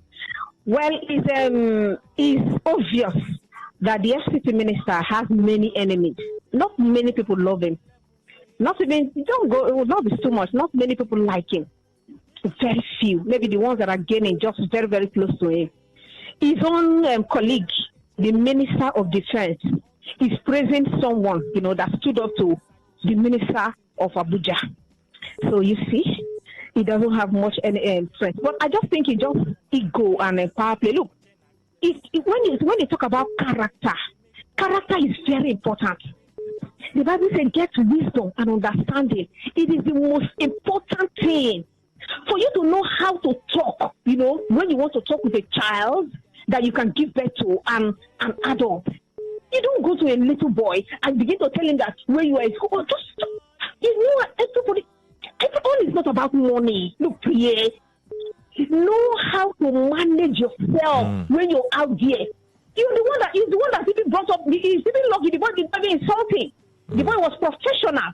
You're a fool. What are you doing? Thank you very much, Miriam. We learn how Thank to you. control ourselves. We are leaders. These people are leaders. Thank you very much. Thank you. Hello, good evening. Hello, good evening, Priya. Yeah, good evening. This is Dakuku. Yeah, Dakuku, you can go on. Let me go for FCT minister. Hello? I can hear you clearly. Hello? I can hear you clearly. So, FCT minister is an indigenous of Rivers. I come from Rivers State. There's something somebody will do. He said, we don't hate somebody by we hate somebody by character. I say I hate this person. Not anybody will say I hate this person. No, I hate his character. FCT minister is doing something beyond what he's supposed to do. I can say my point. He's doing something what he's supposed not to do. Look at a military man. Look at how he sits. Today, SCTV have got enmity of some police, both the military, but a lot of somebody. It's not where somebody can do something. If they can allow Nigeria to move forward, he can, even if local government, he cannot win his own state. Thank you very much, Dakuku. Thank you very much, Dakuku. Thank you. I will defeat him. Thank you very much. We are not in election period now. Hello, good evening. Hello, good evening, sir. Yeah, good evening. Yeah, FCT minister lacks anger management. What defense minister said is right. Because if I'm FCT minister, I will communicate with defense minister. He is my fellow minister. Instead of talking to somebody who can guard him. This man, a military officer, if I should say, he can guard you in your vehicle. He's your ADC. Is that how you can interact with him? Insulting yourself. If I'm River State, we'll recall him as a minister because he's insulting River State in that office that he's staying. He lacks anger management. What concerns primary school and university and education with a defense that somebody is defending his organ, why can't you communicate with the defense minister as your fellow minister? The minister for defense is correct in his statement. Thank you so much. Thank you very much. Let's speak more calls. Phone number remains 0810-9510951. 0810-9510951. You can send us a text message or WhatsApp message or voice note via this number 0701-9339-962. Your opinion. Hello, good evening. Hello, good evening, Pierre. Yeah, good evening. My name is Ernest Sunday. Sunday, your thoughts? I support the Minister of Defense. We are all humans. And I like the courage of that young man. It shows that he's a well-trained officer. I beg if you have his number, let him send me the account number. I will drop something for him. Thank you. God bless you. Thank you very much. Hello, good evening. Good evening. Yeah, good evening. My name is Prince Abovu. The second to the last caller has just made my day. You are a minister of Abuja. You have sent your team to a particular site and discovered that the soldiers on ground refused them access. Why not call their superior? I think they say big man talk to big man understands. Why not call their superior and sort it out with him up there instead of downgrading yourself, reducing yourself so low to a boy who ordinarily could have been your own age? You are exchanging words with him to the point that you are calling a military man, an army, the people who are defending us, who are protecting us, you are calling him a big fool. Get out. No. We understand what he said, but we are on radio, live radio. Thank you very much. Thank you. Yeah, we don't use those words on radio. Let's move over to the next story. River State Governor Siminalayi Fubara has expressed dissatisfaction over the slow progress on the 14.5 kilometer Ndele Omofo Egbamini Agba Ndele Road project in Emoa local government area located off the east-west road. The governor, during an inspection tour, noted that the pace and quality of work by the contracting firm Mercial Stream Co. and Equipment Limited fell below acceptable standards. Accompanying the governor on the tour was the permanent secretary of the Ministry of Works, Austin Ezekiah Hart, who briefed him on the status of the project and related the infrastructure developments. But Governor Fubara, visibly unsatisfied with the observed work, emphasized that his administration would not tolerate mediocrity or allow public funds to be wasted on underperforming projects. He hinted that a review of the contract for the road project may be immediately to ensure the delivery of quality infrastructure to the people of River State. However, Governor Fubara commended Cetraco Nigeria Limited for its work on the 240-meter Agba Ndele Abua Bridge, a major component of the project, noting that the bridge inherited from his previous administration would significantly improve connectivity among communities once completed and reduce travel time provide an alternative route to the East-West Road and demonstrate his administration's commitment to enhance rural connectivity. Governor Fubara expressed optimism that the bridge will be ready to use in early 2026, citing Cetraco's expertise and adherence to quality standards and timelines. He noted that this project promotes mobility, social cohesion, economic growth, and people-oriented development, while promising that the deplorable Abua-Awoda Road will be addressed in the 2026 state budget. What do you think affected the pace of the contract? Some will say the emergency rule, because if there was no emergency rule in the state, possibly the governor would have visited our site several times. 6 months. We are lagging behind 6 months. Do you think the bridge will be ready for use by 2026? That's a big question. How would you describe the development in Rivers State after the emergency rule? How would you describe the development, the pace of development, looking at all the abandoned projects that we have seen contractors mobilized back to site? How will you rate the developmental strides of the government of Simnalai Fubara after the emergency rule? Phone number remains 0810-9510951, 0810-9510951. Text message, WhatsApp message, voice note via this number 0701-9339-962. Hello, good evening. Hello, good evening. Can you speak up? I'm speaking from Delhi. Delhi, your thoughts? Yes, I'm very happy with the comment from the governor, the man of the people. I'm from the community, and more or less aware before this time that this job.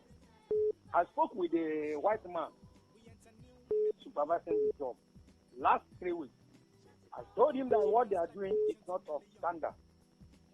I told him, gave him signs, instructed him on what to do. He was angry with me. He even blamed me. Where was I when they were doing the drainage? The drainage that you can just use your only leg, slippers, and heat and the drainage. That was when he told me that the people that did it is different from them. I said, fine, you are doing this kind of big project and you are using sharp sand that is not of date and using roller that is not of standard, no vibration. You know, I talk with him. So please, I am happy with the comment and I want the governor to take this job from them. Thank you very much. Thank you very much. Thank you. Hello, good evening. Hello, good evening. Hello, good evening. Yes, good evening. Yeah, good evening. Robin Maja, the farmer. Robin Maja, your thoughts? For me, I'm only excited at the last part of the governor's speech, but not the first. How do I mean? Priya, you recall after the emergency rule, the governor came back and he visited that Uwoji, Akmajo, Eleme Road. And he expressed dissatisfaction by the pace of the job of the contractor, wherein he even noticed that they were doing dredging close to the bridge. Can you remember? Yeah, I remember, yeah. Good after, he made the same speech, the same comment. So I think that for him to write his name in gold, he should be proactive. Let him hit the nail with a very big hammer, sledgehammer. Hit the nail. You want to take the job from the people. Like the one he saw Tetraco doing. He praised them. And he said that he's sure that that's... So I'm not sitting at the bad seat. And to make River State money in a way that does not affect the life of people of River State. Thank you. Thank you very much. Hello, good evening. Hello, Priya, good evening. Yeah, good evening, Miriam. Thank you, Priya. Well, how will I rate it? I would say so far so good, so great. And he came and unlike what we had before, you see what Governor Sin is doing? He's going to other places other than his own community. He's going to Abu Aldua. He's going to different communities. But you will hear there is one of our own brother, Honorable Da from Nkoro. When he calls his governor and he praises him, he will still remind him to come to their community, the people of Nkoro. And that is where the governor comes from. But yet, he's going far. I would just liken him to Goodluck Jonathan. They are just the same, the same character. They're just it's like they come from the same place, honestly. But I'll say so far, so good. He's doing well. But let him not forget his community as well. Thank you, Priya. Thank you very much. Hello, good evening. Well, we lost that call. Let me squeeze in a message before we go for a quick commercial break. Let me squeeze in this message. We can never see anything yet. The battle line has been drawn. He thinks Abuja is paper state. John from Bori. Opinion. John from Bori. Should we squeeze in one more call? Let's squeeze in this call. Let's do this message. To be frank, Wike did not act responsibly. Wike thinks that he can win every fight. He can win every fight, and not with wisdom but violence. The defense minister showed intelligence in his comments. Nigeria is bedeviled with evil leadership. This is Sir Carlo. Let's go for a quick commercial break. When we return, the platform on radio will continue. Answer you get now waiting, they make young boys and girls. Smart mama. Yes. What do you make self? And they make breakfast plus Big 456 growing up milk. It gets DHA, where they help the pikin brain to develop well. Custard, ogi, tapioca, just name them. Big 456 growing up milk come get calcium, vitamin D, and get protein to make pikin strong. Hey, I like them. I go they nourish my children with Big 456 growing up milk. Yes, sir. Grow up strong and smart with Peak 456 growing up milk every day. How do we make our cooking come alive? Oh, Pepetera. For that tasty meal when you like, oh, Pepetera. I mean, you won't cook food to impress, oh, Pepetera. Hey, Pepetera. Whether it's jollof or na stew, even for porridge or spaghetti, cook to impress with Pepetera.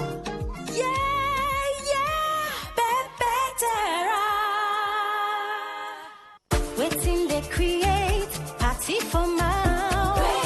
Waiting they cause, they let you rejoice. Terra Cubes. Terra Seasoning Cube turns your meals into a masterpiece. Unwrap joy, unleash taste. Hey, come cook with Terra Cubes. Come cook with Terra.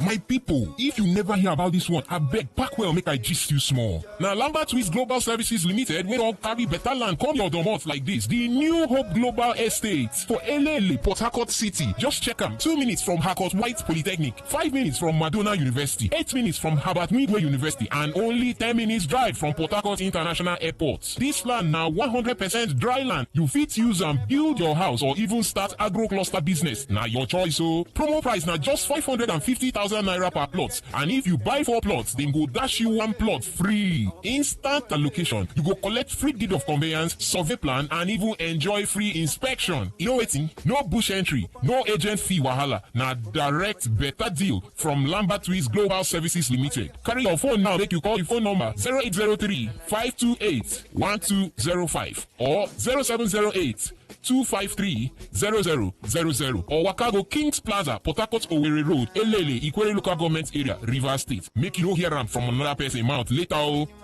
Mom's love is pure. She does. Mom's special jollof puts a smile on your face. Mom's yummy fries cheers you up. Mom's tasty stew nourishes the family. Golden Terra oil, tasty. Golden Terra oil, nourishing. Golden Terra oil, Golden Terra oil helps mom pour her love in the tasty, nourishing meals she cooks for her family. Golden Terra oil, pour pure love. Radio has never been this good. Today, 95.1 FM, Port Harcourt. All stands, greet. Good morning, sir. You're welcome back. It's the platform on radio, your premium talk station, Today 95.1 FM in the Garden City of Port Harcourt. I am Priya Izogo. Let's still continue the show. How would you describe the development in River State after the emergency rule? We've seen the governor visiting sites. He visited the Ilimi axis, the bridge connecting Transamadi and Ilimi axis, now the Moa Aboa Odwal axis. How would you rate the performance of the governor after the emergency rule? Do you think he's doing well? What areas do you think he needs to improve on when it comes to development in River State? Phone number remains 0810-9510-951.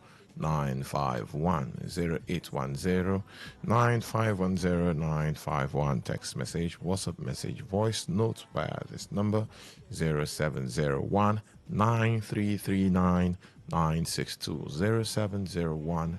0701-9339-962.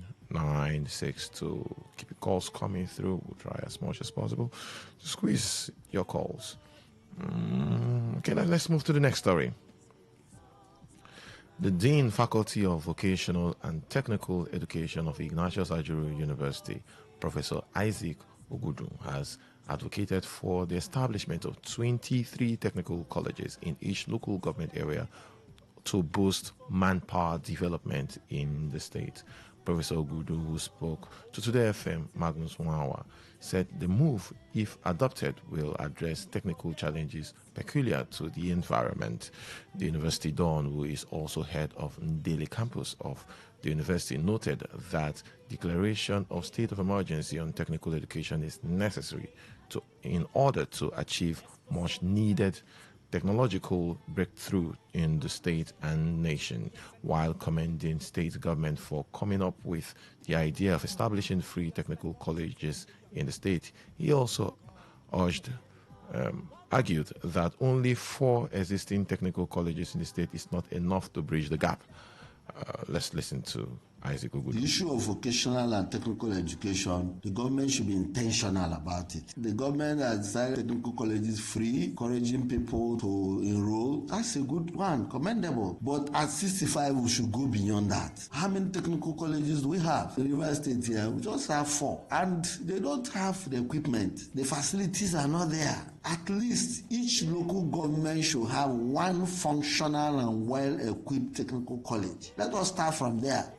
The professor of industrial technical education, however, observed that acquiring skills in various areas will discourage the search for white-collar jobs as well as massive importation of goods and services. Design skills peculiar to that environment where people can be trained. It could be in the area of agriculture and the crops that can grow in that environment. Maintenance, in terms of repairs, digitalization skills in terms of computer, and then we can advance from there to create an environment, a society where we have enough personnel to service our industries, to service our institutions, rather than depending on white-collar job and massive importation of goods and services. Is it time for Nigerians to look more on vocational courses? It seems like everybody just wants the regular courses. They want to be a medical doctor, engineer, lawyer. Basically the general causes, want to read economies and all.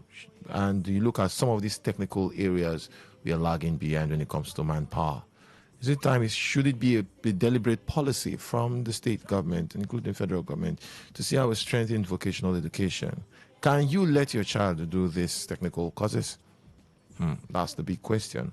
Phone number remains 0810-9510-951.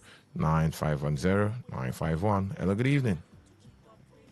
Yeah, good evening. Thank you so much. Special Douglas again. Special Douglas. Professor Isaac, right? Yes. I think he's up. He is very, very up. This idea has just been illuminating my brain for a very long time. You see, vocational study is particularly what we, as the populist nation, need. The population in Nigeria, the manpower in Nigeria require vocational education, not just white-collar job or whatever. We need vocational education so that we put our strength and our population to work. Today, what government cross center and all, who pass through secondary school, that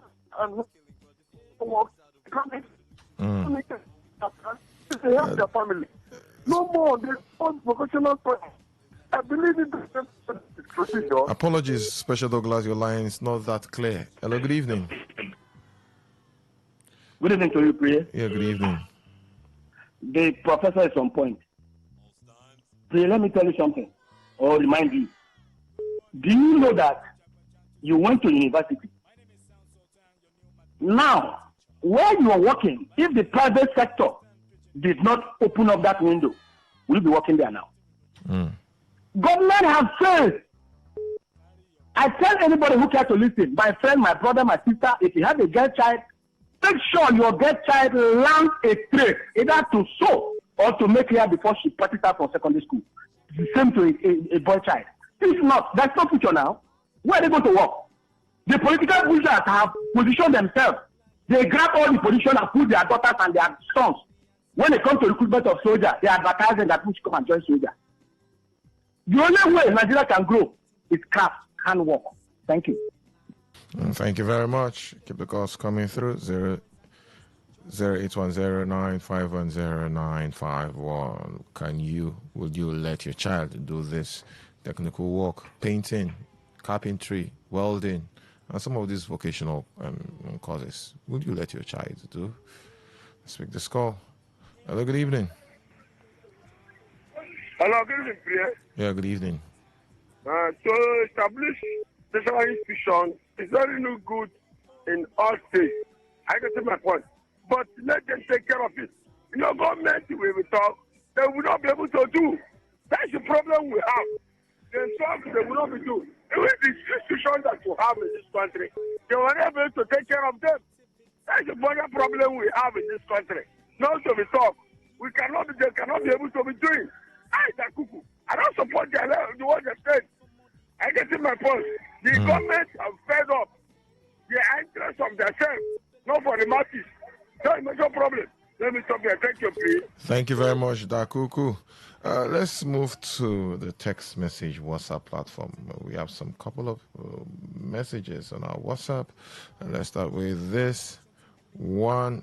It's the very first one. Got in the studio. Greetings, brother. National embarrassment again. The CDS is on point. Yerima acted maturely and should be promoted. The FCT minister must tread with caution, calling a military man on uniform fool. Those words is not only dangerous to him, but unhealthy for the nation and should be discouraged. This is Aboyo Kingsley from Rumokuta. There's one.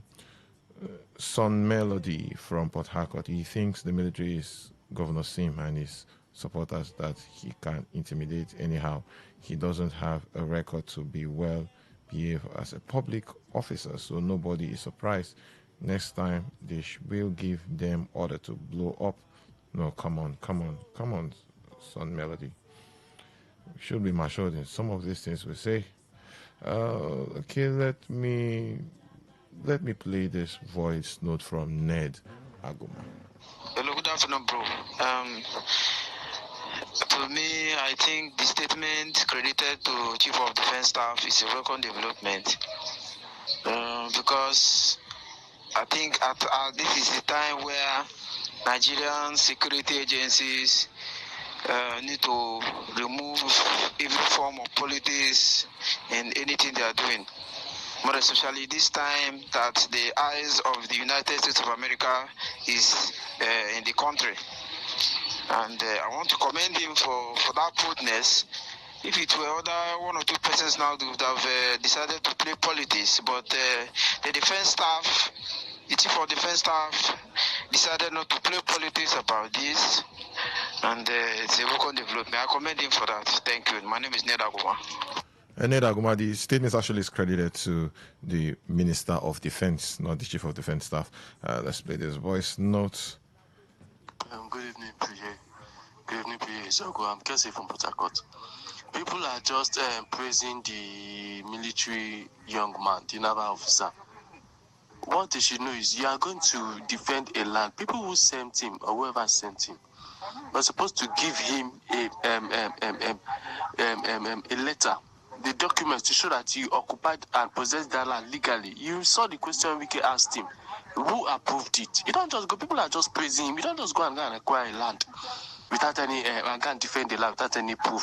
No legal papers, no documents, and they are praising and they are clapping for him. That is a sign of illiteracy from the military. Thank you very much. Thank you very much. Your opinion. Let's move to the text message portal. Let's start with this one. Greetings, big man. Honestly, Defense Minister is right. Wike took wrong step. This is something that can be settled in office without insulting anybody. The officer was nice not to have insulted him because he acted based on the last order, but the soldier brought low, commonized disgrace Wike by his action. In short, I will give the soldier one of my girlfriends. Wike should learn how to talk in the public. It will help him very well. This Nicholas from Port Harcourt. You give the soldier one of your girlfriends. Oh my goodness.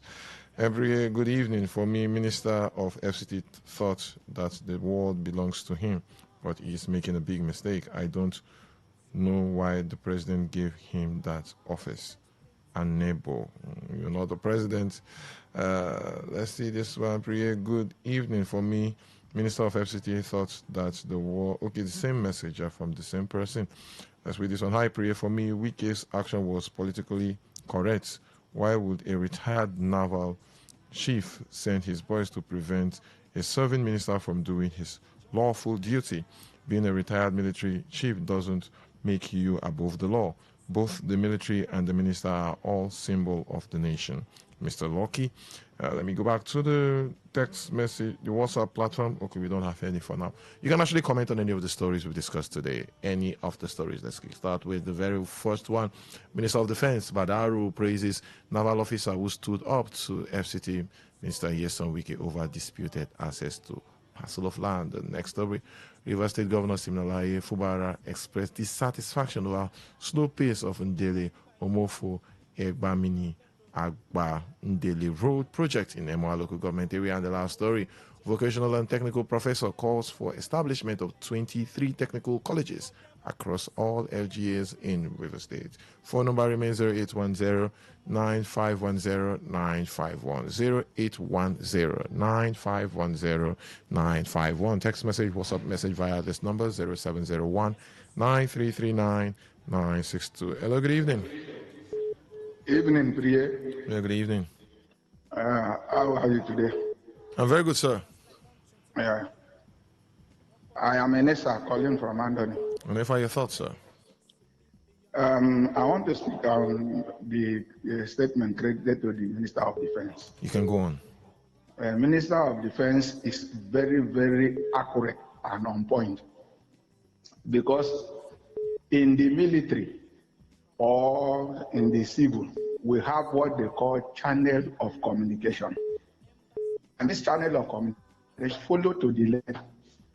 If Minister has a problem with a soldier or an officer in the military, the closest person to him that he will call is the Minister of Defense, who is a civilian like him. For him to even call the Chief of Defense Staff is very, very wrong channel of communication. Very, very wrong. He did not even call the Chief of Naval Staff. He called the Chief of Defense Staff. It's very, very wrong. And let Wike be very careful, I beg. Now, our brothers, we want him to serve there and come back. Thank you very much. He can play his politics and leave the military alone. Please. Thank you. Thank you very much. Hello, good evening. Mr. Priye? Yeah, good evening. Good evening. My name is Chimadike. I'm talking to you from Rumokuta. Chimadike, your thoughts? Mr. Priye, I want to ask one question. That land in question, what are they protecting there? Is it something of a national security or is it something of a national interest? Because why I'm asking this question is that a military personnel is not supposed to guide any property that is a personal, that is a private property.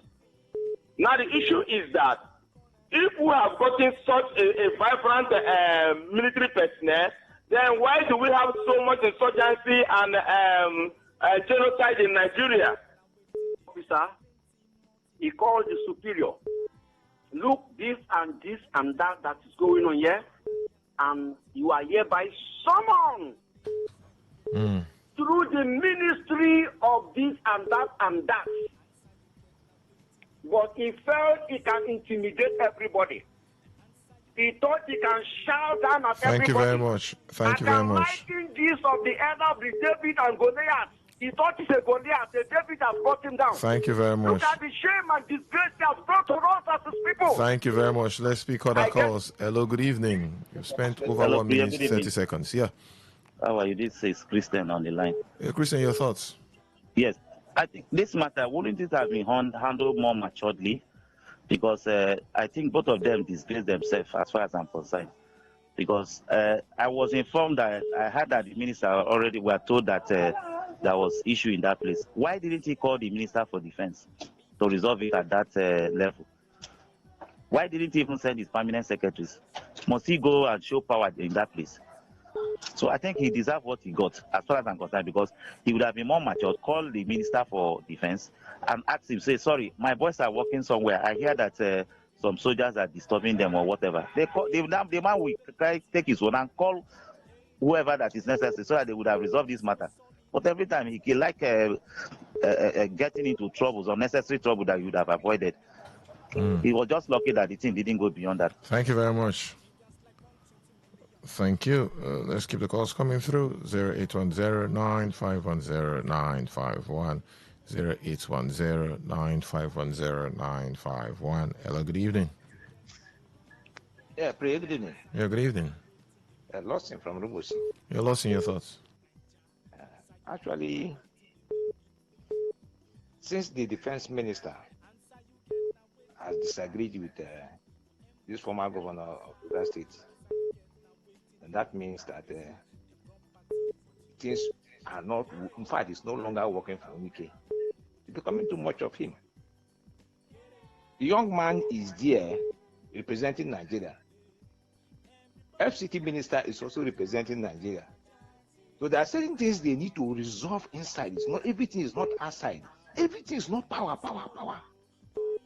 So I think this one now will make him to learn lesson, because had it been that the officers with him and the officers guiding the land began to fight, what would have happened? Let him be careful. Let him be very, very careful, because army is not PDP that he has decided to beg.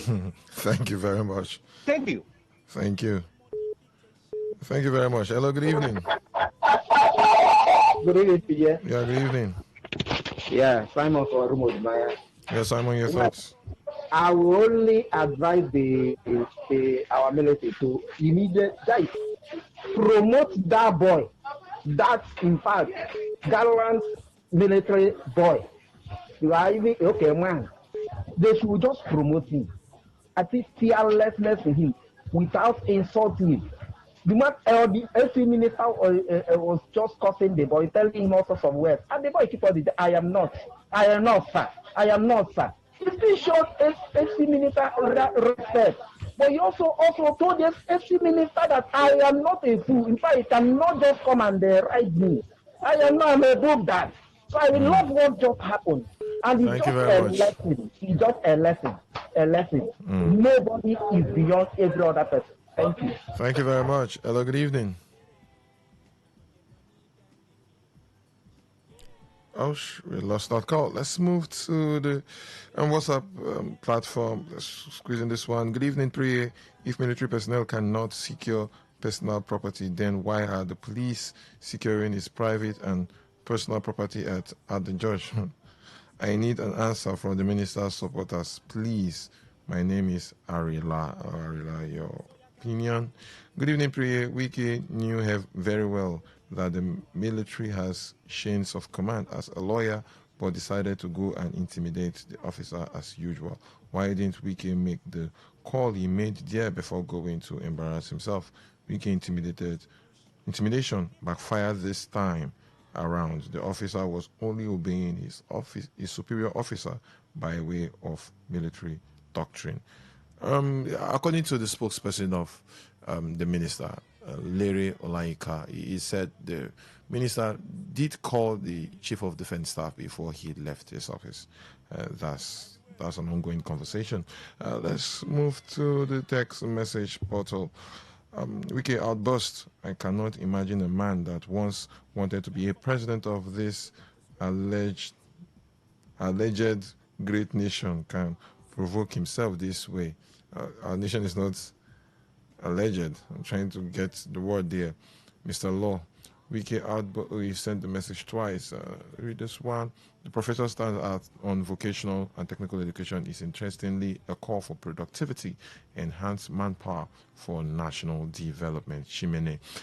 This one, who is innocent of land racketeering in Abuja. I beg Wiki allow us. That's your thought. Let me go back to the WhatsApp platform. We don't have any for now. Squeeze in one call that will call it a wrap on today's edition of the platform on radio. Hello, good evening. Hi, good evening, Priya. Yeah, last caller, good evening. Commission Abandele Road. Priya, you asked what the governor should be expected to do. Firstly, I will urge him to dualize that Abandele Road because that road will link to Abua at the through that bridge they are constructing. So that road requires to be dualized. Then secondly, the governor should emphasize or concentrate on human capacity building. He does not have much time now. It's less than 2 years to the next election to be embarking on too much projects. He should empower young men and women so that this state will have youthful and vibrant populace. Thank you so much, Priya. Thank you, Special Douglas. Thank you very much, Special Douglas. And I know we call it a wrap on today's edition of the platform on radio. The platform is produced by the news department. Till same time tomorrow. Do have a lovely evening. Up next is Waiting to Happen with Mazi and MC Kuro. I am Priye Izogo. Good evening. It's still Today 95.1 FM, the voice of the people. Divide that 1 by 120 million all together. Oh yeah. All together. The answer you get now waiting, they make people they jar. Come on for Niger. Answer you get now waiting, they make people want travel. By hook or by crook. The answer you get now waiting, they make people they sleep for embassy, for visa. Answer you get now waiting, they make people they sell them property for ticket. Get it, get it. Then they travel, see, get it, get it. Oh, hey. Everybody, oh yeah, join Jabba. My name na Joe, and I get pistantrophobia. Pista for short. This one me say, I dey fear to trust anybody. Like trust issue. For person like me, it dey hard me to pick insurance partner. Now so my chiquito tell me say, Oga, stop this your fear and move to Health Insurance. Hey, now so I tell you start to go test am. Hey, what? It is sweet my body reach ground oh. Now then, I don't deal with since then oh. To buy your insurance plan, make you die *1100# for sharp insurance. If I want fight claim, I go just use the simple life mobile app, check out, and before they break, I don't see a lot sharp. Not be able the sweet part be that safe oh. I dey enjoy better discount from hotels, spas, and other jollification places where get their reward program.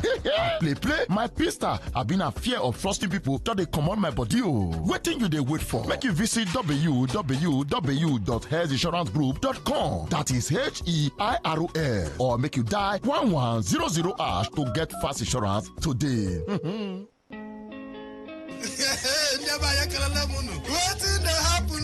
They say wahala. I listen to a lot of talk radio.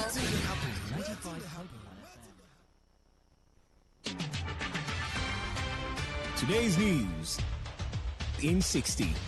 The Nigerian Communications Commission is set to host the inaugural edition of its Digital Awareness and Sensitization Fora aimed at strengthening policy and innovation for Nigeria's digital future.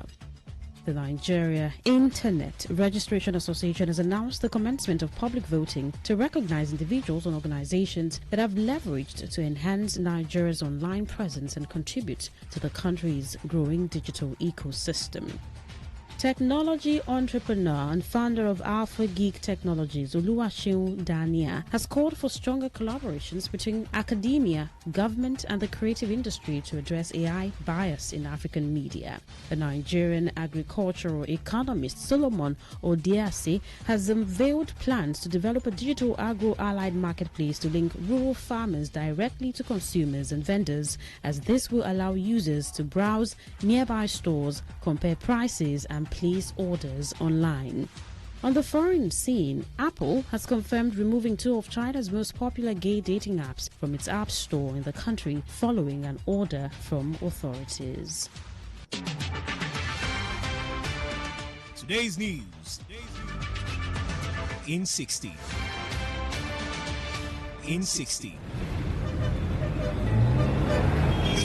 Live from the Garden City of Port Harcourt, Nigeria. This is Today 95.1 FM. Waiting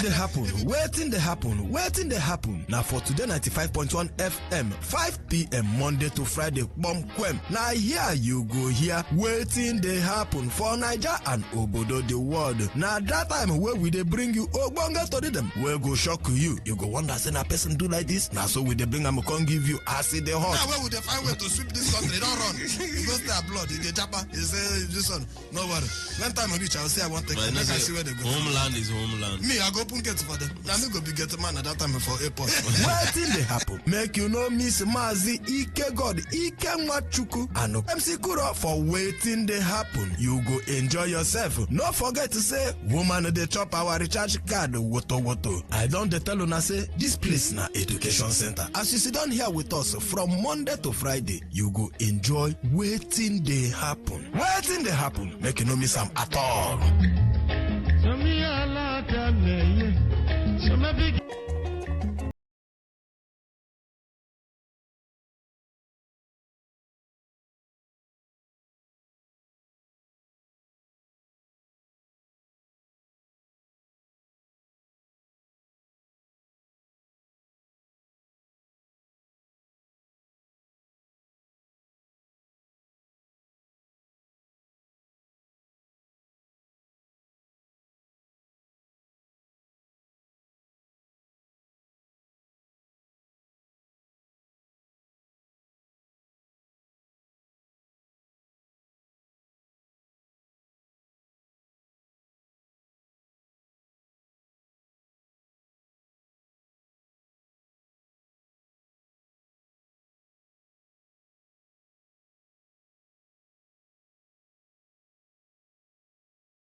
So when people say that no step was taken, yesterday the minister called the chief of defense staff before he left his office. He called him and he told him, when he got to that place, the portion there, at the site, the minister also called the chief of defense staff. You see from the video that he gave his phone to that unruly officer. You call him unruly? Yes, because but he said, I'm coming because he was unruly. He gave the phone to him. See, as I'm here like this, I'm a Yoruba person. I'm from Ekiti. We respect authority, we respect tender. If my phone ring now and the person call and say, good evening, good morning, my name is Asiwaju Bola Ahmed Tinubu, do you think I'll be sitting on this chair answering that call? I won't. I will stand up. Yeah, but that says you. Yes. That is your cultural... The minister gave him phone to talk to the CDS. And I saw the way there was no sign that this person was even talking to the CDS. He was normal. Talking to this chief of defense staff. And I saw arrogance. Yesterday, that person, that fellow, that officer was referring to policemen, fellow uniform men, as bloody policemen. You can't talk to me like that. I am a commissioned officer. You can't talk to me. I am a commissioned officer. You bloody policemen. And the policemen also got angry. How can you, a uniform man, be ridiculing your fellow uniformed people? I'll just say, to our viewers, because we were unable to show the full length of the video owing to time, and also some things that were said there, we're not allowed to play them according to NBC codes.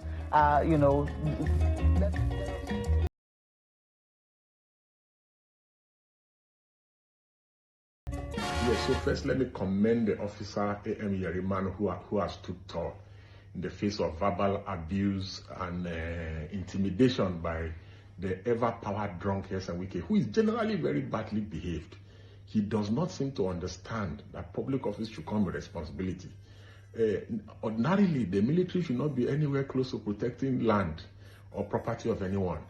But when we are dealing with people like Yeson Wike, who take the law into their hand, who break the law at will, since he became FCT minister, he has been above the law. The law is clear that you cannot revoke Mr. A's land and give it to Mr. B. You can only revoke land in overriding public interest. Maybe you want to build an airport, a railway, a road, a hospital. But what Wike has been doing is he has been revoking ordinary people's land and giving it to his children, his friends, his political allies. And this is wrong. The only reason why we are hearing of this now is that he has gone to touch the land of a powerful man. He has been doing it to thousands of people since he became minister. And nobody has had the guts or courage to stop him. One of the reasons why Goodluck Jonathan, that I heard Goodluck Jonathan wants to contest against President Tinubu is because Wike went ahead and revoked his land. Why will you go and revoke Jonathan's land? For what? On what basis? You understand? And he revokes people's land, then give it to other people in contravention with the law. So when you live in a society where law is not respected, then you have no other option but to resort to self-help. And that is not to say that anyone is encouraging resort to self-help. But Wike is badly behaved. The company that was allocated this land that Wike went to invade to take, Santos Properties and its subsidiaries, they got allocation for 10 hectares in 3 places. That's 30 hectares. They were the one that cleared the land, compensated the natives around the place, put in all the facilities that the place now attract. The place is far away in Gadwa.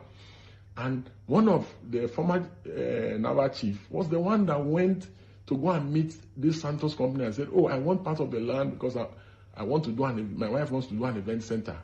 And now, because they have now developed the area, Wike went to the place, saw it, now felt that he should take it. They even had meetings with the FCDA people, and they agreed that they would give government back 8 hectares out of the 30 hectares so that they can just do their thing. Wike still refused and said he must take everything. How can you take everything when this land was given to them 15 years ago? They've paid all necessary dues. You just wake up one day so moto and say you want to revoke the land. And you are not revoking the land in overriding public interest. This place is a park. It was allocated for park. Wike has converted it now to residential. This is what he has been doing all over Abuja. This thing that he's doing has economic and environmental impact and implication in the FCT. Today, many banks no longer accept title documents to give loan or as collateral in bank because Wike has bastardized, the issue of land. You can have a land today and tomorrow Wike will come and revoke it. So which bank wants to take the risk? And the reason why housing is very important is that housing is an economic tool for development. The Wike has abused all the processes and abused his office as FCT minister.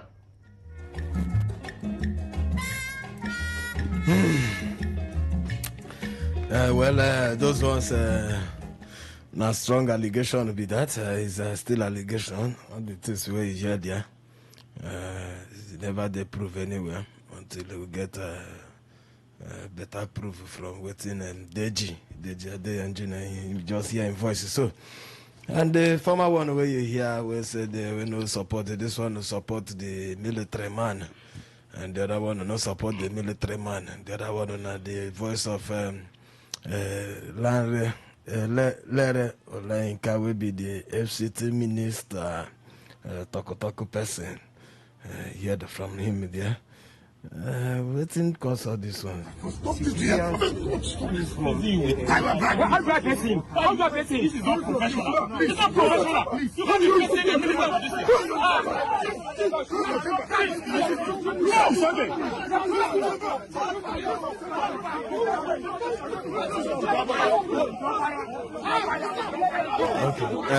Now we had the thing start yesterday where you hear all the talk today now.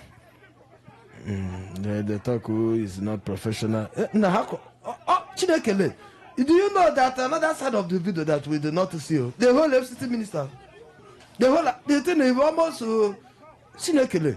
Even look at it. Look at what we are seeing in Nigeria. Look at it now. FCT minister. You almost enter confrontation. Now I not roll up. Already swap. As they see, almost. You see, the problem we have in Nigeria is that misplaced parallelism. Misplaced priority. We go leave waiting today important. They fight for another one with the personal gain. Now the resources where US won't collect be the same. Now the displaced parallelism. I had the problem of the thing. So you see, like I expect, FCT minister and all the leaders of them, when they hear say one Nigeria die, one citizen die, for we are in a place, you're supposed to be the first to go there. What to make you leader? Oh, but they fear to die now. You know they go. You hear say flood, don't carry Nigeria. Say, you know they go there. When you come back, no. Nigerians are this place. You know, but you know they go check those ones. They are kidnap Nigerians. I kidnap from boss kidnap boss bomber people. We go pack 18 seaters for one full bus. Seater bus. No government person go there. When you come back, okay, they catch one big man and land. Hey! You go see a whole FCT minister dead there. A homie. How dare you? In work, live in office. They go physical, yeah. Yes. Hi. See the one where they concern them. But you, your life, your necessities, you know go concern them.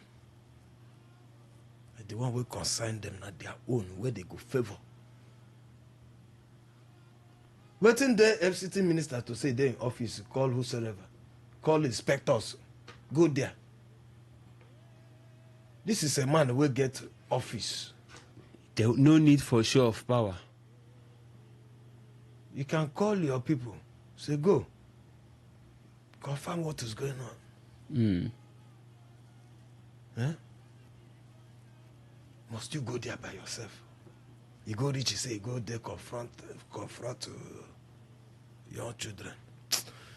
It's all right, Nigerians and country people. Thank you very much as you join us for today 95.1 FM Voice of the People.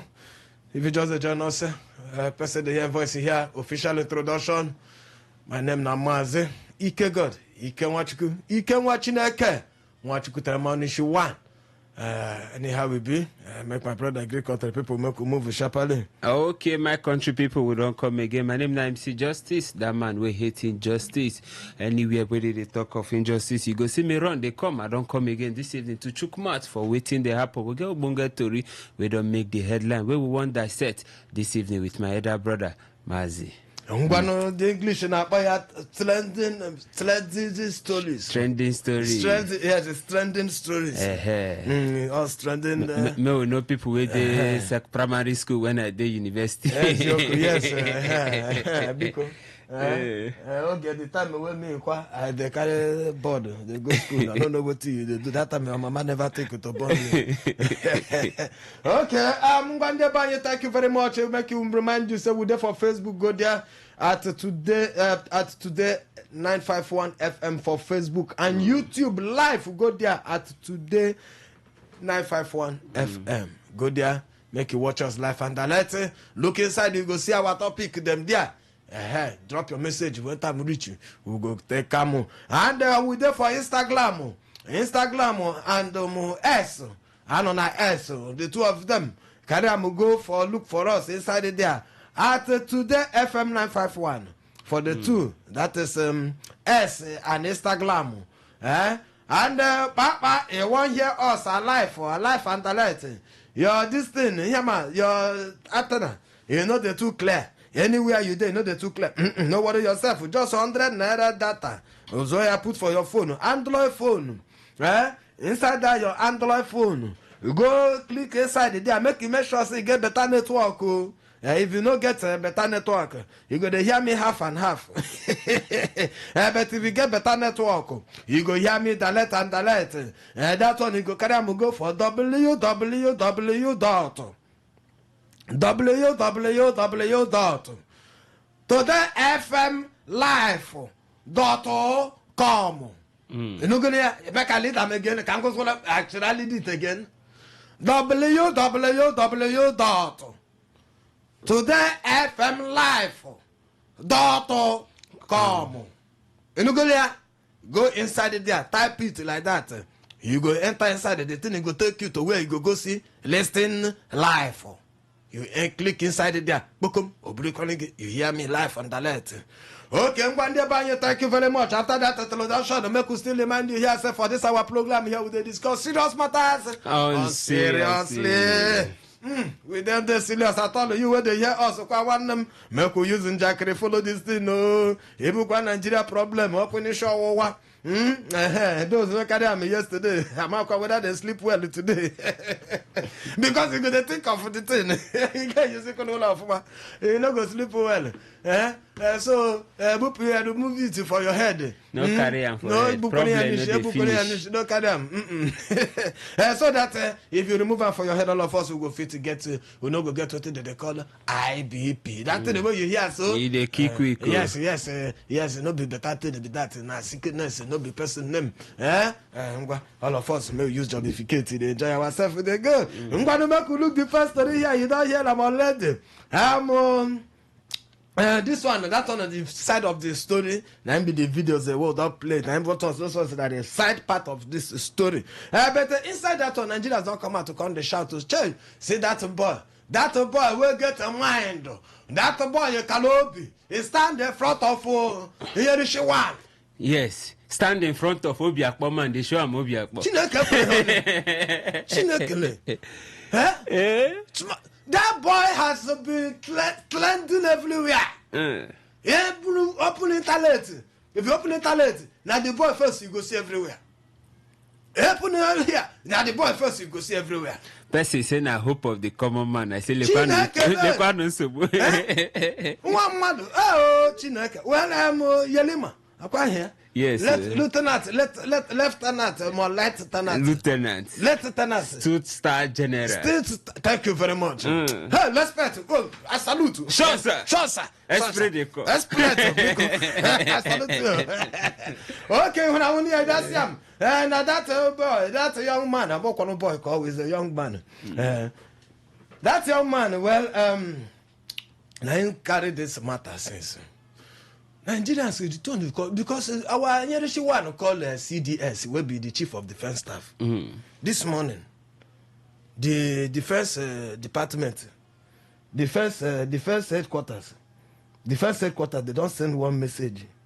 They don't say, Chineke, how can I see you carry me here? Defense headquarters don't go make posts. This one will not follow for what we just throw in. Defense headquarters don't go make posts. We show him it be like small, it be like they support within that young man. In solidarity. Yes. He had the rebel, they do one army uniform where army man stand. They just do like flyer. They can't write for the flyer there. Unbent. Okay, don't say unbroken. Unbent. On the day they are checking. Go to me and check it. Oh, when they like something there where they you see to show say so you see that one it be like the same defense department where the guy call their defense chief. Wait till finish to the boy. The boy still it's unshaken, unbent, unbroken. It is a honor to serve the Nigerian military. Chineke. So it be like it be like they support the boy or yes, they all stand behind their own, you know. You know, say man, if you be politician or any general, you watch that video, you go say me they bring that guy on your own camp. I'm telling you, the audacity. The boy get mine. They tell us say you're a fool. He say, sir, I am not a fool. I'm an officer. He say I am an officer. He say I'm acting on order. He say who gave you the order? Say you're a small, but when I finished school, you have not even started praying.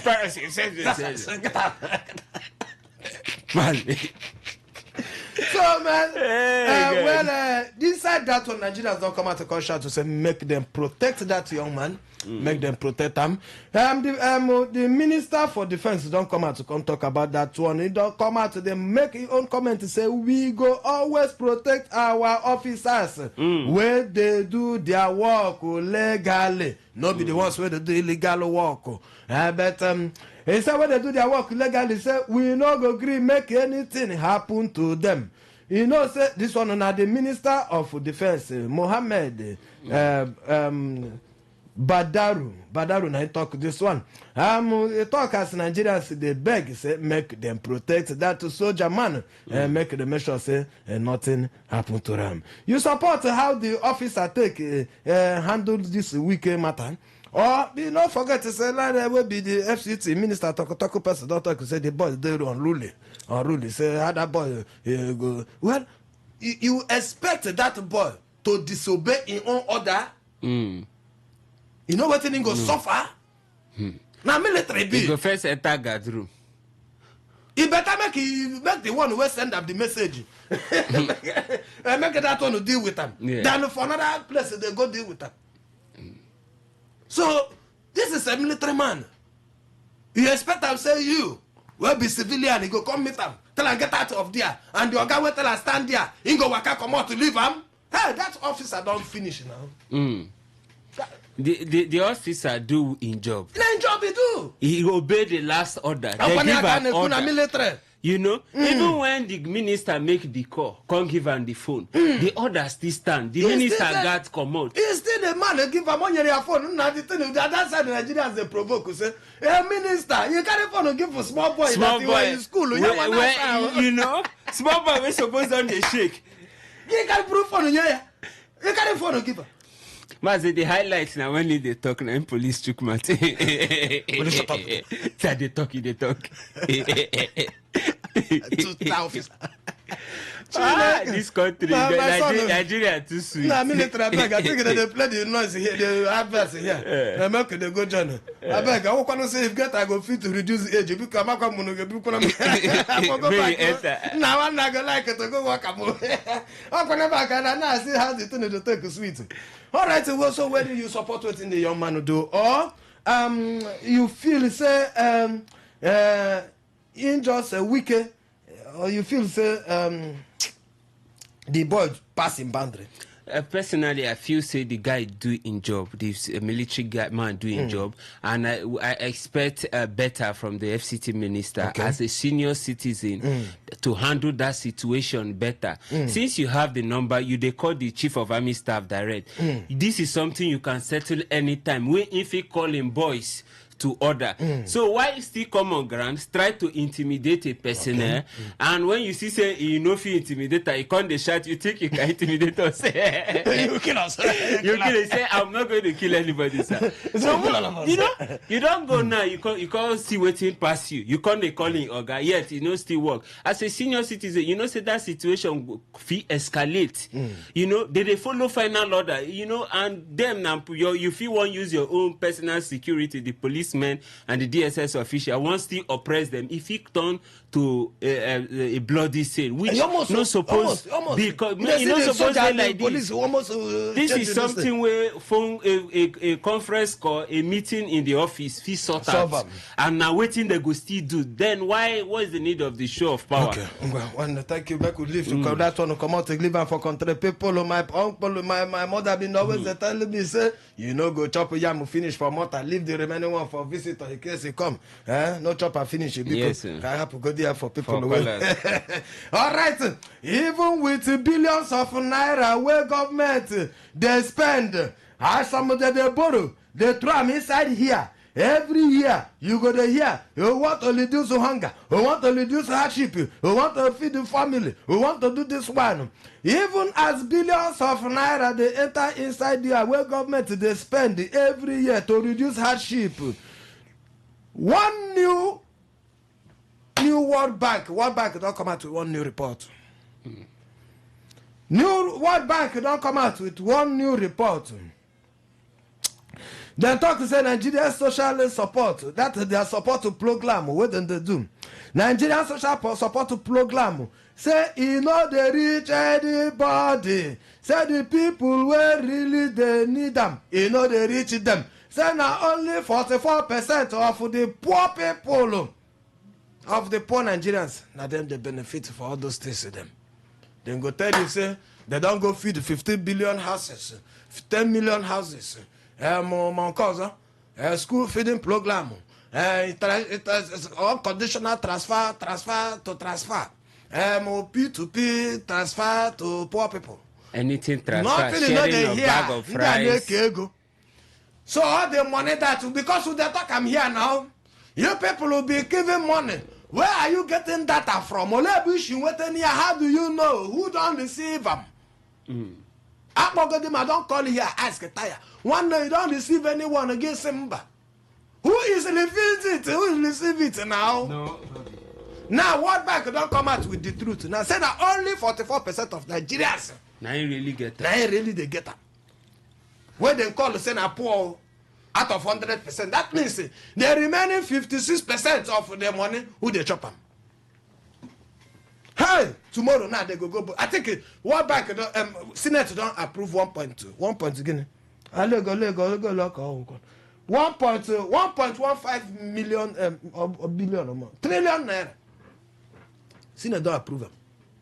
And all this money, they hear say the conditional transfer, transfer. One no let him go because he can't go. Now waiting with the talk when they borrow money, say you won't use this one, you won't alleviate poverty, you won't do this, you want those money where they use do that cash transfer. Now way of corruption, they ever lead to they actually reach the real people we need them. Now the question, because you don't talk that in now, make we ask now. How we fit make sure say this help really reach the poor? We're supposed they collect this money then. Mazi, now very technical question where you ask. Mazi go shock you say the real poor people no get account number. Hey, yes, you can. The real poor people, you are they no get account number, they no get all these BVN, they no get, some no even get phone. Oh, one village, my uncle there for village. You know, I want POS woman before you know go feed, they no fee access them.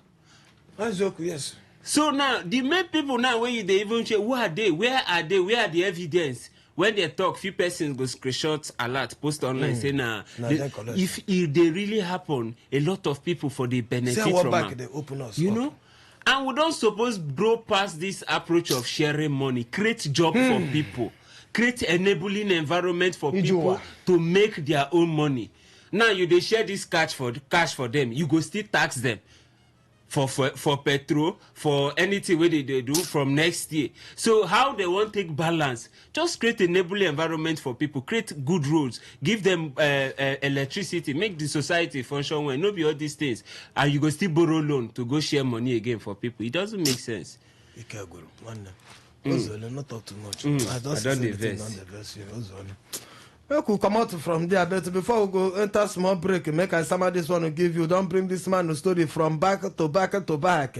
Now we don't bring a story again. The United States government, this one will follow the one where their parliament people will sit down to talk, finish, put hand together, boom, say, carry up. The United States government, they don't want to say, they fit give a sanction. You know that sanction I tell you now when they sanction somebody from America there, you know go fight plenty things in them there where supposed benefit from them, you know go benefit again. Or one from visa everything, they go. You don't want to. The United States government don't talk, they say they ready and they fit to give sanction to some northern Nigerian governors. Governors, judges were from the north, traditional rulers, and the Islamic cleric, where they call it Sheikh Ahmed Gumi. Because of say them they promote a blasphemies.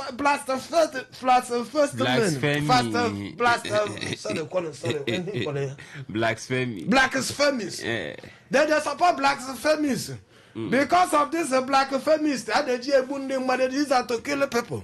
They said that they supported that blasphemous law, and they close eye for when religious violence they happen. They know they talk anything. They go keep it quiet. So because of this one, they go station them. When we come back from market, we talk. We they come in there by each other.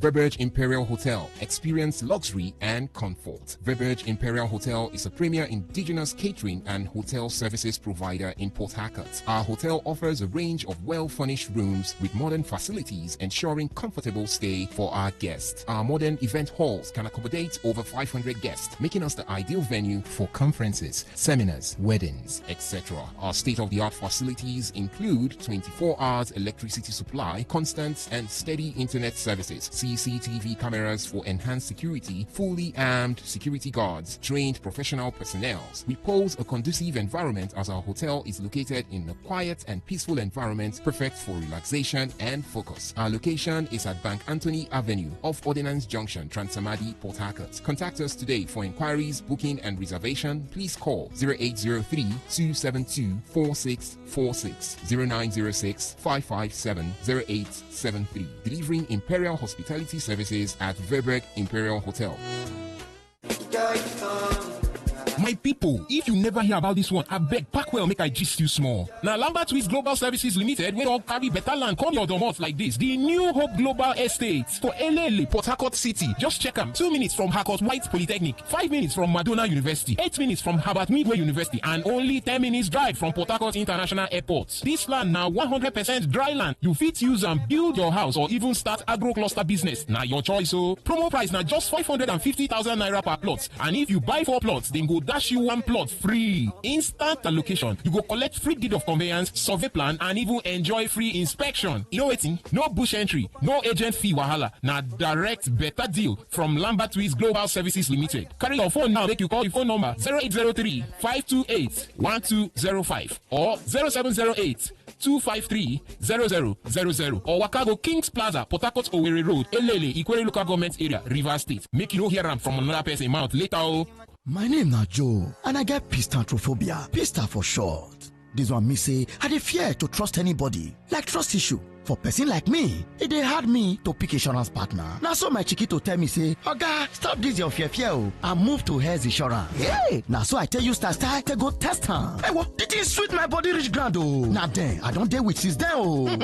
To buy your insurance plan, make you die *1100# for sharp insurance. If I want fight claim, I go just use the Simple Life mobile app. Check out and before they break, I don't see a lot sharp. Not be able the sweet part be that safe oh. I dey enjoy better discount from hotels, spas, and other jollification places where get their reward program. play my pista. I've been a fear of trusting people till they command my body oh. Waiting you they wait for, make you visit www.healthinsurancegroup.com. that is HEIROS, or make you die 1100# to get fast insurance today. Radio has never been this good. Today 95.1 FM, Port Harcourt. All right, Ngwande, thank you very much. As you join us for today 95.1 FM, Voice of the People. And this program now waiting to happen. And person the voice here. My name now Mazi Ikegodi Kenwachukade here with MC Justice. Well, we just have plenty to give you Justice there for the word of that tell the United States government. They don't want to say they go fit to give a sanction to some northern governors who will be northern governors, judges, traditional rulers, and the Islamic cleric will be Sheikh Ahmed Gumi because they promote blasphemy. Blasphemy. Black no be feminist. Black feminine and black feminine law and the close eye for religious violence. Well, you think that the United States get the right to interfere for Nigerian matter like this, or then supposed to give them leave them for Nigeria to solve their problem? I feel say na part of the move. In a very, if you ask me, terrorism no be something we suppose condone for the society. And if we get terrorist sympathizers, we suppose, people don't talk. People like Gumi, they get freedom, they move around. See, they comment, they say, may they negotiate with bandits. Sometimes now they even lead the negotiation. Now they say these people know something about this. These people get hand, get one or two questions to answer. So the action of US, for me, now call for in the right direction. And if once they don't do this, these people gonna say that no safe heaven for them. Since the Nigerian government no feel live up to expectation to call these people to order to bring them to justice, then maybe we need external help. Then any external help we will get, they welcomed. Okay, dear, make we leave that one for you. Make you put your voice inside. What do you think about that one? Where US don't bring, don't the one say the fit, put sanction for all these people who don't mention the name. Okay, I'm back. I let go do as I make we look the final story here. This one on MB our bonga story for today. Oh, but no sweet at all. No be sweet story. I'm out come young Gakola Kweba and I'm out come. I just feel like to flog somebody. I feel like that I don't know who I go hold inside these children and not to flog. Because when you finish university, they never burn them. How is your But no be good news at all. It's very bad news. One teacher for school for the Sound High School. Sound High School. Their teacher, Mr. Fatai Adegoke, he don't die. Waiting kill him. A student where in the train. Children were in the train. It be like where the train dog. Now I don't get them table him here. Man, I don't get them table here. Now my dog will chop me this time. Yes. Yes, my dog will chop me. And I don't sell him. I don't throw him. I don't waste time. I don't waste time. Before it cause another damage. I don't waste time. I remove him. So it is bad when they train something, the thing can turn to attack you. What do we do here now? This teacher don't die because the students were in the teach. They beat him. The man, corner the man for bush side, swore the man, beat him till he beat and kill a student. What did the man do? He stopped them. During school time, school on, children they play gamble. And I took card. School they go on. During school hours. Children, where is the question? What would they throw? Ask here. If you talk, say discipline, not again for our schools today. And for this kind of condition of these children now, who we go blame? Parents, school, or the society? Who we go blame for children? None of them reach 17 years. Gather beat teacher killer because he stopped them to play gamble during school time.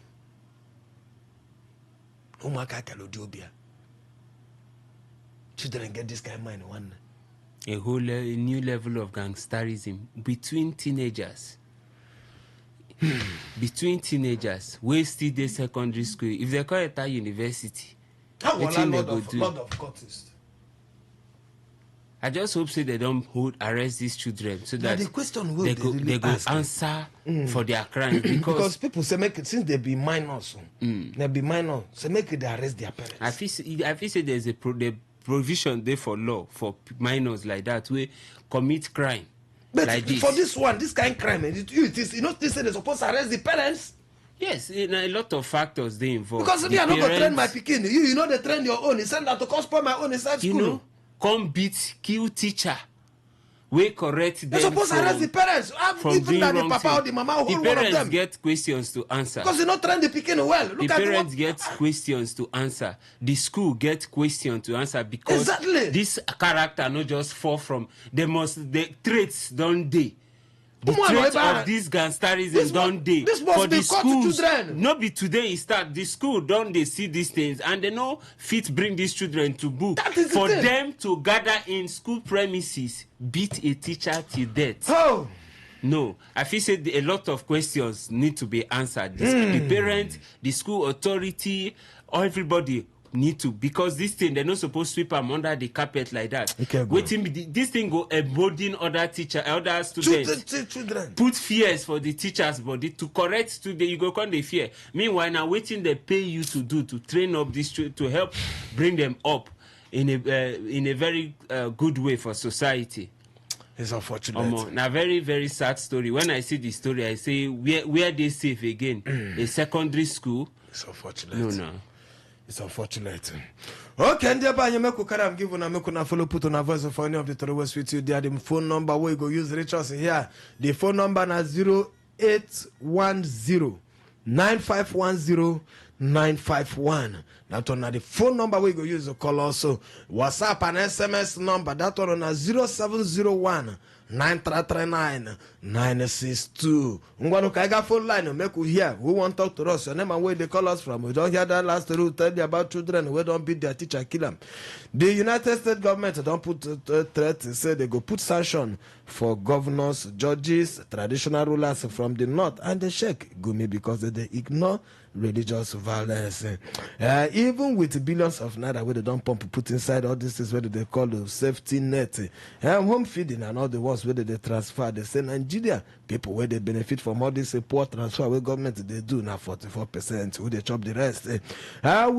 We go always protect our officers where they do their work legal. We no go agree make anything happen to them. Now, Minister of Defense, now he talk this one. Follow the katakata between Weekend, FCT Minister, and the soldier man. Which one you support today? I'm going to make you go phone line. Who want to talk to us? Your name and where they call us from? Bakam, Ude your domoto. Ude there. Hello. Oh, your name and where they call us. Who is you? Matthew, the cost of Port Ngwana Buruga one. Hell, a man talk the one way happen for Abuja. Let us just thank God to know I know you say this guy na Nigerian military. If na these ones where we they see, when they hear come, go or Mutu soldier, like one of my brother, one of my intake brother, one of us out. By now, the brother don't they took right. You know when they talk to military, they say military shut up. It is then the police. To the extent, DSS they command military, make him come out for road. We go to try this. Now thank God though. I just thank God they say no be those kind. Kai muje, not the muje soldier. It's Namutu soldier right now. In the Kodan they read another thing. Then they try this thing like that. All right, thank you very much. Seriously. Thank you. Hello. Good evening, sir. Yes, so my name is Ochon. My calling for Romolo. Bro, Garawan. I think I would like one of my boys to be one of the naval officers because that boy is making me proud. That guy is making me proud. After some people giving up their property here in River State, MC Justice. And Justice. So that boy is making us proud. In fact, I have a very big gift for that boy in question. Yes, you're correct. I get the number. Send that call here. I get the number. If you can give me, I will send it to him. Okay, I will. Thank you very much. And that's the one Port Harcourt to go. School for Port Harcourt here. Hello. NDA boys. Hello, sir. Good evening, sir. Good evening. One name, carry on. My name is Nebu Pepe from Bookmaster Doro. Ngwanu, carry on. That soldier carry the minister, Lewelo, to tell the minister, for a governor, to tell him, say, you will enter that place now. Well, Jesus now should jam a man now. Say, Jesus don't jam a man, I think. And perhaps our governor of Abuja is not very fair. That was saying. Hello, no, come on, wait, we'll talk now. Hello. He drop all. He's not very fair. The man is not happy. You see this soldier boy, you know him and now you say, our own governor of Abuja. It's not very fair. That must be a very dark man. Hello? Put on a toilet, everybody. Come out for road. You come out for your frontage. Beacon. Can you hear me now? I struggle to hear you. Can you hear me? Come out for road now. Come out for outside. Mazi, can you hear me now? Make we manage you. Make we manage you like that. Your name away the colors. This Mazi Indaboski. Chineke kule hejo. Ngwa buru ga na Indaboski. Mazi Indaboski. Carry on. Nigi tanu kunu so kwa agatakwa. Mazi Biko, I dey look for that small soldier. I dey find an account number. I wan buy suya for am. Make I give you the account number. I wan buy suya for that boy. That boy makes me very, very proud. In fact, I say my pikin no go enter Nigeria soldier or Nigeria army, but because of that boy, my pikin go enter Navy. You don't mean it? My pikin go enter Navy because of that boy. Okay. I like the way he answer Oga Nebu. Ngwa, thank you. Ikuchalanke. Hello. Hello, Mazi. Good evening, sir. Evening, how are you? Carry on. We get other stories. We could not leave weekend studio. I want to congratulate that young, vibrant, standing tall Navy officer. Hello? I know sharp. I want to congratulate that Navy officer and congratulate the Minister of Defense for supporting his own. Yes, that man is on his duty post and he performed his duty creditably. So he deserves an award from the federal government and from the people. Mazi, I joined order of my brother to say, look for the boy account number for us. Make we buy him here. That boy is a soldier. He works as like the soldier in the Bible. He say, I stand and I die at my post. I love him. All right, thank you very much. Thank you. Hello. Yes, sir.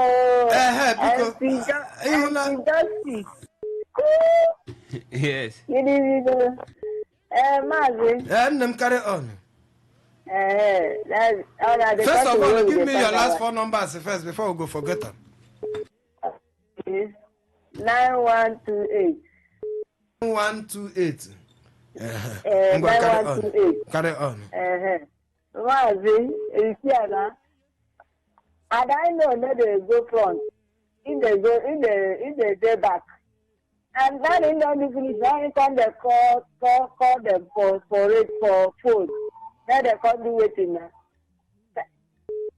That boy, that young man don't do something where they say people go give him awards. And it is here now, it is other place na River State. Where you go they do campaign only others go remain. Nobody will do campaign when in there for sick. You see how things everything they just do. Now you all know that what they collect now, what in their face now. Like I see now, let them say they don't go touch them. Now I think they don't support them. And children we don't keep their teacher, said the minor. You know, say if you go to school, if you enter school, you go see say parents, teachers they fear students, and they tell you true because they enter there. There's anything where they talk, they no go do this thing. They no go take reaction. And if you take reaction like this, their parents go come they holler you. So you know this is supposed to arrest the parents for this one with the student. That as they never reach minors, let them arrest their parents. All right, thank you very much. They don't do too much. Thank you very much. Okay, hello. Don't miss your call. Try call us back again. Oh, hello. Hello. Good evening, sir. Good evening, sir. I want to comment on the FCT minister and that young man, that young lieutenant, Abi. Your name? And then also, I want also to congratulate what happened yesterday. Your name? Many came from Woji. Bruga, man. I want you to see, caution that young man because he is a Navy working in Scotland. And that the man who is retired sent him. When the minister said fool, he is addressing the man who is a Navy working as security for a retired army man on the land. Are you understand? A man who is a Navy man to work in the water, ocean, Atlantic, okay, community or Azunini. And now he's the one working on the land in Abuja. They want to shoot people. Okay? Hold on now, hold on. Retired military chief. Then they get retired people. Military chief. Listen. Hold on. They get people where they assign. They assign to them. So now if he send him boy say go do that work for me, the boy not supposed to go do him. Now the retired constant Navy for water to go watch land for. Now the Navy man don't retire. The Navy now he give him this boy to they work with him. The boy they work with the man. And I got time. Okay, the Navy man they work with the retired army man. Now government to put him for him. That is the fool now. That is the fool. Okay, you look at that kind of thing. Look at now. Yeah. Okay, I don't look at him. I want to look at it too. All of us they look at. We are looking at it. Okay, hello, you never wait the color sharply.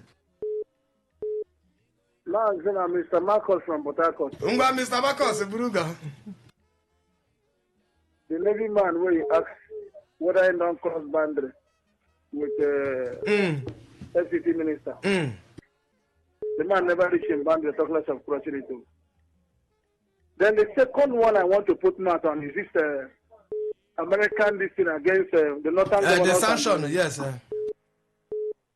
Some people they say the family thing say America not supposed to come inside.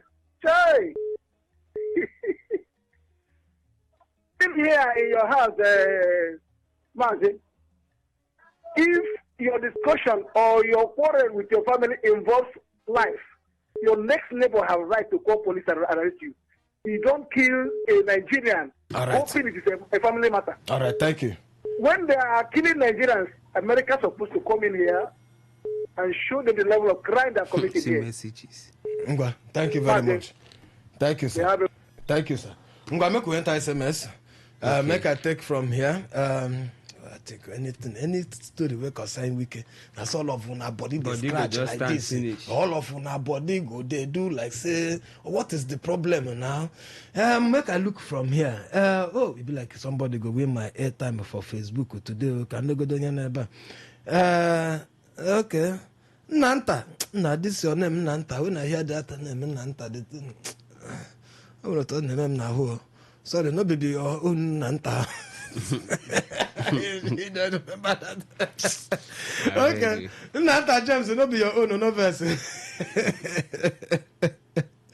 Nanta James, he said, I'm watching you from Afibo. Okay. Live. Okay. Akbajo. Okay, say they watch us live from Akbajo. He said, you people are doing well. Okay, Nanta, they see your picture there. Still they see you here. You still they watch us until they reach now. Thank you very much. Just come for my inbox. Drop your message. Drop your number for my inbox there. Inbox, I mean, no be here. No keep them for public.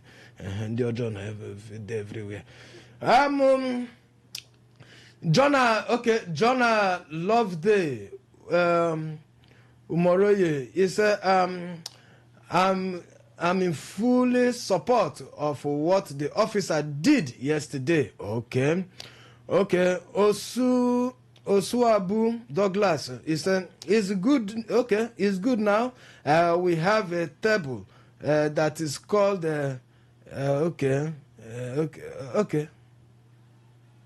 Now tablet you talk. So you say you have a tablet that is called machine. Okay, it's produced by a Navy officer to treat. Weak cases. Okay, thank you very much. Ugumba, okay. Okay. It's a Mazie. Okay, Yaga. Okay, thank you very much. Donima. Okay, Donima. I see you say Mazie. No. Okay, thank you very much, Donima. Okay. Eberechuka Salem. I'll greet you back. Okay. He said, okay. All right, I'm going to go read this one, no good for okay, that's so take close for this side. I'm going to enter the other SMS okay, side. we'll get plenty of SMS here. We're going to take them quickly. We'll go summarize some of them. Greetings, Mazi and MC Kuro and MC Justice. There, the truth must be told. If you underrate the military, you will underrate the president. The minister should render an apology to the Navy General and the Nigerian government as well. Austin George from Rumo Moi. Thank you very much, Austin George. Mazi and MC Justice, good evening. Please beg Wike say, let him leave land, Land him come, land we go. Okay, thank you. Sonny from Omagwa. He said, make Wike leave land alone. Good evening, Mazi and MC Justice. Government of FCT Abuja should pay landowners money to go elsewhere and buy and build houses if they deface FCT instead of taking people's land by force. All the support and sharing of money by the Nigerian government given to the poor people is sheer wickedness because they know they don't want to put things right so that people will become poorer. Madam Cynthia from Rukboko, thank you very much for your message. Mazi, I thank God, though, I did not buy your dog. Okay. You know, the security dog will be that. And I check security dog, you know, saying that the best will be that. Yes. All right, this one, Chinedu, he said, I remember when I talk, say, not to sanction Nigerian politicians by international community will be one of the solutions to our problem. The U.S. should not only sanction politicians from the north, they should also sanction all the politicians, including the president. Chinedu, thank you for your thoughts right there. Mazi, I blame the judiciary for giving Wike the support, okay? That is why he's doing this. Omega from Ozoba. Thank you very much. Okay. Omega from Ozoba. Mazi, good evening. Izu from the students and the teachers. The problem is not from the parents. Some children are very stubborn. You can't control them. Okay, he's saying that the students who responsible for their action. Okay, landlady, we don't see your number here, Mazi. Abi? Yeah, First Lady. First Lady, no. Okay, no, okay, but they see her number here. Mazi, concerning the teacher, we flog student. No, student, the teacher killer. Okay. Say Mazi, yesterday the parents carry cane from school, come flog her son because teacher flog her son.